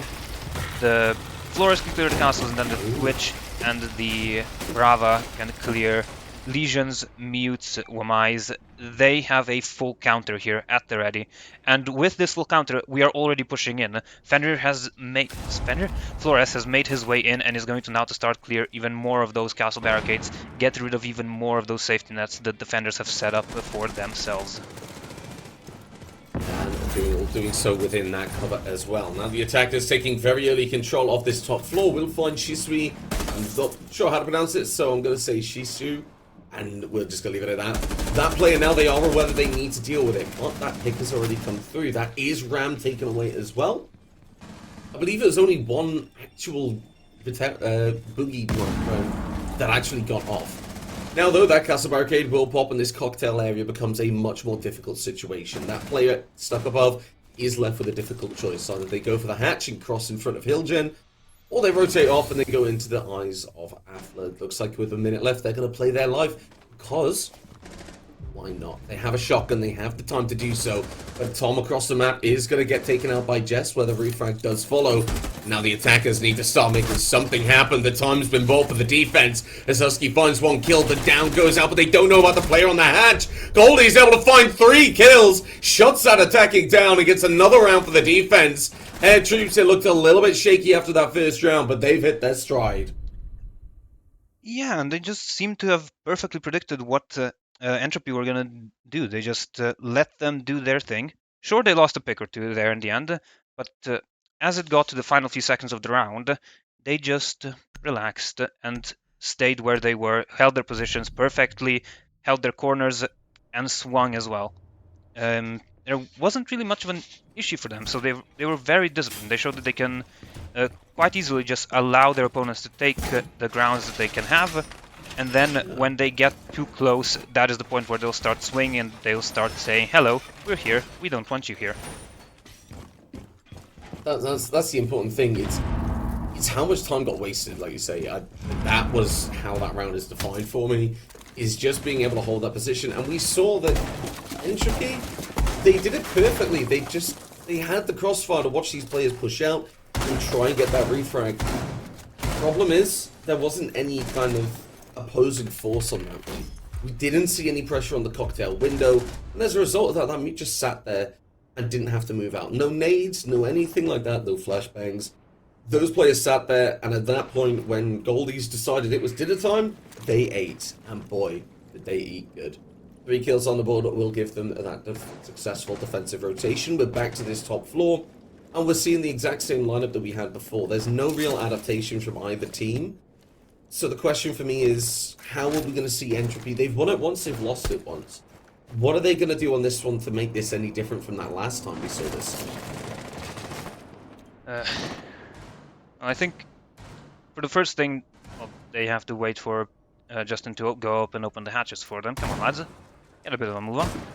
But for next, they need to just advance with their drones, I think. We've seen that in the previous attacks, they drone up to a point, but then it kind of stops and they prefer to start face swinging everything and just play the trades, which isn't necessarily the best way to do it, especially when we still have drones, and especially when we've brought operators like Flores and Brava, who effectively have 4 and 6 drones respectively. You can have so much intel on the defending team practically for free, just with those 2 operators, and we need to start seeing them abuse this a bit more. Yeah, so what we're seeing right now as well is with Atla down below, that means that Entropy have kind of read into one of the changes that we maybe suggested the last time we were here. A little bit more verticality, maybe a pulse, maybe somebody with a C4 ready to put pressure on. That's something that Entropy, while it hasn't caught them off guard yet, that's something that they're aware of is a possibility, is a factor. You can see that there is no C4s on pocket on the defensive side. They're not aware of that. They don't know that Warden's bringing a shield rather than a C4. They have to assume that that is there. Still, though, a player could go down below. Intel calls could be given. And as a result, Afla is there to try and catch them off guard. Shisui will be taken down, and Hildren will be able to find Tom, opening up that piano area. That freezer position is still there. Problem is now, though, that Yasuki has not one but 2 angles they need to watch. And as we see Goldies get taken down, Iron get downed as well. It looks like Entropy have just ruined this entire defensive setup. And off the back of a TK as well. Yasuki will find an answer, has to try and get Iron up. But now Entropy aware of that, or whether they could just push through. Afla putting the pressure on the white stairs. Isn't going to find its mark just yet, but it stops the revive. As a result, that means that as they get the kill onto Yasuki from the swing, the players in Freezer are able to put the pressure on. Very, very well played from Entropy, especially in the end game for me, Nanos. Yeah, the team kill and the injure, perhaps not exactly what Herr Troops wanted, but it was very well done there by Entropy. They had their drones in positions, they had the Ash below, perfect for the backstab, prevented the revive, had a drone on the 2 players as well at the very end, and were able to push in and secure the round for them in a pretty convincing style despite losing 2 players. Like, as long as you get the trades, it doesn't matter how many people you lose, you're the ones getting the trades, you're always at the man advantage. Exactly, and like I say, I was really happy seeing that flank work, and I kind of questioned Entropy, because they've been a little bit struggling on the attack, but there's a map like that, they can be forgiven to a degree. Going on to the attack on that top floor site, I was very, very curious as to what they needed to do to challenge it. I feel like they did that well. They focused on where they needed the pressure, they had somebody down below watching for a flank, and then, like you say, at the end of the round, they were able to apply that pressure and stop that revive, just kind of nailing the combo.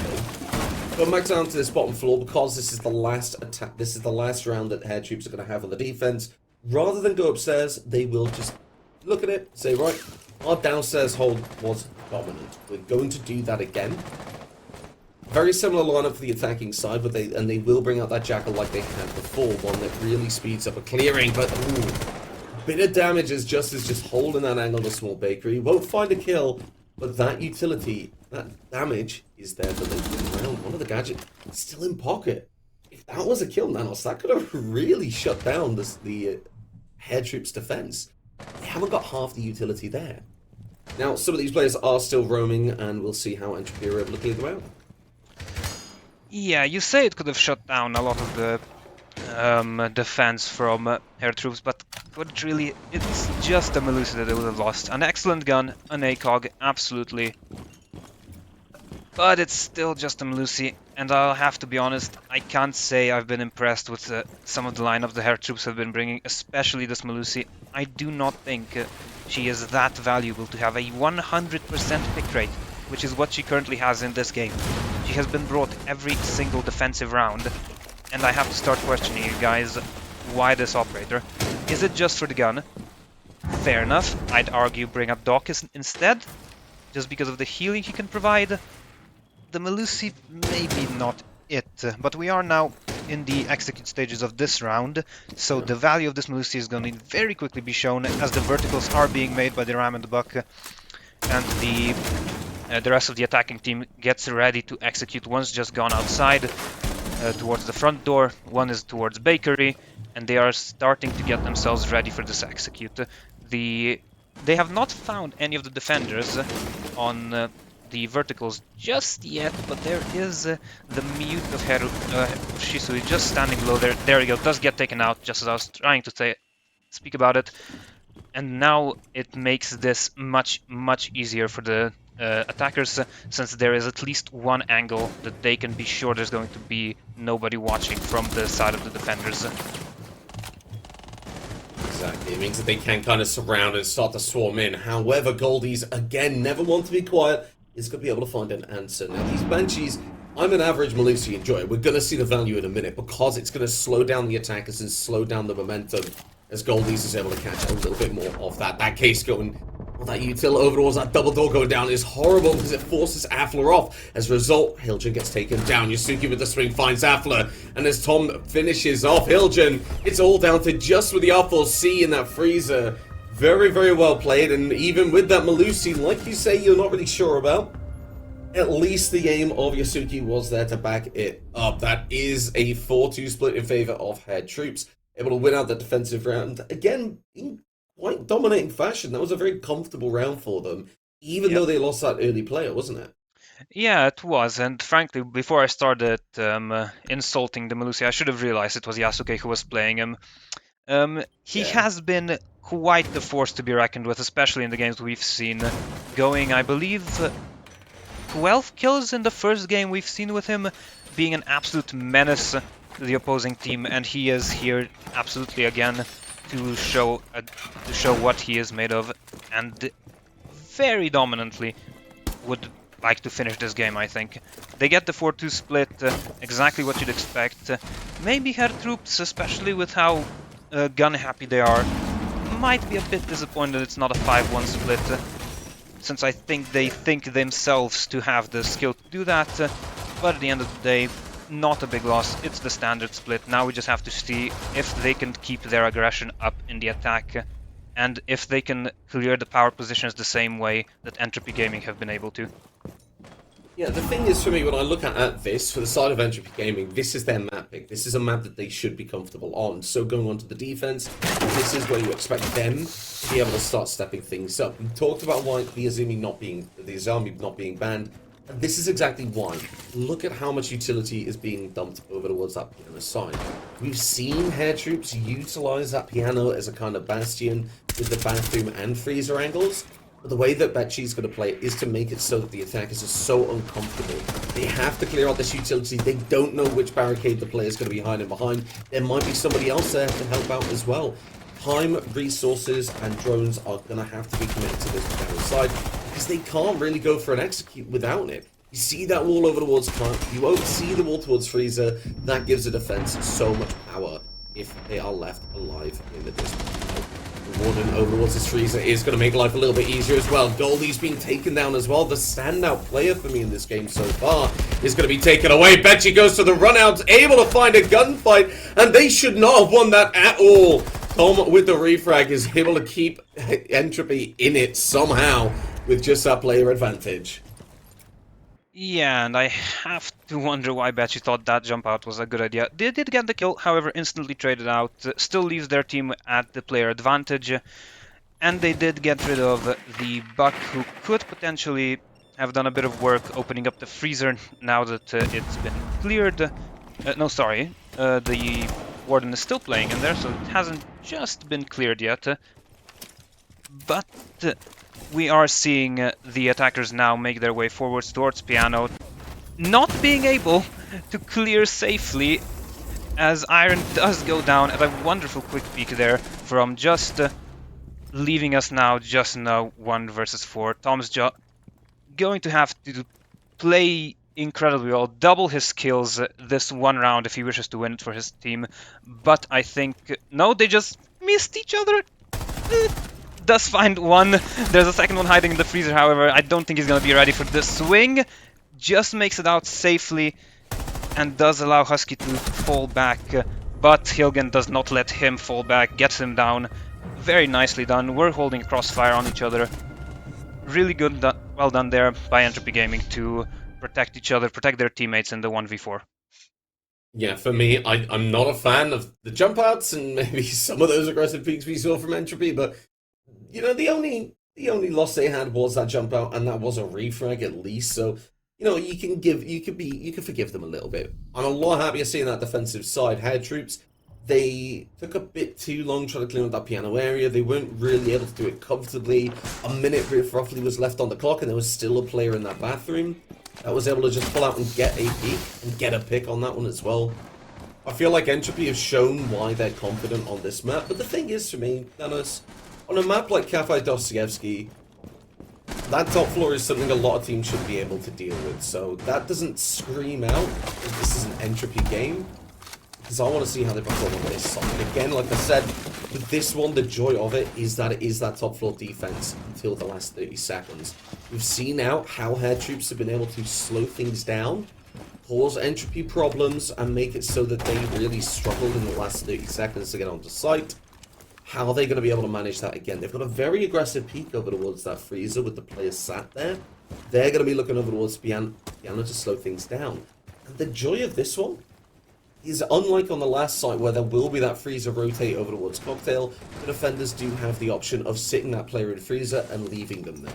So if the attackers do rush, do overpower in that player in bathroom, or that player in freezer, they don't then have control of Cocktail as well. 30 seconds on the clock, a bit of pressure will go through onto that dining window, but the most important part is that Brava drone is already active over towards that dining side. Yeah, and we're also seeing the rest of the attackers just starting to get ready to push that push that top floor position, the same as you would, as you said, on any other attack on this map. You always have to clear the piano position, you always have to clear the white position, otherwise that is going to happen. A player is going to jump out of the freezer or jump out of piano and get a free kill for himself. Does luckily get traded out, so well done there on the side of Herr Troops. But you've lost the cabbie, you've lost the ability to hack those cameras, and you've lost one of the most powerful both execute and anti-roam utilities in the entire game. Perhaps a worth trade, but for Nazami, about 50-50. I think the attackers still came out worse for wear. And now they're even worse off since they have just lost a buck and now a gridlock as well. This is not going very well for them. Yeah, because that Cocktail player's still there. This time, unlike when we saw Entropy attacking this side, there is pressure over towards this Cocktail side. You see Tom's on this window, but what that does is that means that the other players, Yusuke, Goldies, they really struggled because there was no support on that one. Now, though, they have an answer. Shisui goes in, finds a player in freezer. The quick peek over the Cocktail finds the second. It takes down Jess and puts us back in a 2 versus 2. I was in the process of writing off Hair Troops in that round, but now they might have just forced their way back into it. They still have these round boogies, so they are going to get that bit of verticality, and in doing so, they will force these defenders into looking up. Player over towards his pillar side as well. The foothold's going to give away the information. They know where Mute's playing, so they know if they go over towards that dining or that breathing site, whatever's going to happen, there's only one defender. A 2 versus 1, they play for the refrags. This is amazing if they act now. Ilgen is able to rotate over towards Laundry, which means they have a line of sight onto both sides. As a player does drop, Shisui gets taken down. The refrag from Tom is there to answer. Looks towards Dining, but that diffuse is down in Laundry. The angle's held by the Milusi, who is going to look for this kill. Looks like the frag is what Tom wants. He isn't going to be able to get it just yet. The damage goes out, but doesn't find it. Both players missing some shots, and as time ticks down, the secondary shotgun comes out. And Tom's able to grasp it back from the claws of defeat. A huge round for the attackers there that they should not have won. Oh, I would argue that that is almost perfectly played there from the attackers, actually. They had a player above, making the verts with the ram. The only issue really with the ram was that he was holding the diffuser instead of the Brava downstairs.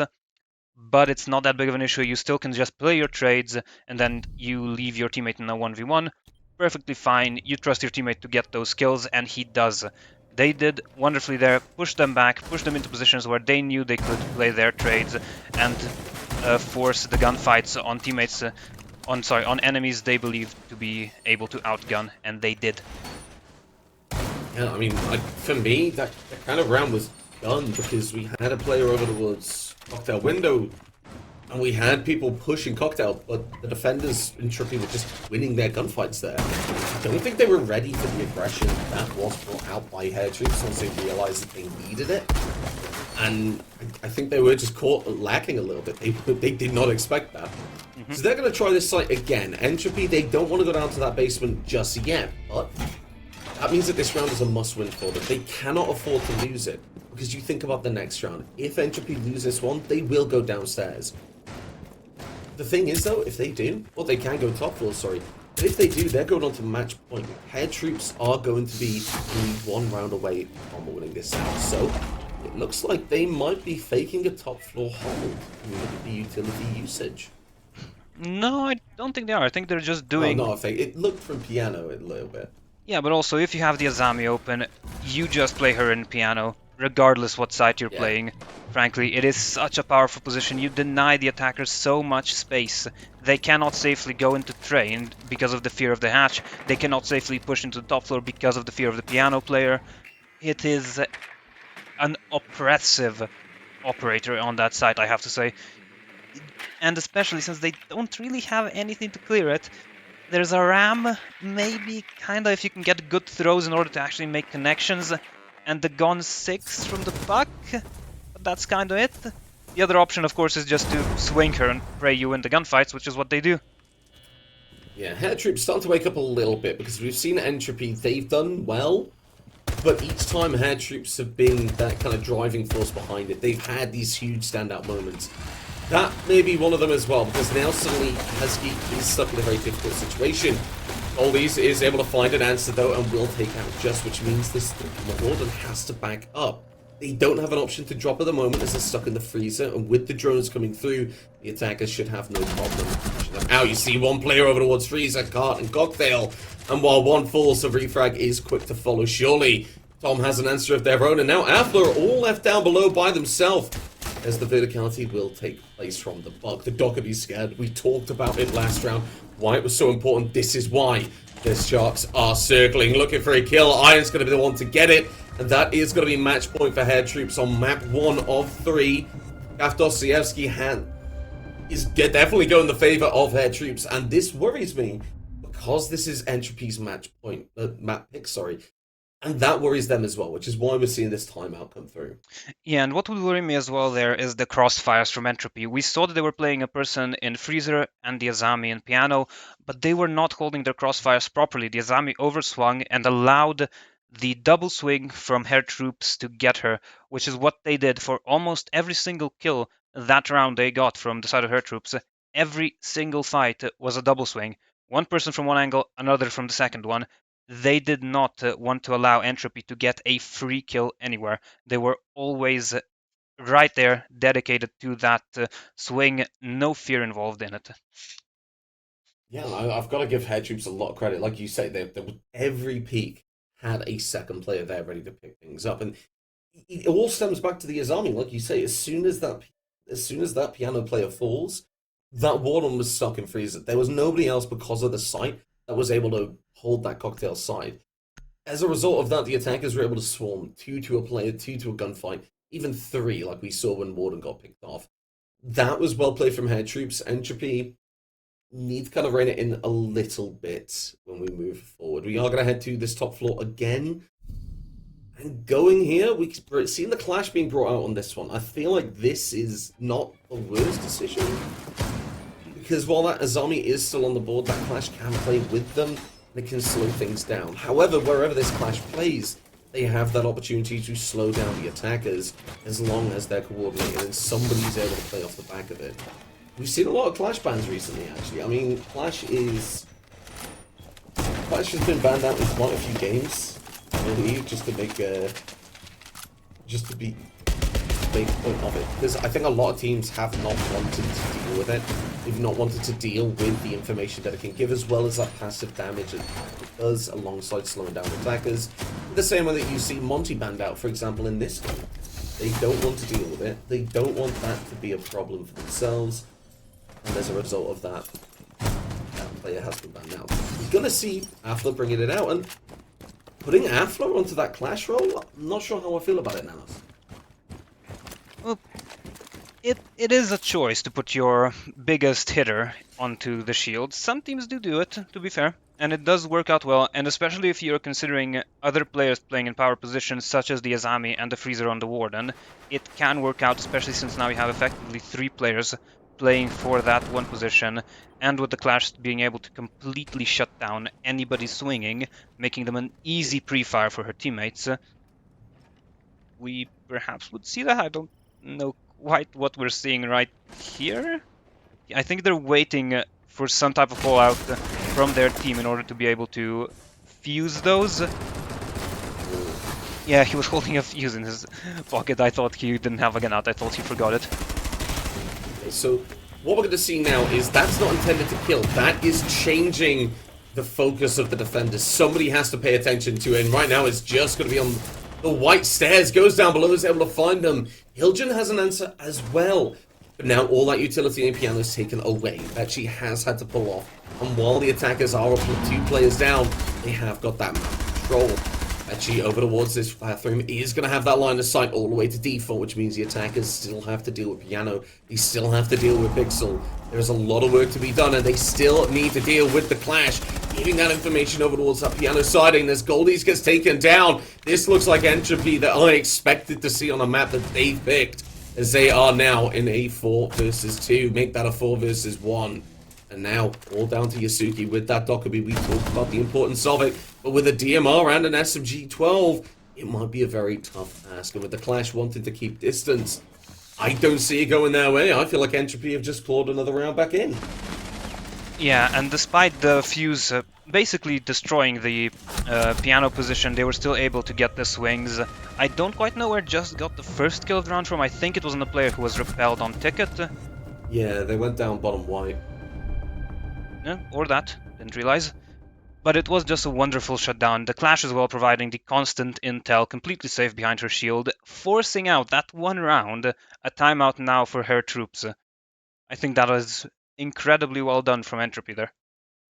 Yeah, they adjusted everything they needed to, and in all honesty, I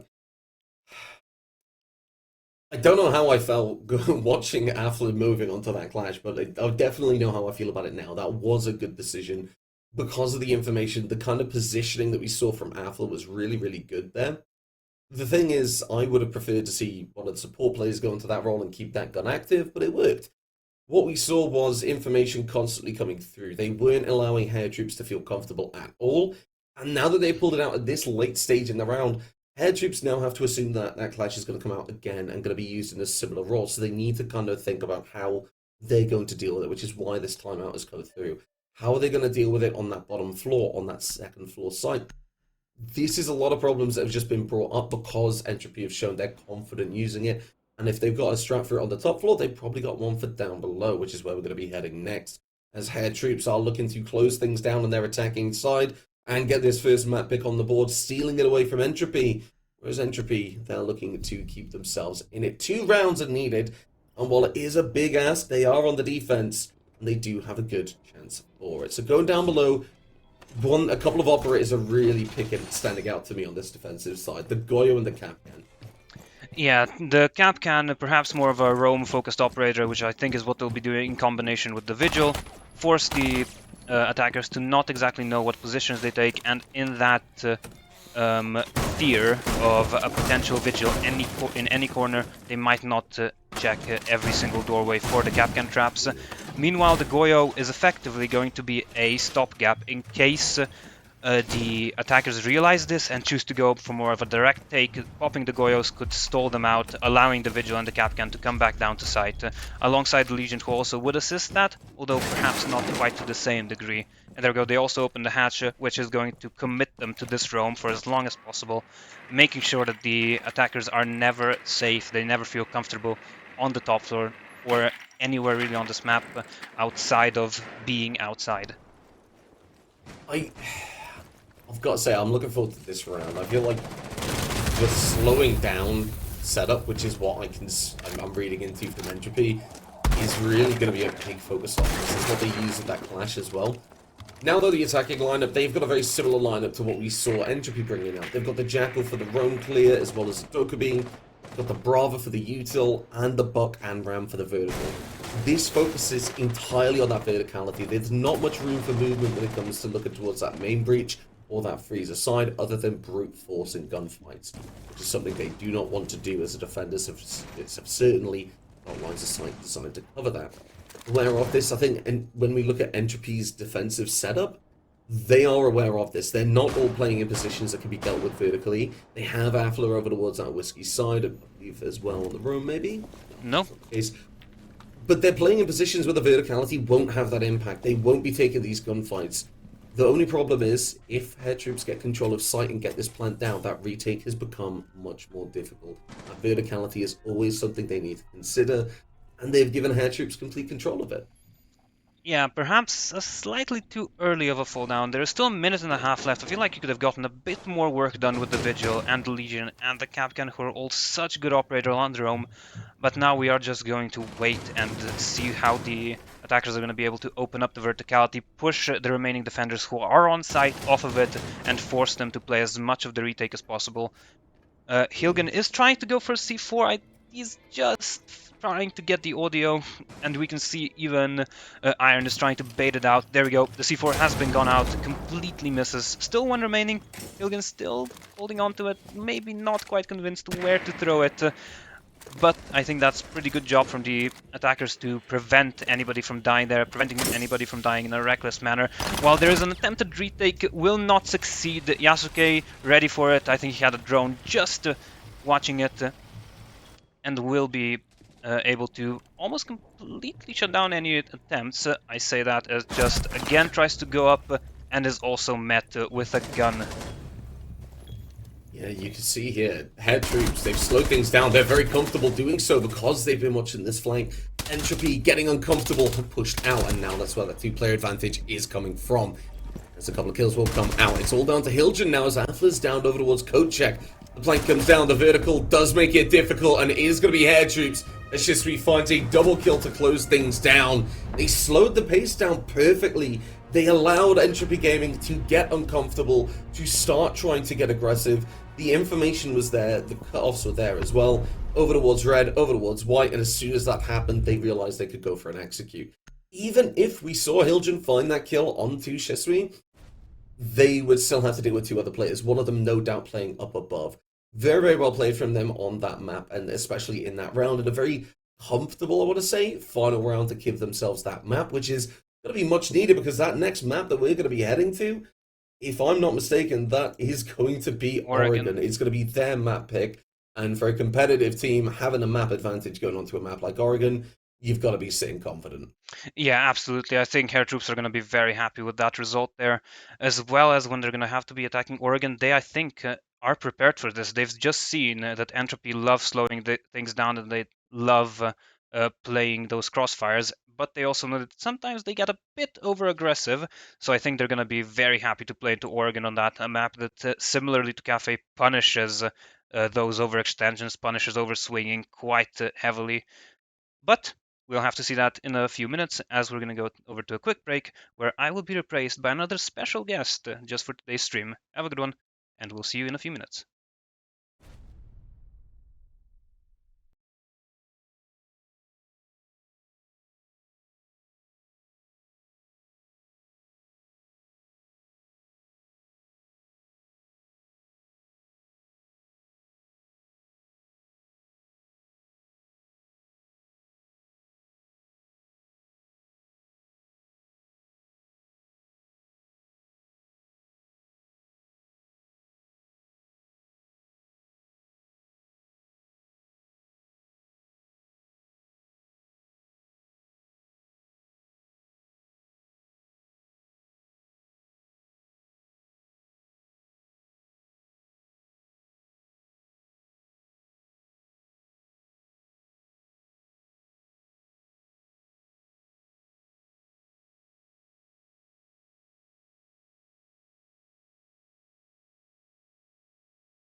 Welcome back, guys, gals, non-binary pals. I'm McCready, and joining me, boots on the ground, live in Dortmund, is Shamboree. Going to be stepping in for the next couple of maps. At the moment, Sham, how is it there? Because as you can see, I'm sat in my room. I don't really get the full ambience, do I? Hello, hello, hello. I have a beer in my hand. I am ready to go. This is sponsored by BozdMax. I had permission for this beer. He gave this to me. It is a Belgian beer that he wanted me to drink earlier on. And he was like, you know what? You can drink it on the ESA channel, right? You can do that. I have been given my own streaming space. It's actually very, very nice. And I really need to big up this venue, by the way. It has been outstanding. It's such a nice venue to have the event. I am like way, way, way in the back away from the whole crowd, so I can't hear a thing. I'm just straight vibing. I've got my own spot, and it's so good, so good. I wasn't sure they would have something for me to do, or have somewhere for me to do it from. But when we ran the idea past them, they were like, yeah, we can get that sorted, no problem at all, and they set it all up. Granted, it is all in German, so I've managed to kind of piece together like all of the audio and sort of things. So I think we're good now. But it's been an amazing event so far, and I'm excited to get the teeth into some casting here. It's the first time we've casted together, McCready, as well. Yeah, exactly. I know it's a really exciting time having you live in Germany, and also for the first time with myself. So just to catch you up, in case you weren't looking or you were currently drinking Belgian beer over in Germany, the first map of Kraft Dostoyevsky, Hair Troops won at a 6-4 scoreline. Very well played for 6-2. Sorry, I think.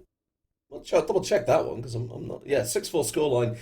Hair Troops, they played very, very well. Entropy, they had good moments, but on their map pick, I expected to see more. To kind of give yourselves an update on what we've seen on the other side of Frequency Esports up against Molotov Gang. Molotov Gang have won that first game on Skyscraper, and they're going on to Bank. But let's focus on the here and now. Oregon, if there was a map to come and cast, Sham, Oregon is the map that everyone would bet is the one you're going to. But the site that we're starting out on isn't what you typically expect, is it? Yeah, it isn't. The thing for me, right, this is where I'll use my insider knowledge coming from the venue, right? Entropy spent the better part of 20 minutes trying to figure out their bans. By the way, they were deep in thought. And when I say deep in thought, this stream was actually delayed because Entropy were doing taking so long to do the map bans. So it's a bit of a surprise for them to then pick onto Cafe and then lose it.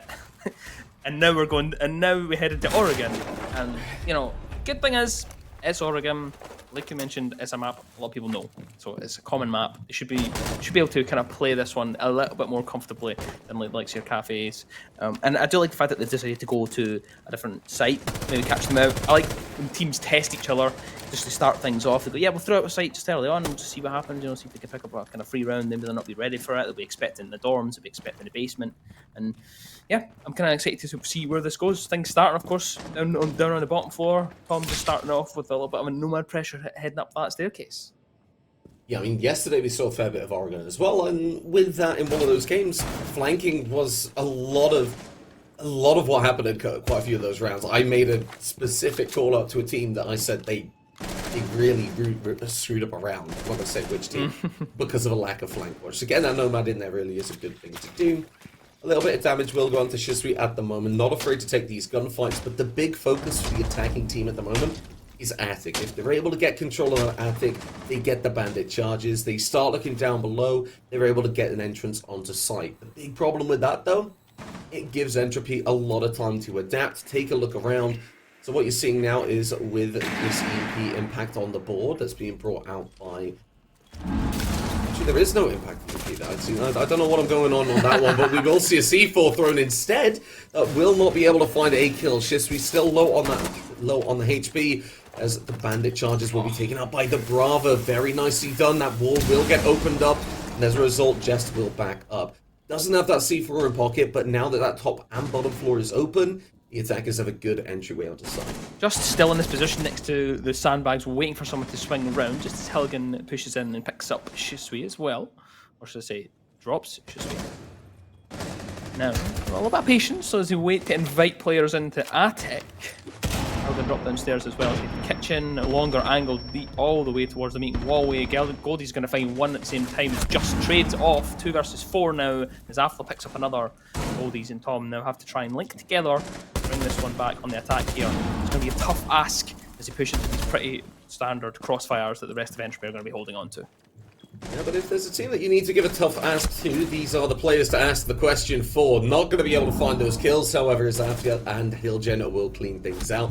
You've got to give a lot of credit. This trophy set up for Afla, that exactly was it. As soon as Attic opened up, we saw the attackers try to push through, but there was just long lines of sight that being dominated by that Melusi MP5, which I know our wonderful producer Nanos has made their feelings on very, very clear in that last game. But it has an impact. It's able to slow a push down and means that people sitting back with that MP5, with these headshot angles, can really start to take control of it. That's what we saw. The inside of Hair Troops, they just kind of went into the expected positions, which Entropy were able to catch up on. Moving on to this bottom floor, though, this is where we'll expect to see Hair Troops be a bit more prepared because they know what they're kind of going into. The main thing I'm looking at the moment is the Flores and Capitao. This screams out that this blue push is where we're going to see a lot of usage come from. And with the Flores as well, this means that this elbow can be taken very quickly. That Capitao, use that smoke, use that flame, shut off E-box and barrels. As a result, a very, very fast push can come through. The only problem with that is Jest. If Jest is sat there with those water and glance glasses, they can look straight at exactly what's coming. And no shields on the board, so they should be able to catch him off guard. Now, though, as we kick off the round, there's only one way we're going to find out, Sham, what's about to happen. That is by watching it, isn't it? Certainly is. I'm glad you mentioned the Warden as well, because they don't actually have much else to slow down this attack. Should they decide to go for that bunker push, which it does look like they are starting things off. We've got some flashbangs coming through, some nades as well being sent quite far into there. And it looks as though they're starting to push in with the shotgun on the knock of all operators. So definitely an interesting choice to try and take bunker with, but love to see it. And it's also interesting that Entropy haven't decided to really hold on to it with anything other than the Warden and the Jaeger holding together. It's a nice idea. I'm a little bit concerned that there's no smoke, no Goyo, nothing to really slow them down. But for now, they've backed off. They're really kind of pulling back. They're not really interested in pushing any further. They're just going to kind of prod it a little bit towards bunker. But for now, they're just going to pull back and decide to go for that tower push for now.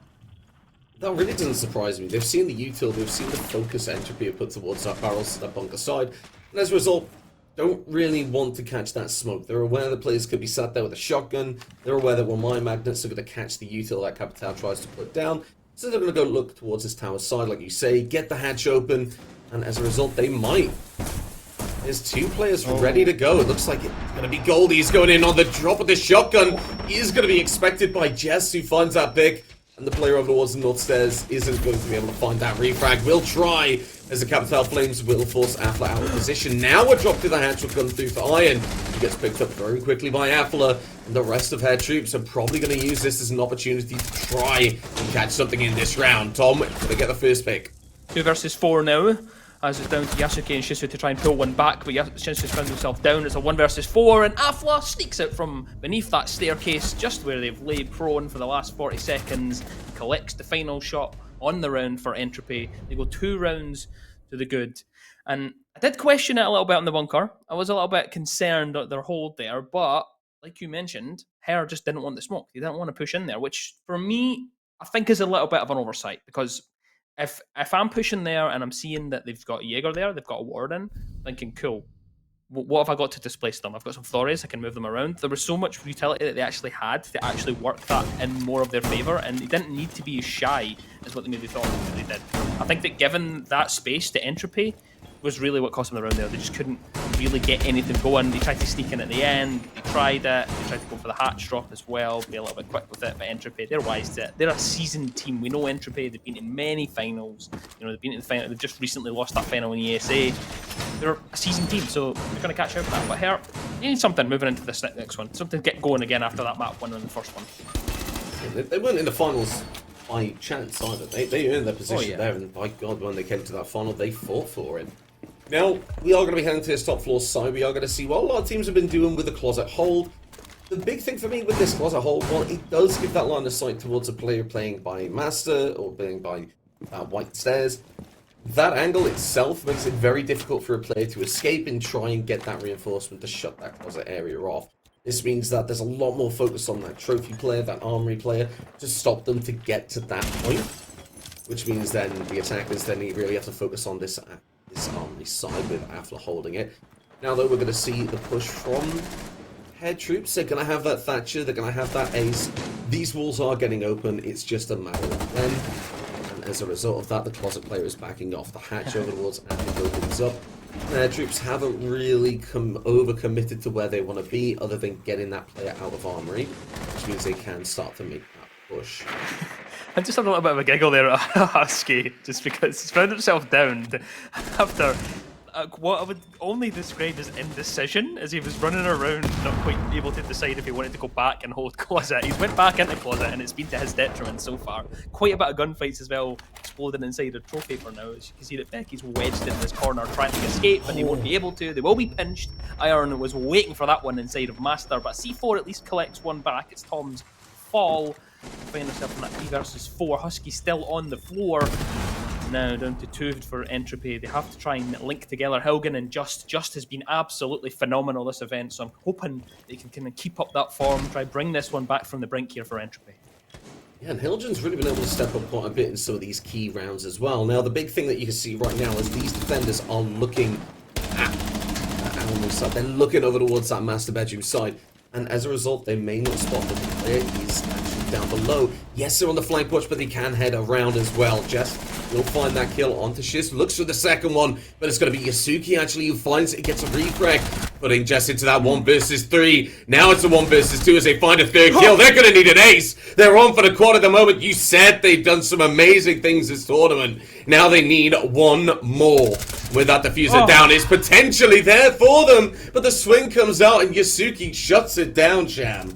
Yasuki just playing the bandit, just unfortunately wanting to fight against that ace, just almost brought it back. Like you mentioned, I did highlight it just as being brilliant this event, and I expect big things whenever I see them load into the server. We almost had an absolute wonder round there, but it wasn't to be. A little bit better position there from Yasuki, but the mind from Just there, just to get aggressive, push through the breach, try and take some of that space back and try and catch out the attack there and try and do something for the team, make something work, because that's what you need. Sometimes you need a little bit of hero plays to try and big up the team there, but holding on to that one, Yasuki keeps their nerves, wins out the 1v1, and that gives that round onto the board for her. The first one of this map on Oregon, and he needed it because Entropy, they looked pretty comfortable the first 2 rounds, so I'm kind of glad that they were able to get that as well. They also looked pretty comfortable in the run-up to that, just give them a little bit of a scare. Quite like the mentality game that must be going on as well, because Entropy haven't just lost that map picker going on to a map like Oregon, where I think I've said it before and I'll say it again, as a competitive team, if you don't have a game plan for Oregon, if you don't really know or understand how to play it, you shouldn't be a competitive team. And both teams have to respect that for each other, which means that Entropy are aware. Head troops know how to play Oregon. Everyone knows how to play Oregon. So that can be quite a bit of a mental hill to kind of climb. I feel like they've done it quite comfortably. Now, going back to this top floor side, the thing that I've noticed on here, though, is that they've really just given up on this armory side. Aflo will be taken down very quickly. And as a result, all of this bottom floor is going to get opened up. They can look at the utility and try and cut off this rotation, and suddenly all of that trophy and master side is going to fall. A lot of damage goes to take down Husky, but luckily with the Thunderbird on the board, they're going to be able to get that health back, at least for the time being. Huh. It's a little bit stranger from Entropy. Almost like a little bit of lapse in judgment as to what they thought was going to happen. We're not expecting that little bit of aggression, that little quick change of pace from Goldies on the knock to kill and quite a bit of damage onto Husky, but obviously, like you mentioned, Underboard, get that replenished back up, but they've got that space. They've managed to dislodge that player inside a closet, and that means that they've got that extra pressure point that they can go from. Opened it with the ace, so it's looking pretty good for them for now, and just as I say that, I've cursed problems right out of the round as Hilgen picks up the first kill for Entropy and balances back at 4 versus 4. Yeah, and the gridlock taken down as well before the execution really starts. So that post-plan situation's just been made a little bit more dire for the side of head troops. Nothing to really say that that's a nail in the coffin, but realistically, that utility you kind of want to have a little bit more for that end game. Half the round has ticked down, and currently a 4 versus 4. That main breach is open up, but the Remind Magnets are going to do a bit of favour on the side of Entropy, as will the downing onto Goldies. Goldies again using that shotgun. I don't know how I feel with that shotgun, because that is not a good, comfortable shotgun to use. I much would prefer the FMG9 in this situation, but Right now we're seeing exactly why we don't want to use our players down over towards tower. This second tip of the spear of the attack, which you need to have on a map like Oregon, is currently taken away. The attack essentially neutered. You see Hair Troops are slowing things down. They're figuring out what can we do. We get Goldies out, but they don't have any pressure over towards that attic side. If Yasuki does go in, they're taking 1 on possibly 2 gunfights. And while a trade will come through his on and it just goes down, time ticks down and only goes in favor of Entropy. Certainly does. Now, a 3 versus 3 situation. What shot that is from Shiso, though. Swings onto the doorway from Trophy and downs and takes out Husky from the round. Becky now manages to reclaim a little bit of position inside the site. Deep angle being held out towards that master door, but a flash right past the doorway. They've dodged them for now, as Goldies is still alive and kicking in this round. They were collected earlier on from their down state, 20 HP, and so is Iron. This is very difficult for them to win this one out, but it doesn't even matter what your HP is anyway. It's hers. Becky's removed hers from the round anyway. Now Iron in a 1 versus 2 scenario. Ace charges go out to try and open something up, give a little bit of comfort, an extra idea, an extra push point, but there's not going to be enough time. The defenders win that one out. Entropy, they hold strong in the retry on the top 4. Yeah, I'll give them that. That was a much better retry in that one. And it all comes down to getting those picks. I mean, I feel like Goldie's using that knock. At least, okay, I can kind of forgive that. I understand that there might be a thought process behind there where they're comfortable using it, they want to use it because they're looking to catch him off guard. Pushing Attic alone isn't something that I can kind of forgive as easily, because when they're pushing that Attic alone, that's an angle that needs to have that pressure applied by the attacking side, because then it takes it off of Trophy. That means that if they have control of the Attic and they can at least start applying pressure, Husky's not able to start swinging Trophy as comfortably and doesn't have as much of a controlling presence on the attacking side. Because that player is over in Attic, they can get picked up very easily. They got downed, and then the rest of Hair Troops decided to back up and say, right, we're just not going to worry about that. We're going to focus on the site.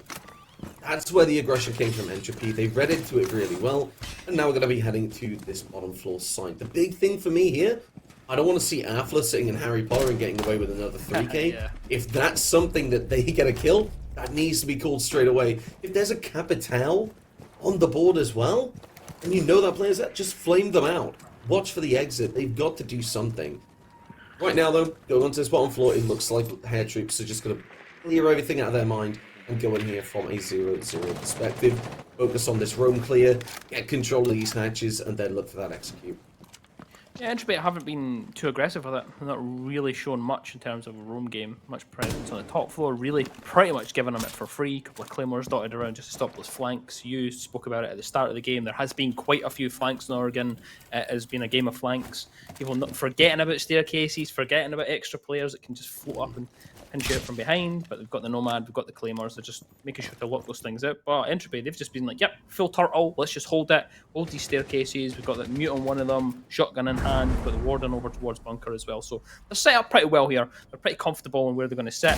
The time really is just going to waste itself, because it is a big map. You still need to do your due diligence to make sure you check everything. And we're a full minute gone, and we haven't seen any sort of engagement. No one's even seen a player from each other. But now it looks as though we're starting to get closer as a bit more pressure to the top of this freezer staircase. But they know who's playing there. They know somebody's playing there. They might not know who exactly, but we do. And look at that shotgun. At this range, this is a gunfight that, unless the pre-fire is perfect, that shotgun is going to win it out. But it doesn't, because it doesn't land this shot. It just does a majority of damage to that Ash. Big problem, though, is Hair Troops. They're not playing solo. They're not just trying to solo push it like we saw before. They are going for the refrag. The Buck will lead things out. Doesn't get the kill, but does enough damage. Isn't able to find the mute. The trade will come through from Jess, though, as Goldies is picked down. But now this is where things are really going to start to heat up. Time is ticking down, Sham. The Grims have gone out. If there's time for an execute towards Laundry, this is where you expect it to come from. As we see here, Goldie's leading this charge. They're going to try and open things up, but they don't spot the Jaeger Highway. Oh, yeah, they're not quite aware of the fact that Ash is pushed up as well, so they have to be very, very careful here on the defense. They're not aware of that position. Goldie's managed to sneak in and steal a kill onto Becky. 45 seconds on the clock, but another one falls, another two fall. There's only one member left alive on the attacking side. They made really good work, but it's been undone. Now Toms has to try and clutch this one up versus Just and Afla. They're just going to play safe and hold. A couple of shots will go out just to give away positions, just to let them know that they're there. But round the back, they're not quite aware of where they've came from. They're going to spot a player. They go upstairs, Afla round to try and spin out onto at least a bit of a flank and try and change things around as they pull back. There's a cross angle. Surely you're dead to right, but Toms wins 1 and he wins 2. How's he done that? He pulls it out of nowhere. Air troops, they find themselves around. Entropy Gaming, what is going on there? I mean, I can't believe what I've just seen. That is a crossfire that wins every single time. Unless the Warder misses the shots. That round was over. They pulled back. They had the case. They were confident. And they had the player advantage. But because of that, Tom was able to just go through elbow, spots a player over towards pillar, spots a player running up those stairs, isn't able to kill either of them just because of the timing, just due to a little bit of bad luck. But realistically, I can't look at that. It was such a good round for Entropy. They had a couple of mistakes in there, yeah, but on the whole, they performed well. They refragged well, and they had the crossfire at the end. They just weren't hitting the shots, and as much as I can say, you've got to win those, there's not really much more feedback I can give on that one, Sham. That was just really well played from the side of Hair Troops, and they're taking a time out here to just say, right, well done, let's celebrate now, and not let it affect the next round. We need to move forward, cold, calculated, because this is the crucial moment for themselves on the final round of this split, Sham. Yeah, it's a strange one. I didn't see, obviously, there was a lot of action, a lot of stuff happening there, so a lot of moving parts. Didn't quite see when they called the timeout. Presumably, I would assume that they'd called it when they thought the round was maybe away from them, and they were not quite expecting Toms to kind of pull that one back. I assume so. You know, maybe you're right with your prediction that they've decided to just do it. Yeah, we'll take this. We'll just take the time out now. We've seen something, but for me, it would be a strange point to do it under that way. I think that really probably just done it before that. Toms decided to just pull it out with an absolute wonder round out of nowhere, and it was genuinely winning out of that crossfire. It really can't be overstated how well set up. Entropy played that to absolute perfection. There was no other way they could have did that. It's 2 crossfires, one on the high ground, one on the low ground. It was beautifully done from Entropy. But Toms is just that guy. That is literally it. That is literally it. And that's the type of stuff that wins you tournaments. Her looked amazing yesterday. They were the first game I watched yesterday. They looked wonderful on stage, and I've been quite impressed with what we put up so far today. So I wouldn't be surprised if they start to claw this one back in the air. Entropy, they really need to be careful. It's the confidence for me, really, Sham, because knowing there's a crossfire there, but then still stepping into it, able to win the gunfight because they weren't as coordinated as they needed to be in that one. That's huge. And like you say, Tom just was that person. Going into this final attacking round, they have a huge opportunity to go into a 3-3 split moving forward. And ideally, for them, shutting this entire semi-final out straight away, locking that place in the grand final, going up against either Frequency or Molotov Gang. If they're able to win this round, they go into the defense. That's the favored side for pretty much every team that has ever played Oregon. Oh, yes. They want to be on that defensive side, which is why you see them on the attack right now. Heading out to his bottom floor side, Hair Troops feeling this confidence, feeling this aggression. The C4's there to try and catch it, though. But it looks like Hair Troops aren't going to be caught sneaking today. Hesky back on that freezer. We saw that Hesky did have a bit of success, but not as much as they needed before. And it's enough, though, to deter Hair Troops. They're going to take a look at some of these other hatches, some of these other positions, and again, that Flores is going to come through massively. We saw how impactful it was on Cafe Dostoevsky when Nanos was casting and clearing out utility. But the EMP from that bulletproof camera, I believe, able to shut down that Flores drone over towards launch. That's huge. Just there, holding right at the bottom of the staircase. There's going to be a quick 1, 2, 3, 4 comes right out as everybody falls in the engagement down towards Freezer, leaving Lodies with that position now in their pocket. They can decide to push through. They have taken it. Quite a few bodies play off the trades. It works. They're not quite in a disadvantaged position from it. But they got what they wanted. They wanted Freezer. That's what they. I like that Entropy adapted a little bit. They've recognised that Her like to take Freezer, and they doubled up with Just and Husky at the same time. It's not quite worked out to maybe what they would want of, but so 3 versus 3 still very winnable, but they need to be careful of this little sneaky play that Goldies likes to do. Likes to just crouch walk their way up there, sneak around the corner around towards Locker, prone angle as well, just to check things. The drone's coming through to feed back that information, and they have, of course, Overwatch behind him. Yasuki just waiting for anyone to go for the swing. Goldies does get the reward there, but isn't quite ready for Helgen. It's not even Helgen, it's Becky actually that pops around the back. It's Helgen's the one that finishes the round on the other side. What's happened? Entropy just decided, yeah, we're just going to finish this. Thank you. That's it. That's our half. I think what happened there was Hair Troops slowed down a little bit too much. They gave Entropy an opportunity to look at what was happening. Say there's 2 players Freezer, there's 1 Laundry. They know this because they didn't have time. They didn't have the players to kind of rotate around. If they went to Hatch for meeting, if they went to the north side, that meant there'd be no refrag potential, and that's something that in the 3v3 they couldn't afford to give away. Which meant that the slow peak on Prone coming through from Goldies, as soon as they know that player's there, a refrag did come through. They took out the other player at Freezer. They know then, if they're smart about it, they can take 2 1v1s. And that's how they did it. They played it smart. They said, right, okay, you're going to take advantage. Take it by the horns. Go for that swing over towards Freezer. I'll be honest, I feel like Hair Troops had a really good standing going into that round, but they just weren't able to win it out. But going on to the defense, though, 4-2 split isn't the end of the world. They're going to head down to the bottom floor site, and looking at the lineup, looking at the drone positioning, Entropy are going to focus on this blue push and give us what we've always wanted in this game, Shan.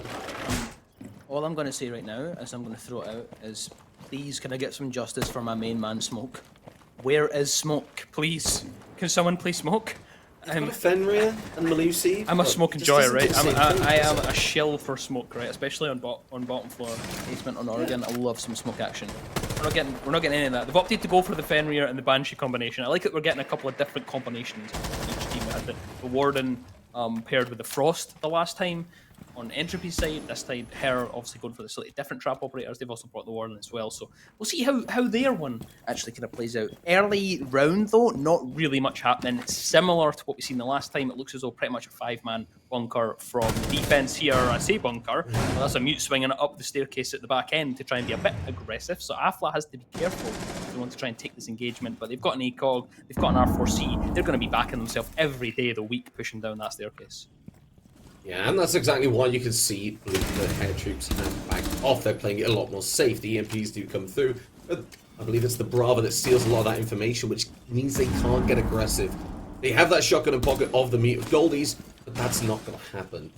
Now, though, what you see is that the attackers of Entropy, they have control of that north stairs. They're going to keep that, and they're going to look towards Hatch. They're going to look over towards Freezer, most likely, then, for that second prong of the attack. As soon as they do that, they can start to divide the defender attention. They start to cut off the freedom of movement with the players having these long angles with that R4C ACOG and with the flankers as well. Rotate over from Husky over towards that bunker. It's going to make sure that this push from north stairs is as smooth as possible, and nobody can kind of do exactly what Tom done on the last time we saw ourselves on this site, which is just walk through that 90 position. I like where this is going. A minute left on the clock, Sham, and as util starts to go down, all 10 players in the lobby, it's only going to end one way. So I've been a little bit dangerous there, across the hatch there. Tom's going to stop them from dropping that hatch. It just falls, another one as well, and it's just bodies falling all over the place. Husky manages to pull 2 back from it and finds himself in a 1 versus 3. They're going to have to ace, though, to win this round out, and the defuse is up on that hatch. It's going to be difficult to try to win something out from here. There's 40 seconds to work with. They can at least reclaim that pretty much for free because it was a 5-man bunker. There's no one really interested in holding on to anything upstairs. They're just going to wait and play off these crossfires. You know what? Husky's like, you know what? I don't even need to defuse. I'm just going to go down and try and take a gunfight and see if I can catch someone out. But it's just not quite spotted the shoulder there. They're going to swing right into it, and the HP is not favouring Husky at all. Let's try and get some one-taps, try and get an exit frag or something. There's not much time to work with. Flashbangs as well. I don't think this is really going to go that well. He finds one at least, and not another. They shut it down. They play it a little bit better than Entropy did in the clutch the last time on this bottom floor, and they pull back around 3-4 now on the scoreline. Yeah, for me, that round's over as soon as Husky is spotted. Essentially, as soon as Amalusi spots that player, immediately the defenders turn around. They know there's no time to rotate off. Realistically, a minute left on the clock, 10 players in the lobby. That push was going to be brutal. A ton of refrags. And it just comes down to Hair Troops being aware of that was what was going to happen. They were ready to refrag off of each other. And in the numbers game, they had the advantage. It just left, like we say, Huskies sat by their lonesome, heading over towards to try and open up another angle to take a look at. meant that while they got 3 kills, Yeah.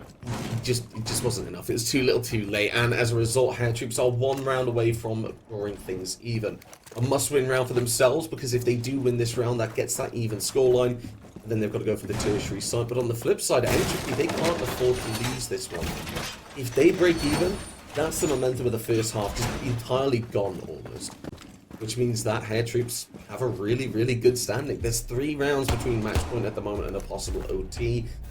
If Entropy Gaming allow Hair Troops to have anything else, they're really going to start to struggle when it comes to this late game. Yeah. Very similar kind of setup, what we're seeing on this top floor though. Yeah, it's difficult as well when you start to chase rounds a little bit. When you're starting to you can kind of see it getting away from you a little bit. You're like, wait a minute, we're not in a comfortable situation here. Entropy, if they don't win this round here, it won't look too good on the 4-4 point. I'm gonna be ideal. What is going on here? Just behave yourself. I'm just concerned for this Legion. You can see the outline on the other side there. Pops 1 shot out there. But Ops thinks better of it for now. It's like, yeah, actually, no, I'm not really interested in taking that gunfight there. Yeah, there is indeed a shotgun that you'd be challenging against, but we've seen this. I don't know what it is with Goldies in this shotgun, by the way. It doesn't seem to matter what side they're on. They're like, yeah, I'm going to bring this shotgun. I love it.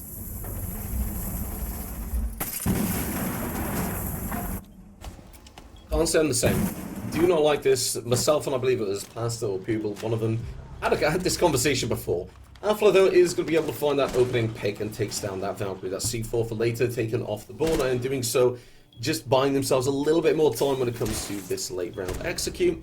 Gives them a bit more freedom. Tom, though, does have an answer, and as the Flores gets taken away, again, talking about utility, those drones taken off the board, everything that stands needs to be destroyed by that Ash at the moment, or by the Ace. And that's not a position you want to be in. Jest will find Goldies, takes out that Legion, takes out that shotgun, and most importantly, takes out that top fragger for the side of Hair, leaving Tom to pick up the rest of the work. Justwy is going to make sure that it being taken down, he's going to make sure that Tom's task is only getting harder and harder. Keep it Entropy from winning out this round and getting back into the driver's seat. Time ticks down, breach is open, a minute left on the clock, and most importantly, they have a chance to push forward from White as well. They can distract the defenders, they can make them look at different angles, and one of them might just be able to sneak in and get a pick.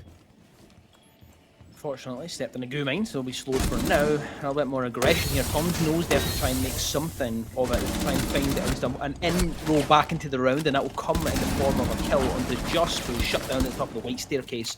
A couple of pop shots as well sent towards that trophy doorway, but he's unfortunately forgot there's another one. Afla from behind has found himself a triple kill, and it's a 1 versus 2 for Yasuke.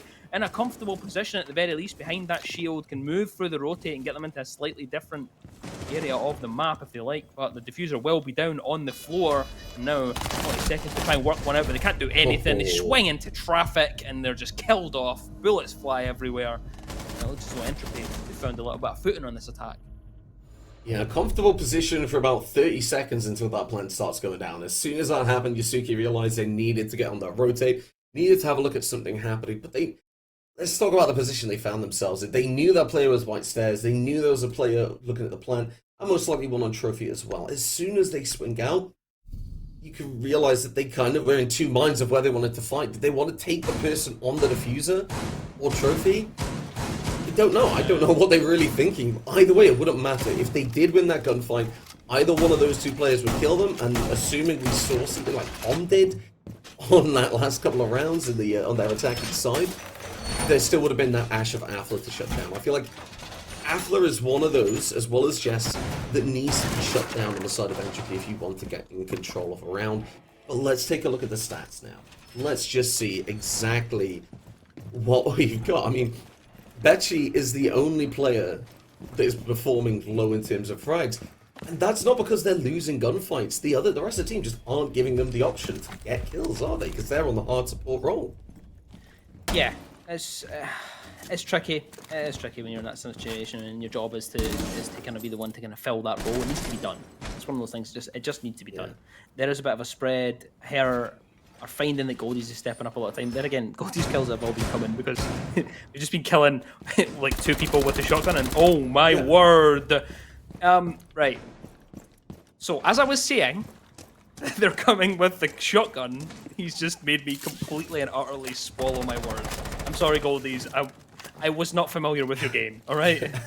He just runs out with the ACOG, deals with the player swinging into Armory. It's a free pick. It's the Flores of all people as well, which is a nice one to take away. Of course, yes, it's Brava to work with, but getting rid of some of those shields, getting rid of, I say shields, but getting rid of the bulletproof cameras is what they've opted to go for, and will be difficult. Shisu, they'll find another one. It'll be Helgen to fall this time, and it looks as though they've adapted here on this top floor. Second time of asking, looks a little bit better from this defense here. Yeah, the big thing is Goldie's able to escape and will stay alive for the late round. Shisui is not going to be one of those in that late round. Those and just will find that big.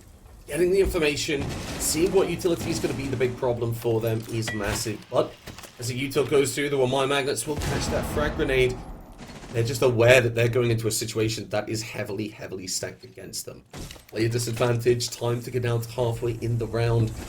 As this breach gets opened up, Jess realizes they may need to take this gunfight, or at least make something happen. As a result, they'll drop down. They'll have to face Goldie's down on that main stairs. And that might just not go their way. Goldie's currently on a tear at the moment. Yeah. Performing incredibly in terms of frags and just kind of game sense, aware of what they need to do. They've already gone around a pick in this round, and they're looking for a second. At the moment, it looks like Entropy kind of slowed down. They're not really confident on what they want to do here. They don't really know where they're going to go, and with that, this means head troops have a chance to rotate. They have a chance to focus. That attic, they know that that angle is going to be able to shut off the breach and the trophy as well. And that's where the support comes in from the kid store. The player down below of Afla isn't going to have an impact in this gunfight when Jess gets taken down. As a result, they're now split apart, Sham, for the last 45 seconds. Afla has to rotate over and back up Betchy. Otherwise, they need to hit their gunshots, and that is just not going to happen as Goldies is able to find another kill. They look towards the trophy side. Betchy's not able to land the shots either, and Hair Troops will pick up another defensive round on that top floor. What do I know, basically? Right, that's basically what that's what. Yeah, that's basically it. I mean, I'm known for cursing things, right? I'm known for it. And usually that's what happens. Yeah, I just say, yeah, I'll criticize Goldies a little bit for for picking up a couple of 2 PCs in that with a shotgun and then dying. And just to say, do you know what? Actually, shut up, Jam. I'm just gonna go right into this. And yeah, Goldies just having a great time with it. Much better adaptations from them on the defense side. However, I am going to interrupt myself and interrupt the stream for a second here because I know I'm pretty sure Nanos will be ready for it. But Rednax has just came in and poured me a beer, a second one, another Belgian one. Listen, I don't know if they're supposed to be poured like that, but the beers I drink don't really have a head that big normally. So yeah, I don't know if you've worked in hospitality, Sham, but I've spent. We'll give it a taste. We'll give it a live taste while they're in a tactical timeout, right? And we need to make the most of the fact that I'm in house, all right? Okay, I know that you want a serious cast, guys, but right, we need to make the most of the fact that I'm actually here and absorbing the energy. So I'll give it a little taste test, and we'll see how we feel about this one, right? While you do that, I do want to say I would have sacked anyone who poured a pint like that on my watch. It does taste nice. It does taste nice. It's good, yeah. Yeah, it's nice. I think the one I had before it was nicer, but this one is quite nice. I like this one. This is a nice one. This one. Back to the game. Anyway, there's a game happening. Tactical timeout there. Semi-finals as well. Yeah, semi-finals. It's not like it's a big game. Anyway, tactical timeout comes in from Entropy there, obviously seeing something they are concerned about, so they want to just try and pick something up. Let's go for it and see what they can kind of do going forward. I think that it comes at a good time. I like when people use their timeouts, not necessarily early, but when they don't just use it on match point. Because at that point, I feel like if you're just using it for that one round, like the amount of effort and the amount of like adjustment you can make within one round is very difficult. I think you need to give yourself a little bit of a buffer. Just use the early ones. We've seen how well Beast Coast did that at the major. Fett taking the early timeouts as soon as he's seen an issue. Yep, into the timeout, guys. Let's fix it and let's see what we can do. So I'm hoping that Entropy have sorted their issue and they can kind of sort it going forward. And obviously different site, so different ask. And we'll see what they kind of bring to the table. And speaking of bringing stuff to the table, IQ, Flores, Capital, Grim, Osa, it's quite a spread of operators we're getting here on this attack here. Yeah, I'm quite happy to see that. One that we won't see is that Grim being used because Entropy will be taken down by Goldies. Goldies again. Can't rate it. Such a massive impact in their 13th kill in this round so far as just sat at only 10. So it's a massive strike to Entropy as well. Now, as we do look at this next round, that C4 will be used to try and rotate Goldies back to site, but let's be honest, If Goldies dies here, that's a late round execute that's still shut off. That's a trade I will take. All of those cameras are up. That player's already got a pick. That's not too bad. What it has done now is you can see that Entropy are still focusing on this room clear. They know someone was above, and while, yeah, they don't know, they may know that he's gone back to site. They need to check everything. They have a player disadvantage. They cannot afford to make any mistakes droning or roam clearing or anything like that. As well as getting Jest off the board. Time is what Goldies has brought here. Yeah. Time that cannot be brought back in any way. Yeah, 2 rounds in a row they've gone for that spawn peak, and it's worked out in their favour. So you want to just keep that going, keep that energy up, especially after Entropy have just taken us into a timeout. You kill off any ideas that they potentially have, really slap them in the face with it. Yeah, you guys taking the timeout? Sure, okay, doesn't really matter. I'm still going to continue being aggressive. You're not going to stop my momentum. I'm going to keep working with it there. Speaking of work, down the bottom of the staircase in Laundry, we have that Osa trying to go deep, trying to push a little bit more and prod this defense here. Shisui's going to find Afla though on the other side, so it's not ideal to lose another pincer on that attack. Only 3 members left upstanding for the attacking side to try just make something work. Becky trying to find anything. They've struggled really in this map to kind of get going in terms of the kills, but again, it's not really been their job. But they do need to step up here in this scenario to try and support Husky, support Hilden here. They haven't been the heaviest of hitters, the 3 that are left up on the round just now. But approaching the kind of 40 seconds here, Becky has at least got an answer back, at least dealt with the biggest thorn on their side, which is Goldies. They've removed him, so they can try to make something work. Tapadao goes deep there, aggression as well, but not ready for the shotgun. Yasuke will punish Becky for that, and now we're in a 2 versus 4 with 30 seconds left. Yeah, no attempt to try and get a refrag until a couple of seconds after, which gives the defenders time to adjust and rotate. And you see now everyone's looking towards Husky, and while they do get a kill, you've just got to say 20 seconds left. It's not looking good. It looks here like Entropy are going to push themselves onto match point now. Looks like Husky has to push forward, looks towards that player, knows that someone's playing behind that shield, but they have nothing to force them out. They don't have time. They're just going to say, right, we're going to try and get a free pick. Let's talk about what happened. I mean, at that point, they've lost that early pick. They weren't expecting a spawn peak when, let's be honest, they should have been. Goldies has been constantly going for spawn peaks and it has been hitting them. They need to expect it. They need to at least pre-fire it or at least get a drone there. See what's going on. That's something they've got to do if they want to win another round. Hair Troops, sorry, evening things out. I know I made a mistake saying that, but Yeah. Here's the thing for me. We're seeing Hair Troops even it out. Entropy have advantages. They are able to get in there. They had a good position over towards Freezer, over towards Laundry. The only thing I'd say is Becci hasn't been on that big fragging role at the moment. Maybe get that second player over towards them to give that support. And I feel like it's just rough. They had to push in. They had to make do with what they had. They lost that early player on. It was a top fragger for their team. They need to kind of put that away from them and just say, right, it's 0-0. We need to forget about what's on the line here because this is a must-win round for both teams. I mean, Entropy more than anyone. Because if they win this round, that gives them match point. And they go into the next round, which is either going to be that top floor on that match point position. Otherwise, if Hair Troops win this out and get match point, they might as well be laughing all the way to the bank from their point of view. And the mentality, the big mental block that Entropy have to try and overcome is still going to be there. Yeah, it's tricky because how do you deal with Goldies? How do you deal with that chaos factor that they're bringing to the roster just now? You know, getting in your face, being noisy, making sure that they be as offensive as they can be and make it uncomfortable for the attackers. I think I want to see Entropy try and approach this together and try and get a little bit more of a kind of cohesive unit, if you will. And it looks as though we are getting somewhat of that as they kind of try and pair together to open up this top floor and try and get some avenues into getting get a bit of work done on this vertical. You want moving in because of course we're in kitchen. We're going to a slightly different site than we've seen. Of course, tertiary site highlighted. The shield though, it's going to be tricky. Iron holding it with the ACOG. Of course, the position is known. The wall is opened up courtesy of our good friend Ace, and the drones flooding in behind will give away the position of where the Frost is playing of Iron. And very aggressive, actually. Very, very bold from Entropy to just hit the bottom of the white staircase, start opening things up. Shots will fire as well. Becky, though, is going to find Iron, shuts down the player inside of Attic. They go on the hunt to try and finish the one inside of Hobo, but somehow Toms just defeats 2 of them and hangs on with 16 HP. Goldies has found another. Is Apple at the ball and just at least will answer back.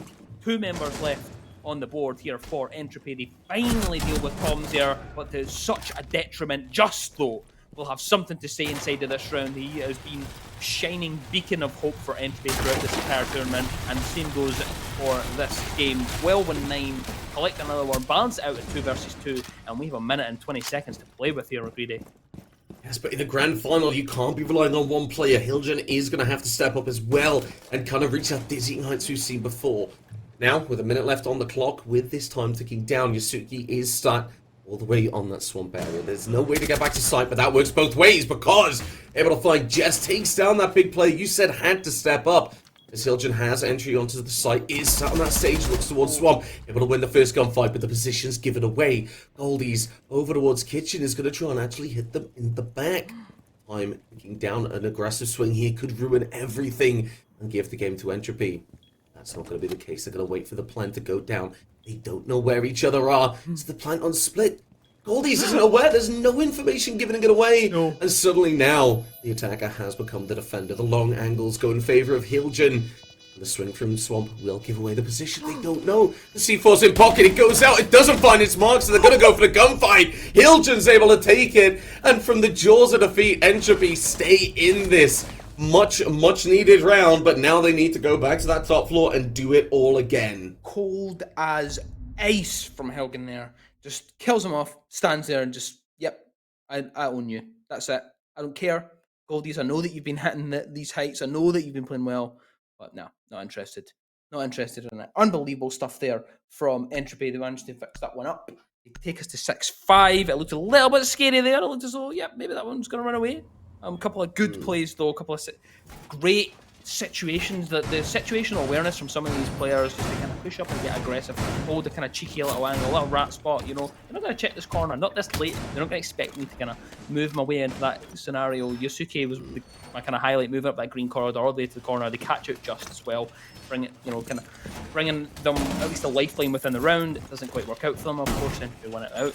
It's just outstanding siege so far. I'm really enjoying what I'm seeing here. It's starting to kind of peak here at this point in the competition. Of course, we've been playing for an entire day and a half, and now we're starting to really see the brains and the brawn of both teams coming together here. But it's currently Entropy set on that match point, set on that map point, take us potentially a third map in this semi-final.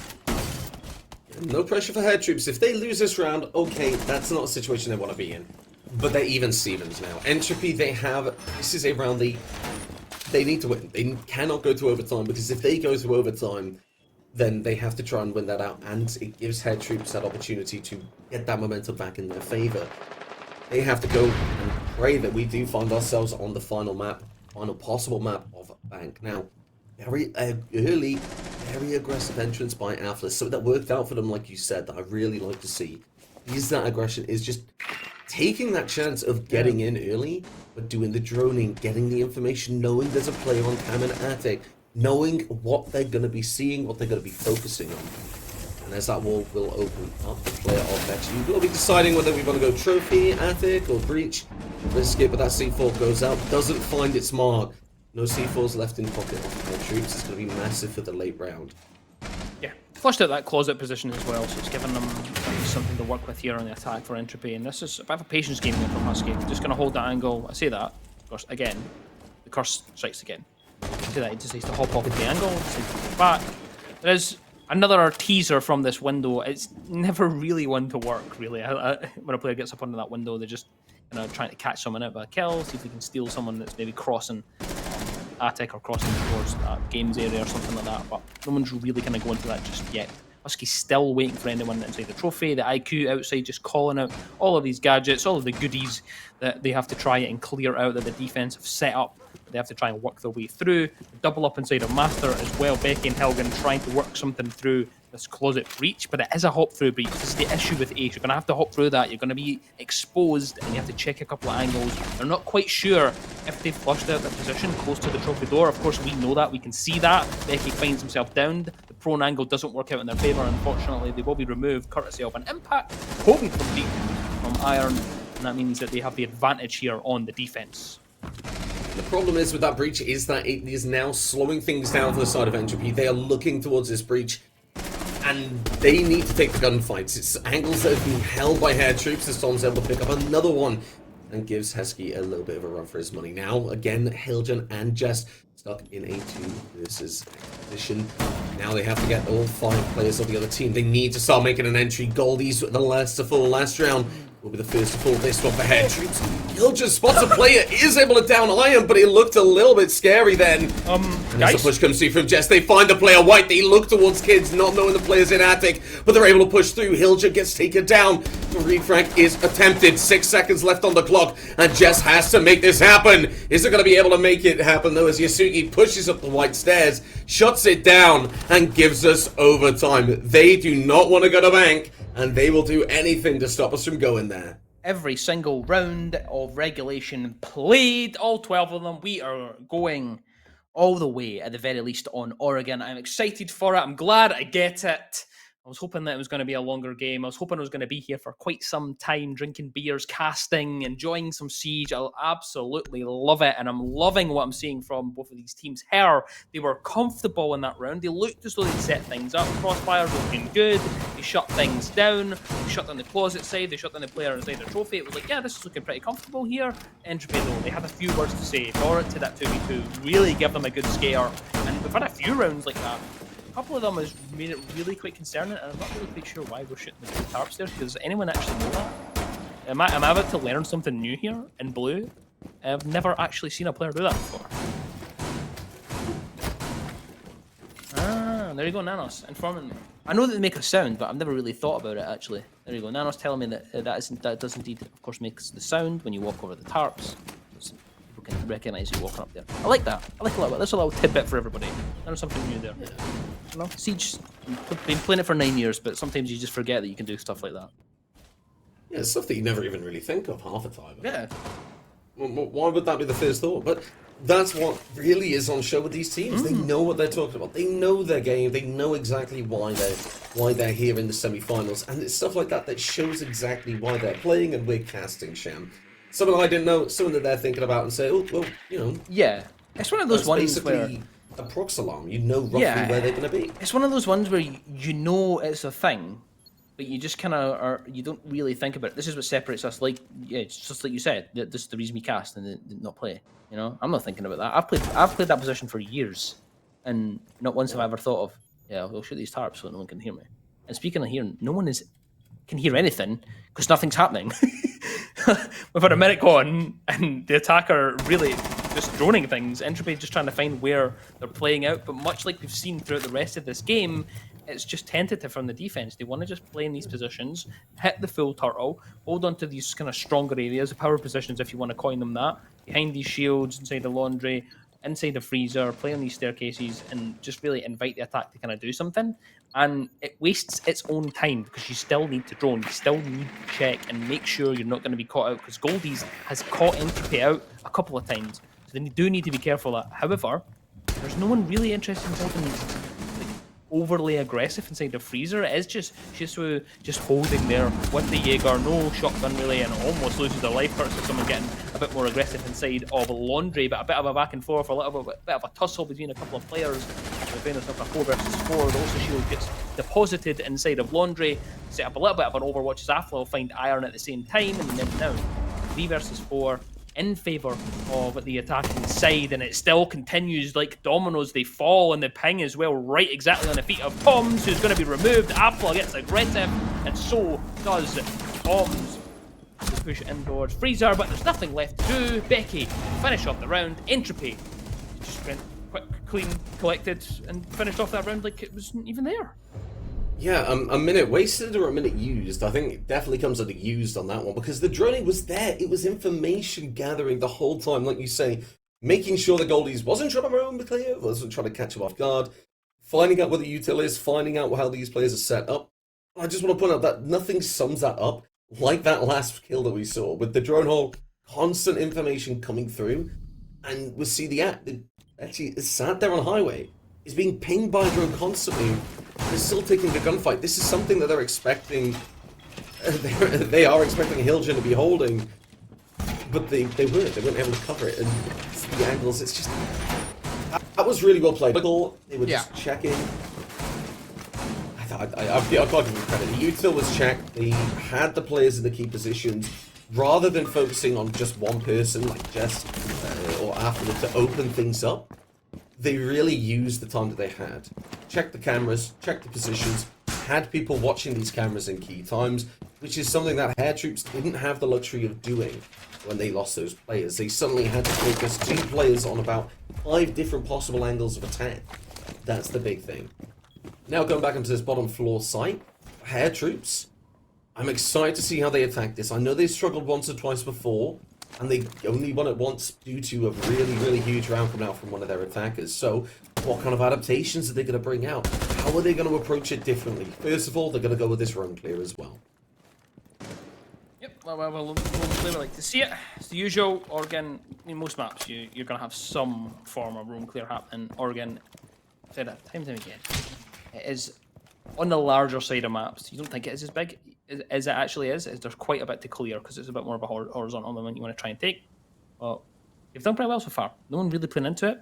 Not interested on the defense and doing anything. Entropy playing it the same way they always have. This entire game is just to sit and wait and see what they have, what the attack have, and just say, "Yep, it's up to you guys to do something. We could just be patient and hold on for it."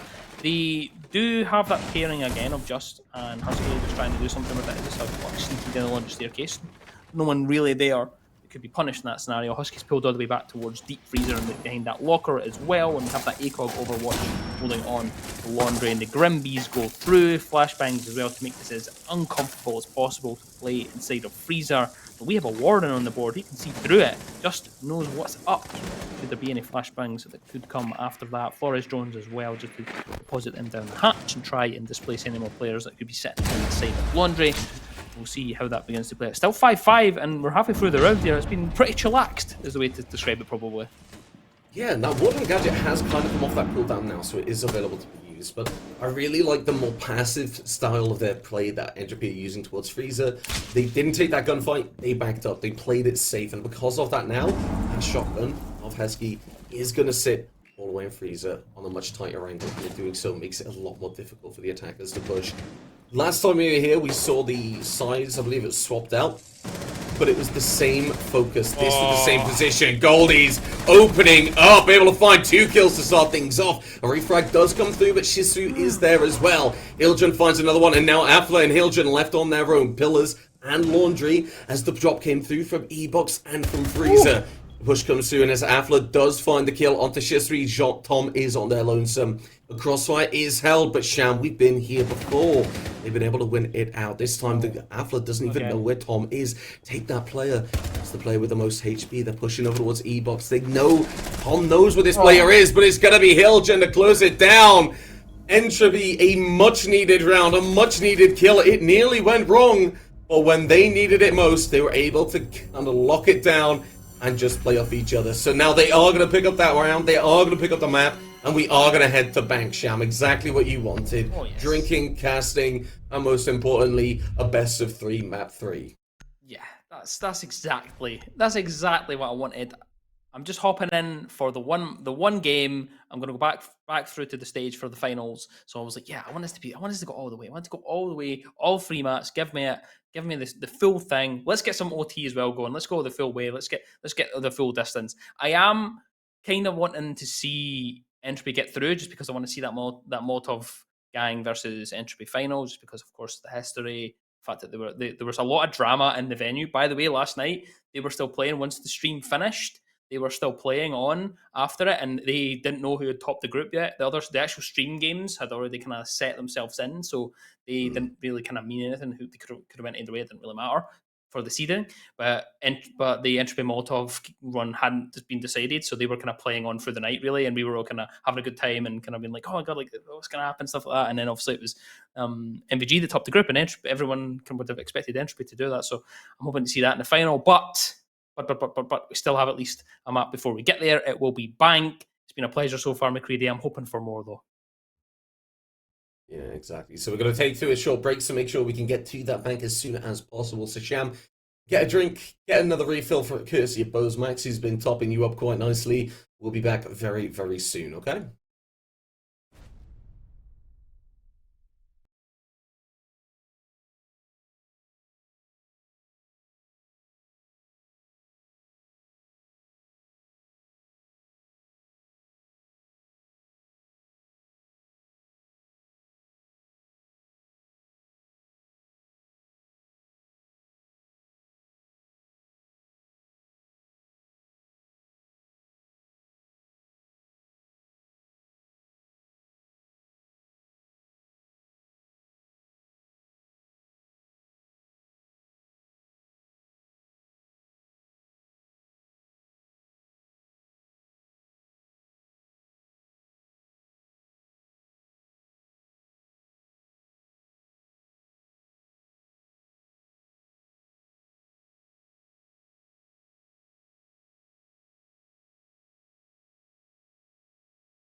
Hello and welcome back to the, well, semi-finals. I was going to say grand finals for a second, but we're not quite going to do the grand finals. But semi-finals of R6 Breach hosted on ESA Cup. Of course, we are the English version. There is indeed a German stream happening over on R6 Breach Twitch, which is where we will be heading. We'll get everyone in the same place for the finals. But I'm Chamberlain. I'm joined by McCready. I am live in the venue. I'm being lit up by these massive flights. I'm absolutely boiling, by the way, because it's been like 32 degrees the whole weekend here in Germany, and I was not ready for it at all.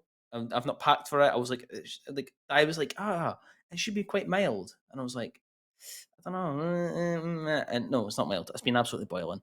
But what else has been boiling is these games, man. Both of them, both semi-finals. One each on the map count. We are on the third map for both semi-finals. It's the first thing of the day. We haven't had any other games go to the third map, and both of the semis, of course, they have. Absolutely brilliant. McCready, how are you feeling going into the last map of this one here for Entropy? And, of course, Her Troops.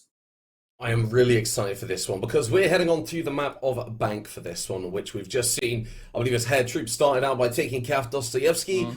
The answer from Entropy as we went on to Oregon. Now to close things down is that Bank, a map I do really enjoy. I started out playing comp on that map, and it's one that's always close to my heart. Just for people wanting that update, like you said, the other semi-final as well is going to that third map. Yep. And they've actually done a bit of a map swap. They went from Bank, and now they're off to Oregon. So very exciting for me here, Sham, because I can't wait to get into it. Oh, Not much more to say.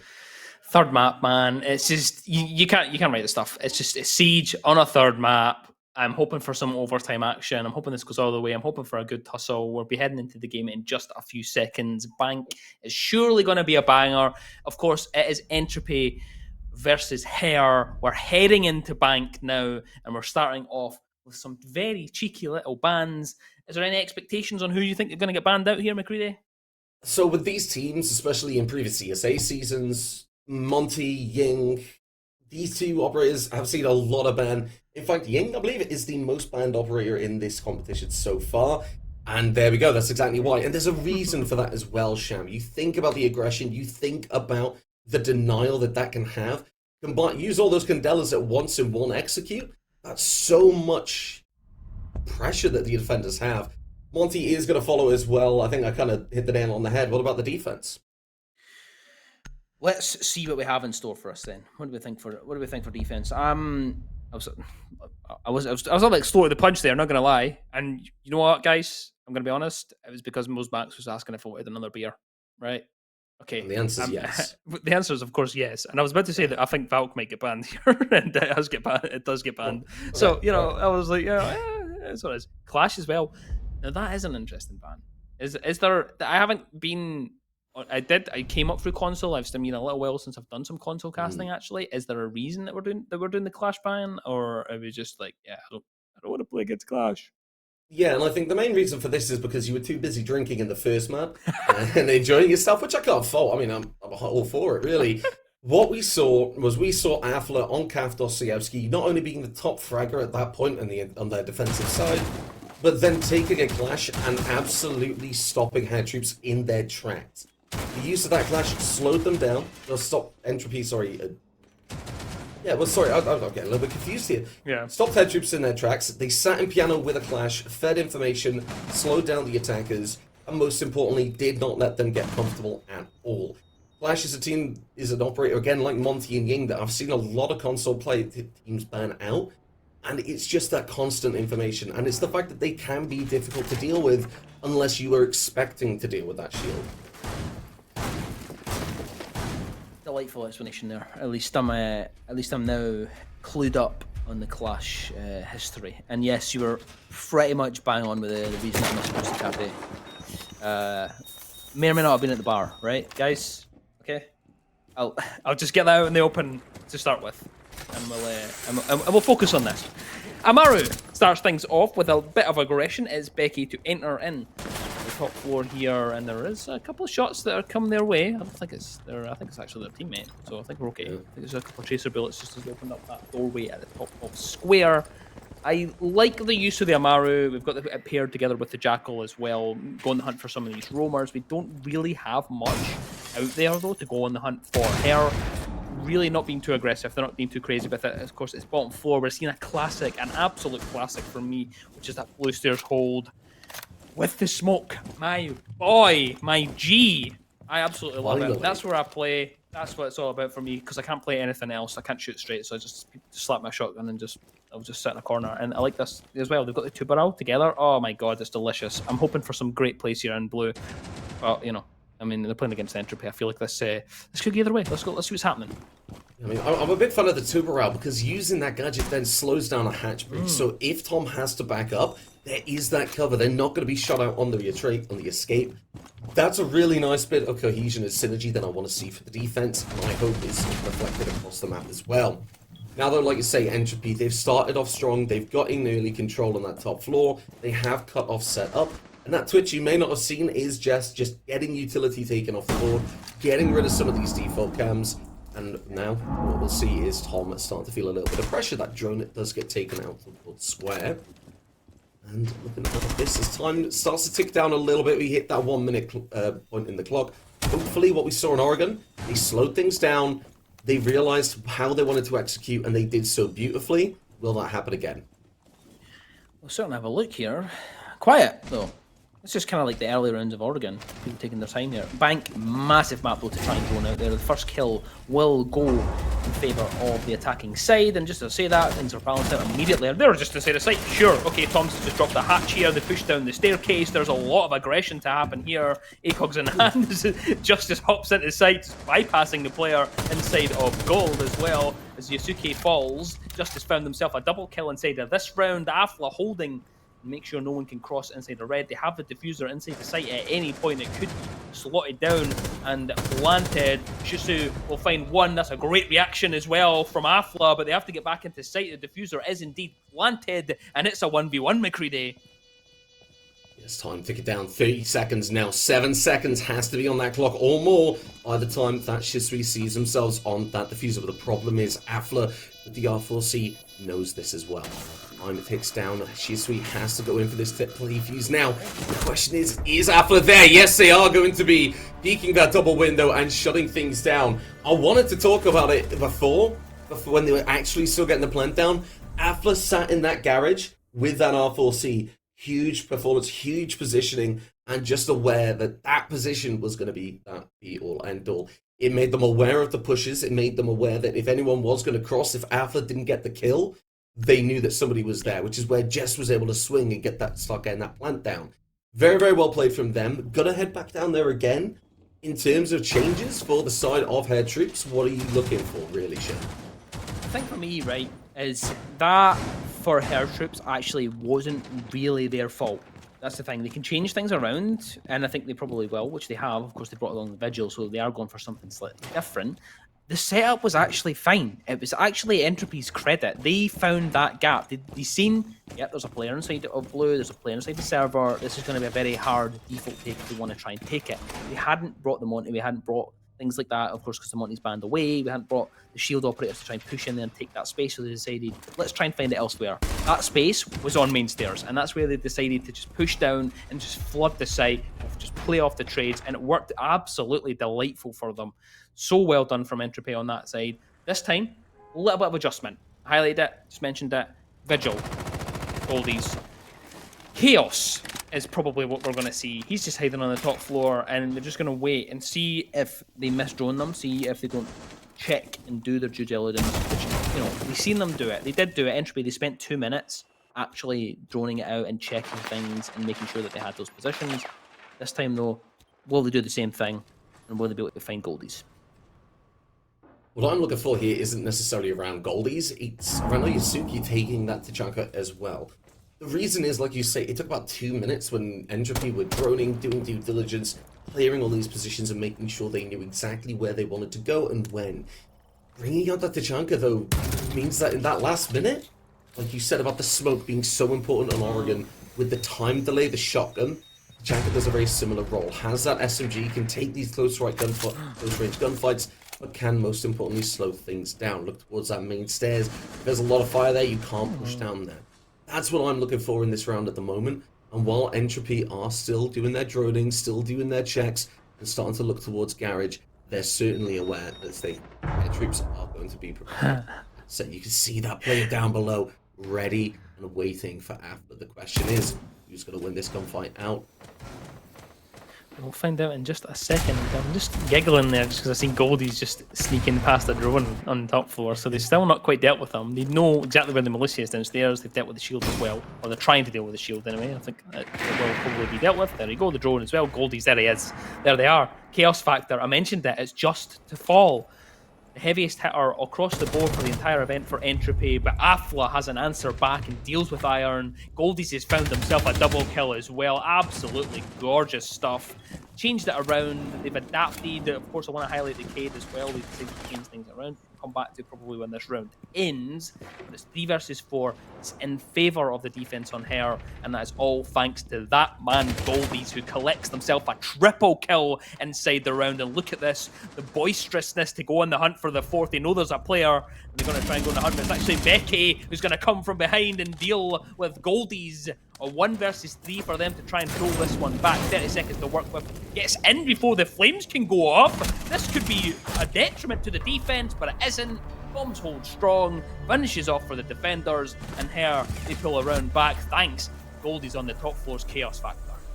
Yeah, very nicely done there at the end. Tom B just being aware that they might have dropped just before, like you say, as that went down, they might have dropped it, just ran out, might have heard it, might not, but still, most importantly, holding that angle, making sure they weren't caught unawares. For me, the big thing was that, like you say, Goldies was caught off guard, was able to catch him off guard.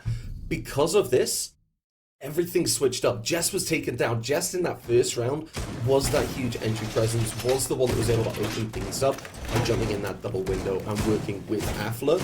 As soon as Jess got taken down, Afla was then in a position where they had to really set things up. They had that garage, but had to get aggressive. At the same time, while Afla is trying to focus on the site and thinking about the end game, like you say, Goldies is just shutting everything down and definitely making sure that Entropy are aware that they cannot afford to let something like that again. This roam clear, at least some type of denial, like a nomad, a gridlock or something, or even 0 cans if you need to put them down and have somebody watch it. That needs to be in effect, because you are not going to luck your way through this if there is someone like Goldies on the roam. I think Oregon, CAF, and this map have already shown that.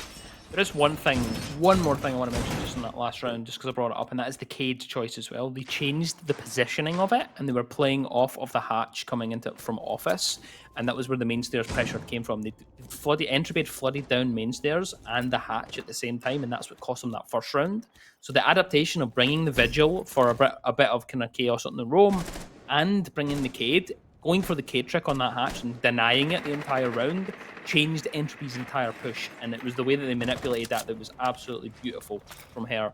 And it's adaptations like that, when you go back to a site, you repeat a site, you take a risk because you're like, well, we've just lost it. You need to know exactly what the issue is, and they seem to know that. So top floor this time, different ask here for the attack to try and solve, and we'll see how it obviously plays out. The double up on the drones, Brava, Flores, try and get rid of some of this early utility. There is that shield in the hallway being held up so prominently by that frost. Of course, the ACOG, you're not going to not play. We love that. Staring him right in the face there. Just trying to deal with a castle barricade, and a little overzealous there from Goldies as they try to swing and deal with it. But Husky, strike first, deal with Hobbs. Yeah, and the opening pick going in favour of the attack, like you say. Now, with that pressure over towards those windows, they can start to think about shutting down the rotations back inside. Over towards Janitor, over towards that meeting hallway. Iron, though, is going to find an answer. Becky does get a refrag, but most importantly, these attackers still have that player advantage. Half the round is ticked by, and Goldies is able to put pressure on these windows, but now has to get forced out of position due to the castle barricades. Now Yasuki getting aggressive in this stock, will be forced out and will be able to make it back to site. But they want to go for another peek. They're going to try and take the gunfight. Goldies taken down, as you do see Yasuki go for that frag, finding Hillgen. And now it looks like things are about to stall out a little bit, but not without Yasuki's second kill. Certainly, if going to find another one, it's Shisu to find at least one more, leaving Becky. Now 1 versus 2. HB not looking too good from both Becky and Yasuki for now. To the roof we go. Let's regather some thoughts here. Think this through for Becky, who has been pretty steady. You know, hasn't been a starlet by no means, but hasn't been bad. You know, of course, exists in that more support role like you highlighted way back on Oregon. that is the road they're filling. They're on that ace, and they're not really expected to collect the frags, but now they need to try and find it. There's a player prone, and they seem to know that they're in that room. The red pink comes through as they try to send some shots through the barricade, but every single one misses so far. So back and forward between the Wamai and Becky. Masuki's still in that position. Becky thinks better of it. You know what, I'm going to go for a rotate round there, but it's actually been held, and it's a trade to finish off the round. Shisu's just going to hang and wait, which was they're holding the angle slightly to the left a little bit, and they just didn't quite see the player coming in the doorway, but it meant that the trade was able to happen. And 2-1. So they pull ahead on Bank. A really, really nice shot there to get that trade, but realistically, at that point, I feel like that was not Hair Troops' round to win. They should not have took that. They didn't have that player advantage at the early start, but it just comes down to Entropy just giving them a little bit too much. I feel like holding that stock position, maybe on paper, not the best decision, but it certainly worked out. They were able to swing back in, get another kill, takes out Flores. That leaves that one player sat outside, and in doing so at that point, then you just have a 1v1, and you leave that last person on site, which is what they've done.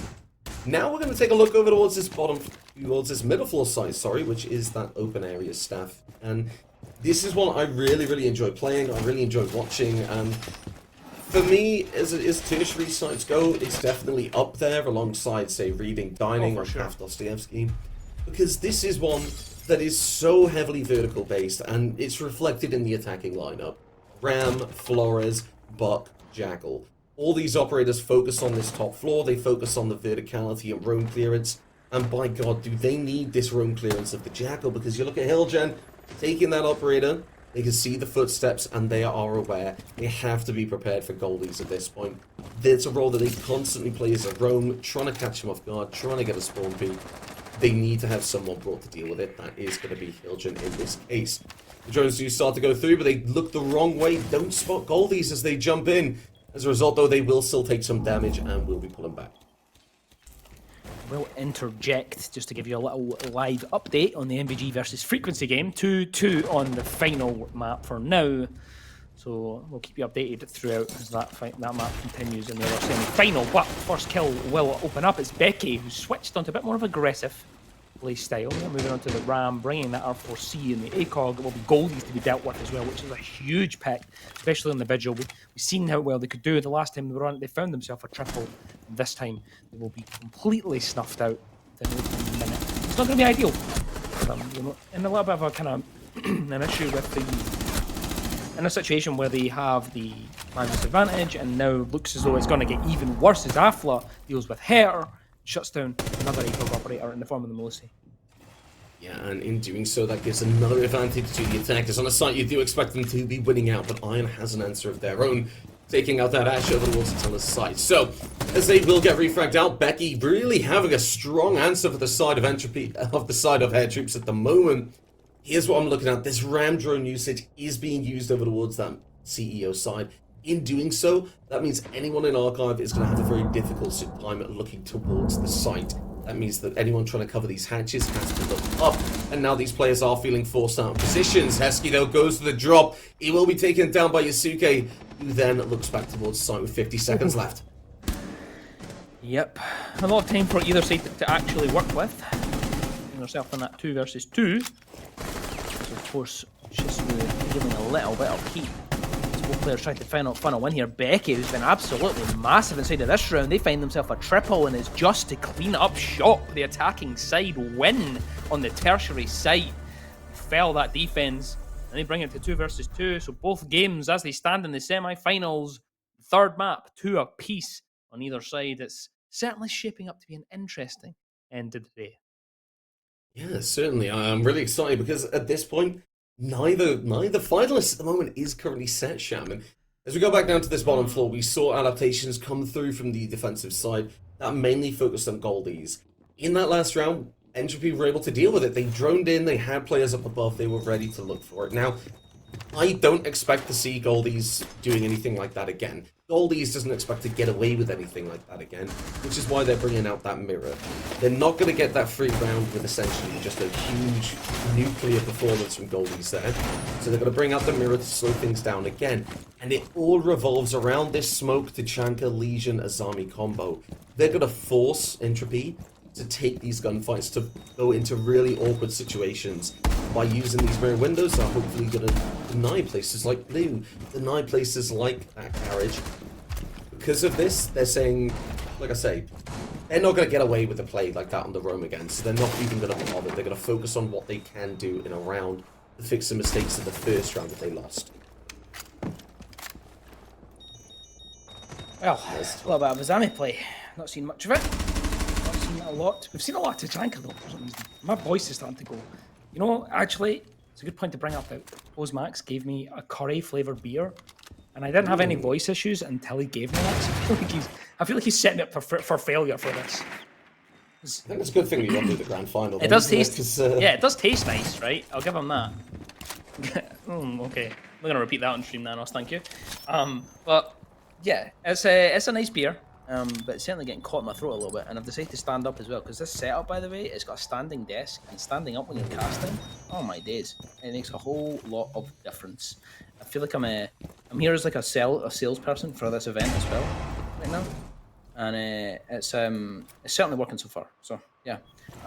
Anyway, back to the game. Well, a waffle on, you know. So looking towards this bottom floor site now, the defenders still have very good control. That's because the attackers once again are focusing on this top floor. They're droning, they're using all the time they have available to make sure that they're not falling for the same mistakes, which is good because it shows that they're learning, they're adapting. But it's not something that Hair Troops are really offering on this one. Now Tachanka down below will be looking to slow down Afla. They've realized that that is a position that Ash will constantly try to take. With the drone down there, this Tachanka's stuck in such an awkward spot. If they win this gunfight, it could be round winning. It's going to go on in though. The yellow beam does come out. The call must be there. They're on the left side, and it does.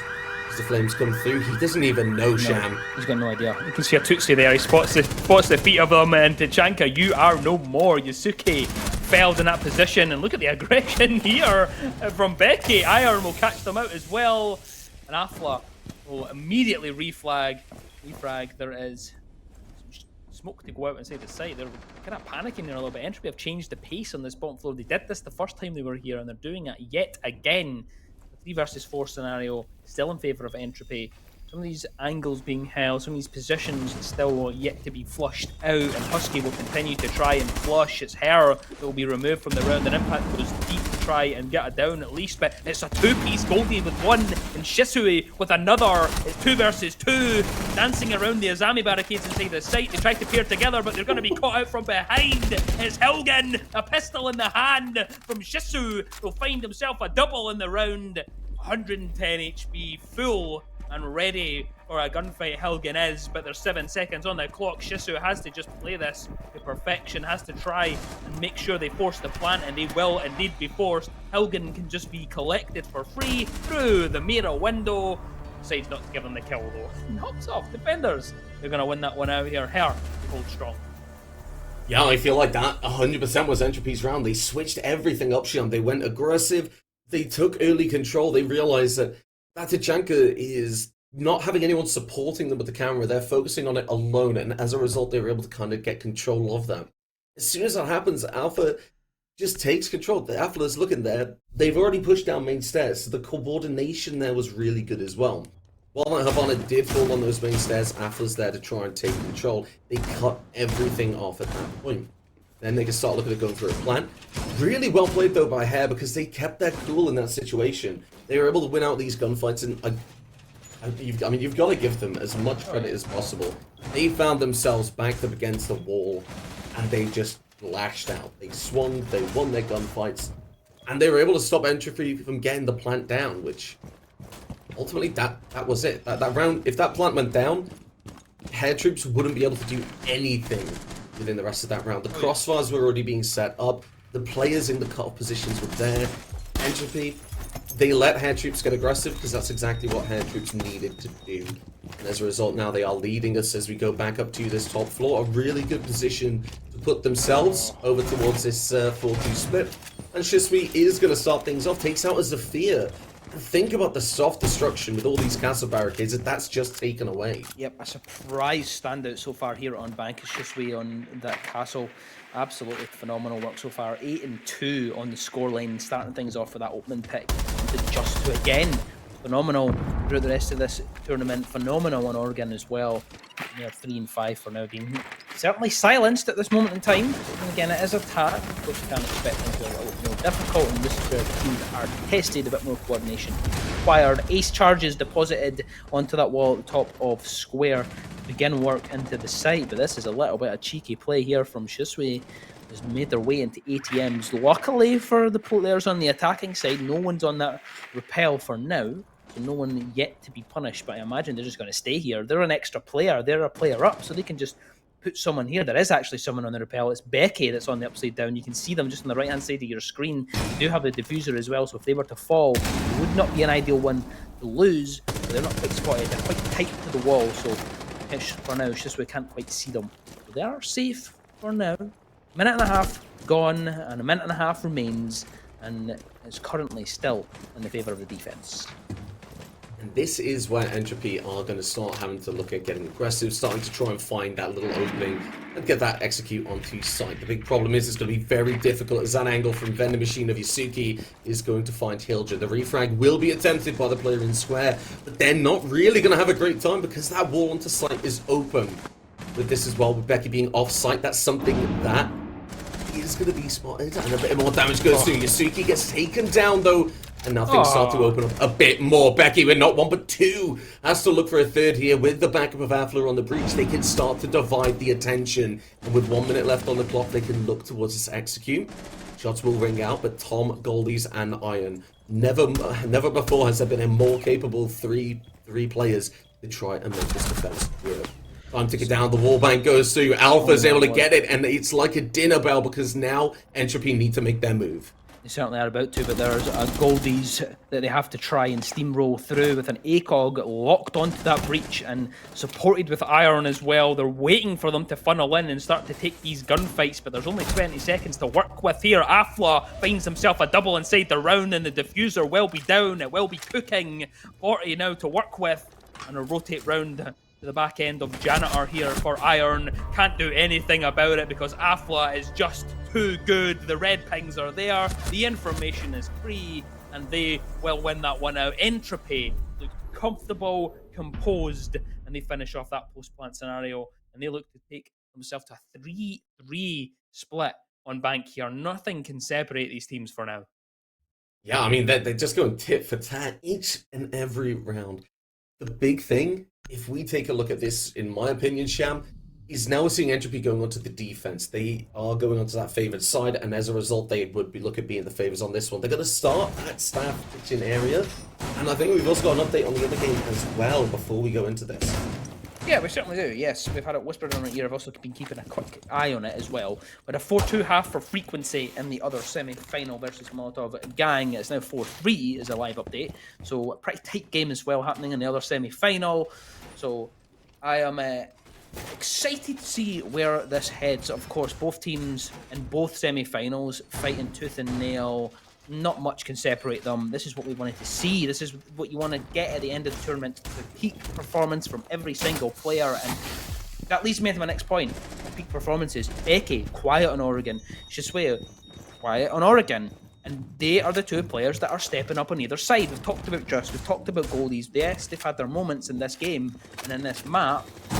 But it's these two players. Becky has been playing well. Shisui's been playing well as well. 9-4 for Becky, 8-3 for Shisui. It's unbelievable stuff so far. Of course, Afla has been sneaking in there, 10-4 as well on the kill feed for now. And that is a very quick setup. That looks as though we're going to see quite a bit of aggression. Becky is going to stand tall at Shisui to win out on that gunfight. Tom's found himself down. It's been a quick attack and it's all fell apart. It's completely unraveled here as they tried to be quick with it. They tried to bring the blitz in the grim, but they've been punished for it.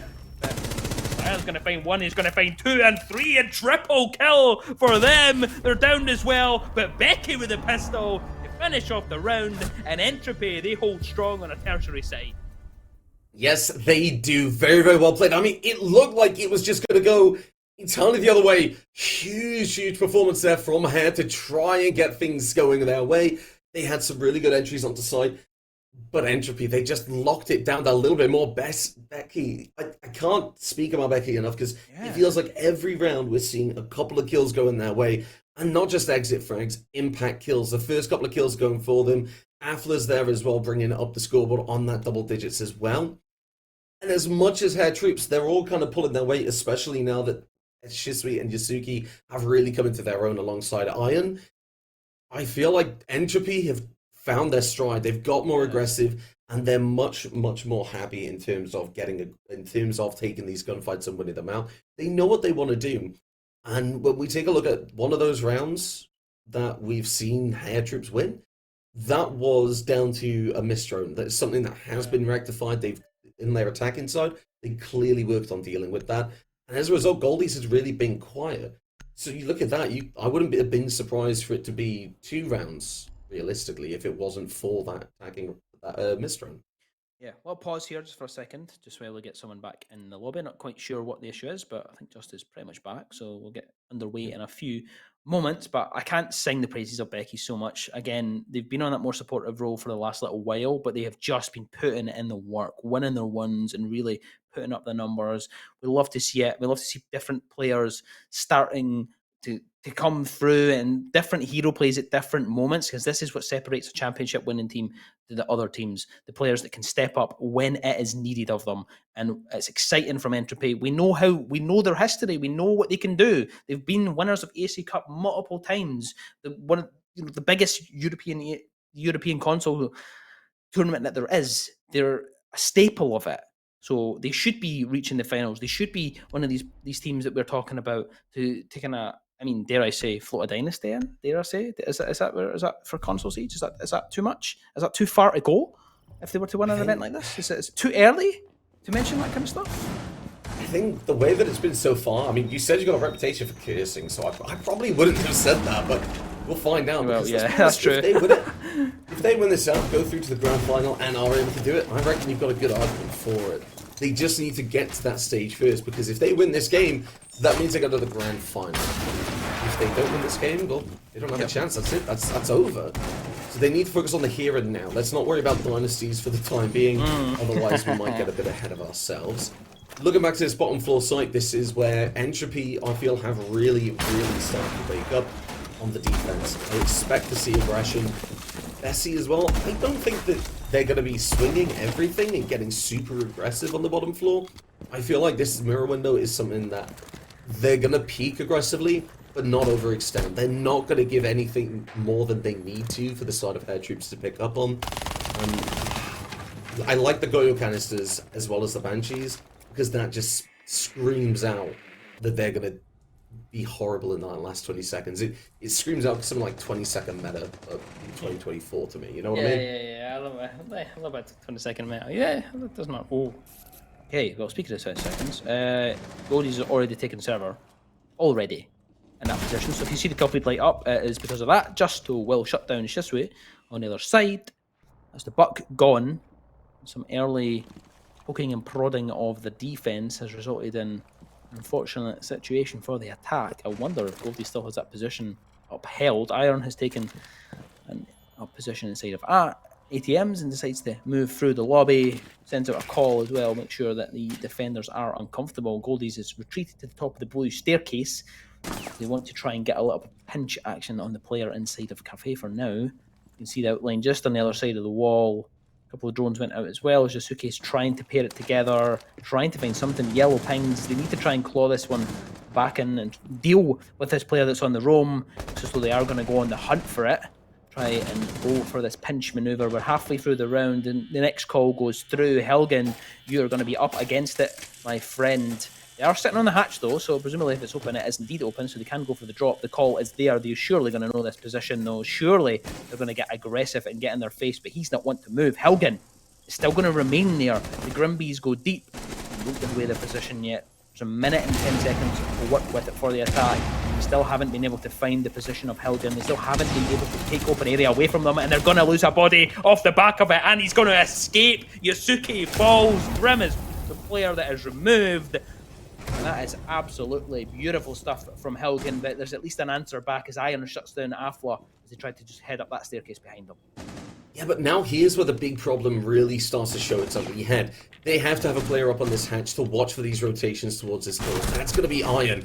But Iron's going to get picked off. Now these two players have to attack into that site. And as the plant does start to go down, the answer will be there. The peak comes out, doesn't find its target. Goldies is able to find 2 kills there, and Entropy has to try and stop this plant again. It's going to be Heskey. Looks at the kill, forces him off the plant. And now 30 HP between the last 2 players. It's going to be Heskey getting out both of them. It's not the smoke you want to see, Sham. It's the Mute who's going to keep things in favor of the defense.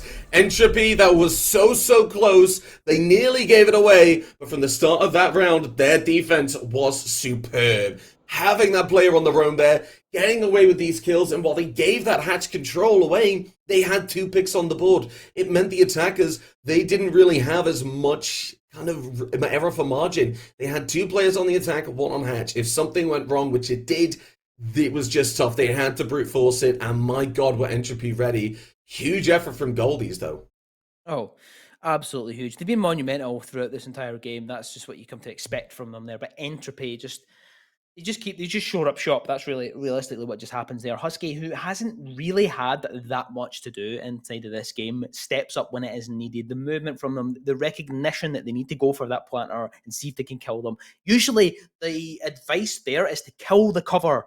Kill them first. Because if you go for the planter, then you take that risk that you're going to die. But the cover just wasn't quite in the position that they wanted it to be, not quite ready for the swing out. They swing with the SMG-11, they deal with the planter to at least somewhat extent, and then it puts them on the back foot for her. And that has led them into that timeout and meant that they've had to try and regather some of their kind of composure a little bit, because Entropy, they're on the defense here. They're only 2 rounds away from winning this semi-final and heading into the grand final. They're looking comfortable here, and I mentioned comfort. That's an operator that's certainly brought quite a lot of uncomfortableness for the attacking side, or for the attacking side, if I'm correct. As Afla here on the vigil, we've seen how well Goldies was on it. Let's see if Afla can continue that. 10 and 5. I imagine that they're gonna step up to the podium and see if they can do it. Now, the big thing that I've noticed here is Goldie's the one that you were pointing out as that vigil player in that second round. Well, they've now gone into that knock. A similar role, a similar kind of operator, but they have 2 very big different impacts. Goldies, I'm really interested in seeing what weapon they have here, because they've really enjoyed using their shotgun. Realistically, yep, they're going to be bringing it again, which is what I expected.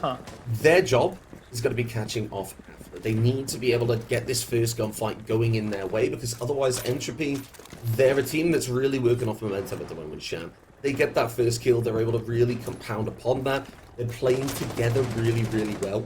So their Roma picks up their first kill, is running away. Immediately, whoever's trying to refrag them, Entropy Gaming are aware of this. They've got 2 players trying to take that gunfight. And while Head Troops have had some moments where it's worked out, that's not always been the case. Goldies is going to have to try and make something happen. They're going to be that first point of contact for the side of Entropy. The shotgun opens up, though. Stock will open, and as a result, they will just run away. They don't want to get too aggressive on that one, because they've spotted the verticality is there. They might need to go down below. I do just want to make mention of something very briefly. This is technically a rematch of the ESA finals. To some extent. I don't know if you mentioned it before the broadcast started, but Goldies and both Toms were on that winning Ghost Army roster just a few months ago of the ESA Cup Season 8.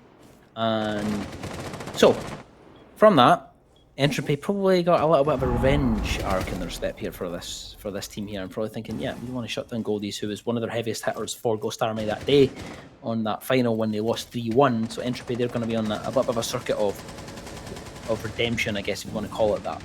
But into this one, oh my god, oh my word, Goldies has just decided, you know what, I'm just going to sneak in behind Becky and deal with them. Yeah, you've been great this map, but I'm the one in charge, thank you very much. I'm just going to come back with a vengeance, brings in that shotgun that you highlighted, and deals with the player inside of stock, leaving the defense on a little bit of a back foot here for Entropy. Yeah, they're kind of spread out, it's not quite sitting in the most ideal situation as well. You can see that the pressure as well coming through Janitor. There's quite a bit of repel set up here for her, but 1 HP on Shisui is what I'm looking at. It's not looking too great. It's even matter if they've got 1 HP because they're inside the Janitor. They've taken that space and they've taken the life of Helgen with it. Now down to 50 seconds below. Afla on the Vigil has to come up with something absolutely massive to try and pull this one back for Entropy.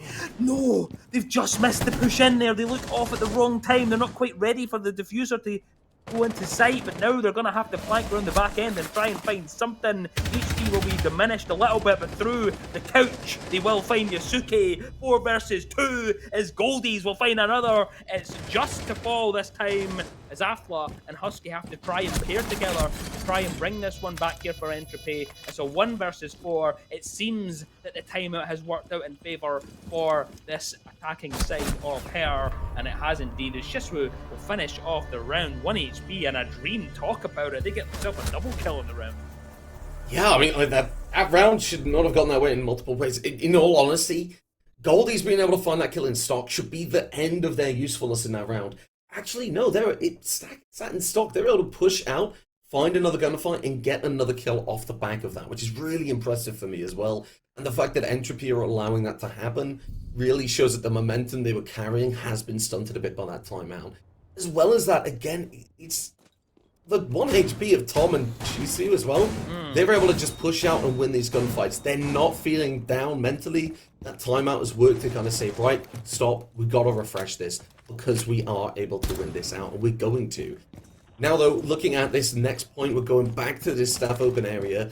This is the round that is a must-win for the side of Entropy Gaming. If they win this one, they go back downstairs. They're able to go in again, and they can push us onto that match point.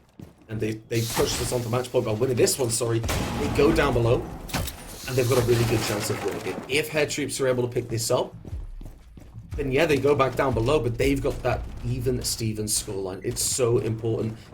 I feel like this attack for the side of Head Troops has been much better. Yeah. I want to look over towards seeing how these roamers are going to respond, because the roaming last round maybe wasn't as responsive as it needed to be. There was a player over in ATMs for a long part of that round. Yeah. Let's see how they adapt when it comes to this. So at the start, let's look at the attacker lineup. Buck, Ram again, Dockerby, Ash, Brava. Nothing that's special in this round that's really out of the ordinary. Goldie's already droned all the way up inside of blue and made their way towards the archive side as well. There is a player inside of there, and they have been droned out. Yellow pings come through. They dash away for now. Not quite found an opening engagement here for Goldies. They're playing around the talent that is indeed Goldies for now. They are making sure that they use them to their full extent. Get them on the Ash, get them on the ACOG, get them droned in. Let's try and work something here. Let's try and open up this round and try and take this away from Entropy, who are such a structured and well-rounded team. The drone behind here, Yellow Ping, Goldies is going to be on the hunt for this. Surely they're just going to go right in this window and take this gunfight, trying to take out the player inside the archives. But it's a bit back and forward. There's now 2 players inside of archives who are trying to at least slow them down for now. Goldies can't quite find anything. Push back, and they've had to push all the way to the top of the staircase here. So for now, Entropy, they beat back the waves of that push. And now that they're aware of that, as well as this player of his army over towards that electrical side, he's going to try and rotate over and catch him off guard. That player's going to move away. The Dockerby calls do come through, and now that they're aware that these 2 players are in archive, that's where the verticality is coming in. They're watching these rotate positions. They're making sure that they know exactly where these roamers can come back to sight from, what's going to cause these issues in that late round. Afla's down below. Maybe looking to push up those main stairs for a retake, but with 1 minute ticking down, they're going to have to start moving soon. That's exactly what they're going to do. Entropy looking for this defense. Iron's going to be the one to find the first kill. Goldies gets another, but Afla has the refrag. They've at least slowed it down for now. Snatch one from below through the hatch, and it's a 4 versus 3, and as the words leave my mouth, Husky deals with Shisu, or should I say, as they are now looking not too great for the defense, as the HP is not ideal. Toms will find one. Afla has made another flank up the main stairs this time. It's Goldies to fall, 2 versus 2. 30 seconds to cook with here for both sides. An angle and held up through that hatch, wary of someone potentially being on that top floor here from the castle of Just on that ACOG here. The Bravo drone's coming through. Still time to work with here, but it is indeed ticking, like you like to say. They're potentially going to be up against it here, the attacking side. Toms is going to find himself down and out. Justice found a triple kill inside of this round. Yasuke has to try and find a 1 versus 2 to win this one for her, but everyone's just going to play keep away, and well, Justice is going to decide, I'm going to try and take a gunfight, but the diffuser will be attempted to go down, and surely Apple can get there before it does, and gets the free kill. Yasuke falls, and Entropy, they head on to match point, and a place on the grand final is on the line. Yes, and a massive job here for Hair Troops as they look to make sure that that does not happen. And look to make sure that they're the team that progressed forward. But now they need to get 2 rounds on the board to get to overtime, Sham. Entropy, though, like you say, they're going to head down to that bottom floor. They are on semi-final point. A win here puts them through. It puts them up against the victor of Frequency versus Molotov Gaming. And I do want to say here, looking at this going down below, I'm really, really happy about that road game that we saw in that last round. Affler, very, very well played. I question why they were down below, and I feel like maybe they should have been a little bit more present on the main stairs earlier, but they made up for it. They got that position, and by staying on that stairs, they made it so that Hair Troops couldn't lock in 100%. On that push onto the site. They had to be aware someone could go above, someone could be below. There was a flank potential on the board. Now we've seen this round go in favor of Entropy before. It was very, very close. And let's also take a look at this. With this other game now, this is going to OT. Yeah. Is the one that we're watching right now going to join it? Yeah, I'll give out the script, alright? Like just a little bit of scriptage, right? The other game, Frequency, we're sitting on 6-4 match point, and Molotov Gang have managed to bring it back to 6-6 and head into overtime. So we have a similar scenario right now. 6-4, of course, in favour of Entropy. If, of course, we see her pull off the same, let's say, excitement, get us both games into full OT on the 3rd map. Also, there is a bingo card going around here in the actual venue that will be ticked off now because we've had max OT on the 3rd map. That was one of them, so I know that they were on the hunt for that. So if there's been a bingo, I'm sad that I missed it, but I'm glad that we've got it, if there is. But now, back into the focus of the game. Shinsue enters into the round and starts things off on the top floor, just sweeping through the top square. There's some yellow pings to guide them, presumably on some players that could be lurking around that area. But I think for the most part, the defense are playing a bit more of a turtle kind of setup. Is that a soft hatch that I spot? It is. Okay. I'll hand it over to you just to discuss that for a sec. Yeah, so the reason why he's catching us so off guard that we've got a soft hatch here is because that drop can come in so fast, and a attacking team that have identified this and used this can explode onto site. They can take control of Vault, take control of Gold, and get that cutoff angle we saw Alpha using on their attacking side. And then they could take control of that elevator side as well, giving them a kind of a very strong position when it comes to getting that plant down onto the CCTV lockers side. However, right now what you did see as well is that Heskey's playing that with the shotgun. They're aware that this is something the attackers will try and take advantage of. And as a result of that, it might be something like a little bit of a game. That's not something for Entropy Hair Troops are going to fall for at the moment. That hatch will be opened up, but no one's going to focus on it, as this execute is going to come over towards CCTV side. EMPs go out on that hatch. Iron positioning over towards these main stairs on the flank watch. Now that the EMPs have been used out and 50 seconds ticking down, attention, you could cut it with a knife, Shammers. Entropy, we're going to find out. Do they go to this overtime? Do they go to the grand final? Or do Hair Troops stay in it for one more round? Still 5 apiece as well. No one wanting to give an inch. No one wanting to be the first body to fall. Shisui taking up that position inside the server, being the more aggressive. You can see Yasuke as well coming in just beside them, making sure that they can open that up. Using the can openers to start to begin this execute. The flames are there. It's the Goyo canisters that are popped. They're going to be delayed here. There's 20 seconds to work with, and that's not what you want to see, because Entropy are lighting up the kill feed, and they look to get themselves into the final. They've got 1 foot already there, and now they have both. It is a flawless round from Entropy to close it out, and they will be your first grand finalists of the day. 7-4, they bury Hair, and they move. Try and win this one out here in Germany. Yeah, and like you say, that revenge arc is currently there for the side of Entropy. Like you say, a couple of the players on the other side were in that ESA Season 8 final, and now They've just beaten them out. They've redeemed themselves, and like you say, will go face the victors of Frequency and Molotov Gang in this grand final. A very exciting semi-final to watch. I'm so happy we got to see it. But most importantly, Entropy, that last round was so one-sided. They realized that that push over towards Vault wasn't coming through. If it was, it would have. So they focused entirely over towards the main stairs, the mini office hatch, and that CCTV side. In doing so, it was a case of using those mirror windows and the ACOGs and just picking them apart one by one. That's exactly what happened, and no more confident of a way to win a round. Honestly, if that's how I win the final round, put me through to a grand final, I'm going in there pretty goddamn happy. Sham, that is the semi-final done. As you say, we are going to be leaving it and going on to the grand final after this. I believe they're currently still in overtime at the moment. They are. I which just heard is a big really loud exciting scream, actually. So I Yeah. actually, because the way that the orientation is inside of here is the stage is the far end, and obviously this is an off-stage game. It's kind of I'm kind of closer to the player, so I've just heard a big scream. So I don't know. Presumably someone's either won or just won a big round. I don't know what the situation is, but as soon as I hear, we'll keep you updated and stuff.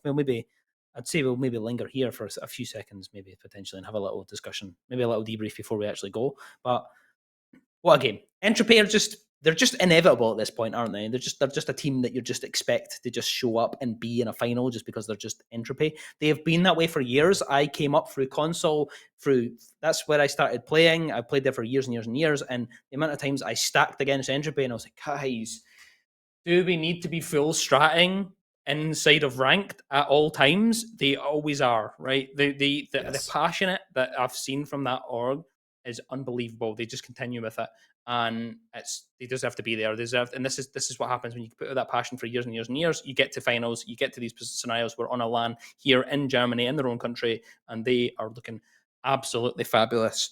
And MVG, their biggest rivals, are looking like they potentially could go out, because 6-7 currently is the score for Frequency, but we are not going to linger no more. McCready, if you want to close us out before we close the day. I know you've been here all day, so I know you can close us out, yeah. Yeah, so maybe not all day. A huge shout out to Pastor and Pooble starting things off with the elimination games, but I do want to say, if there's one lesson to be learned, full strat against Sham if you come up against them in rank, because that is how you get to grand finals. Yep. Like we say, we are going to see Entropy Gaming in that grand final, an almost fully German team, which is quite fitting, especially with us being in Dortmund, or well, some of us. We are going to be raiding up to that main channel to make sure that once we get to this grand final, everyone is in one kilo place. And that's exactly where we want to be. A huge shout out to Nanos for the production as well, being with us for the long days. Shout out to joining ourselves, Sham, and most importantly, shout out to Bozmax for keeping that glass full and making sure that you are happy as Larry. Yes. We are going to be heading out for the time being. That grand final will be back later. I know I'll be there. You better be as well. See you later. Bye-bye.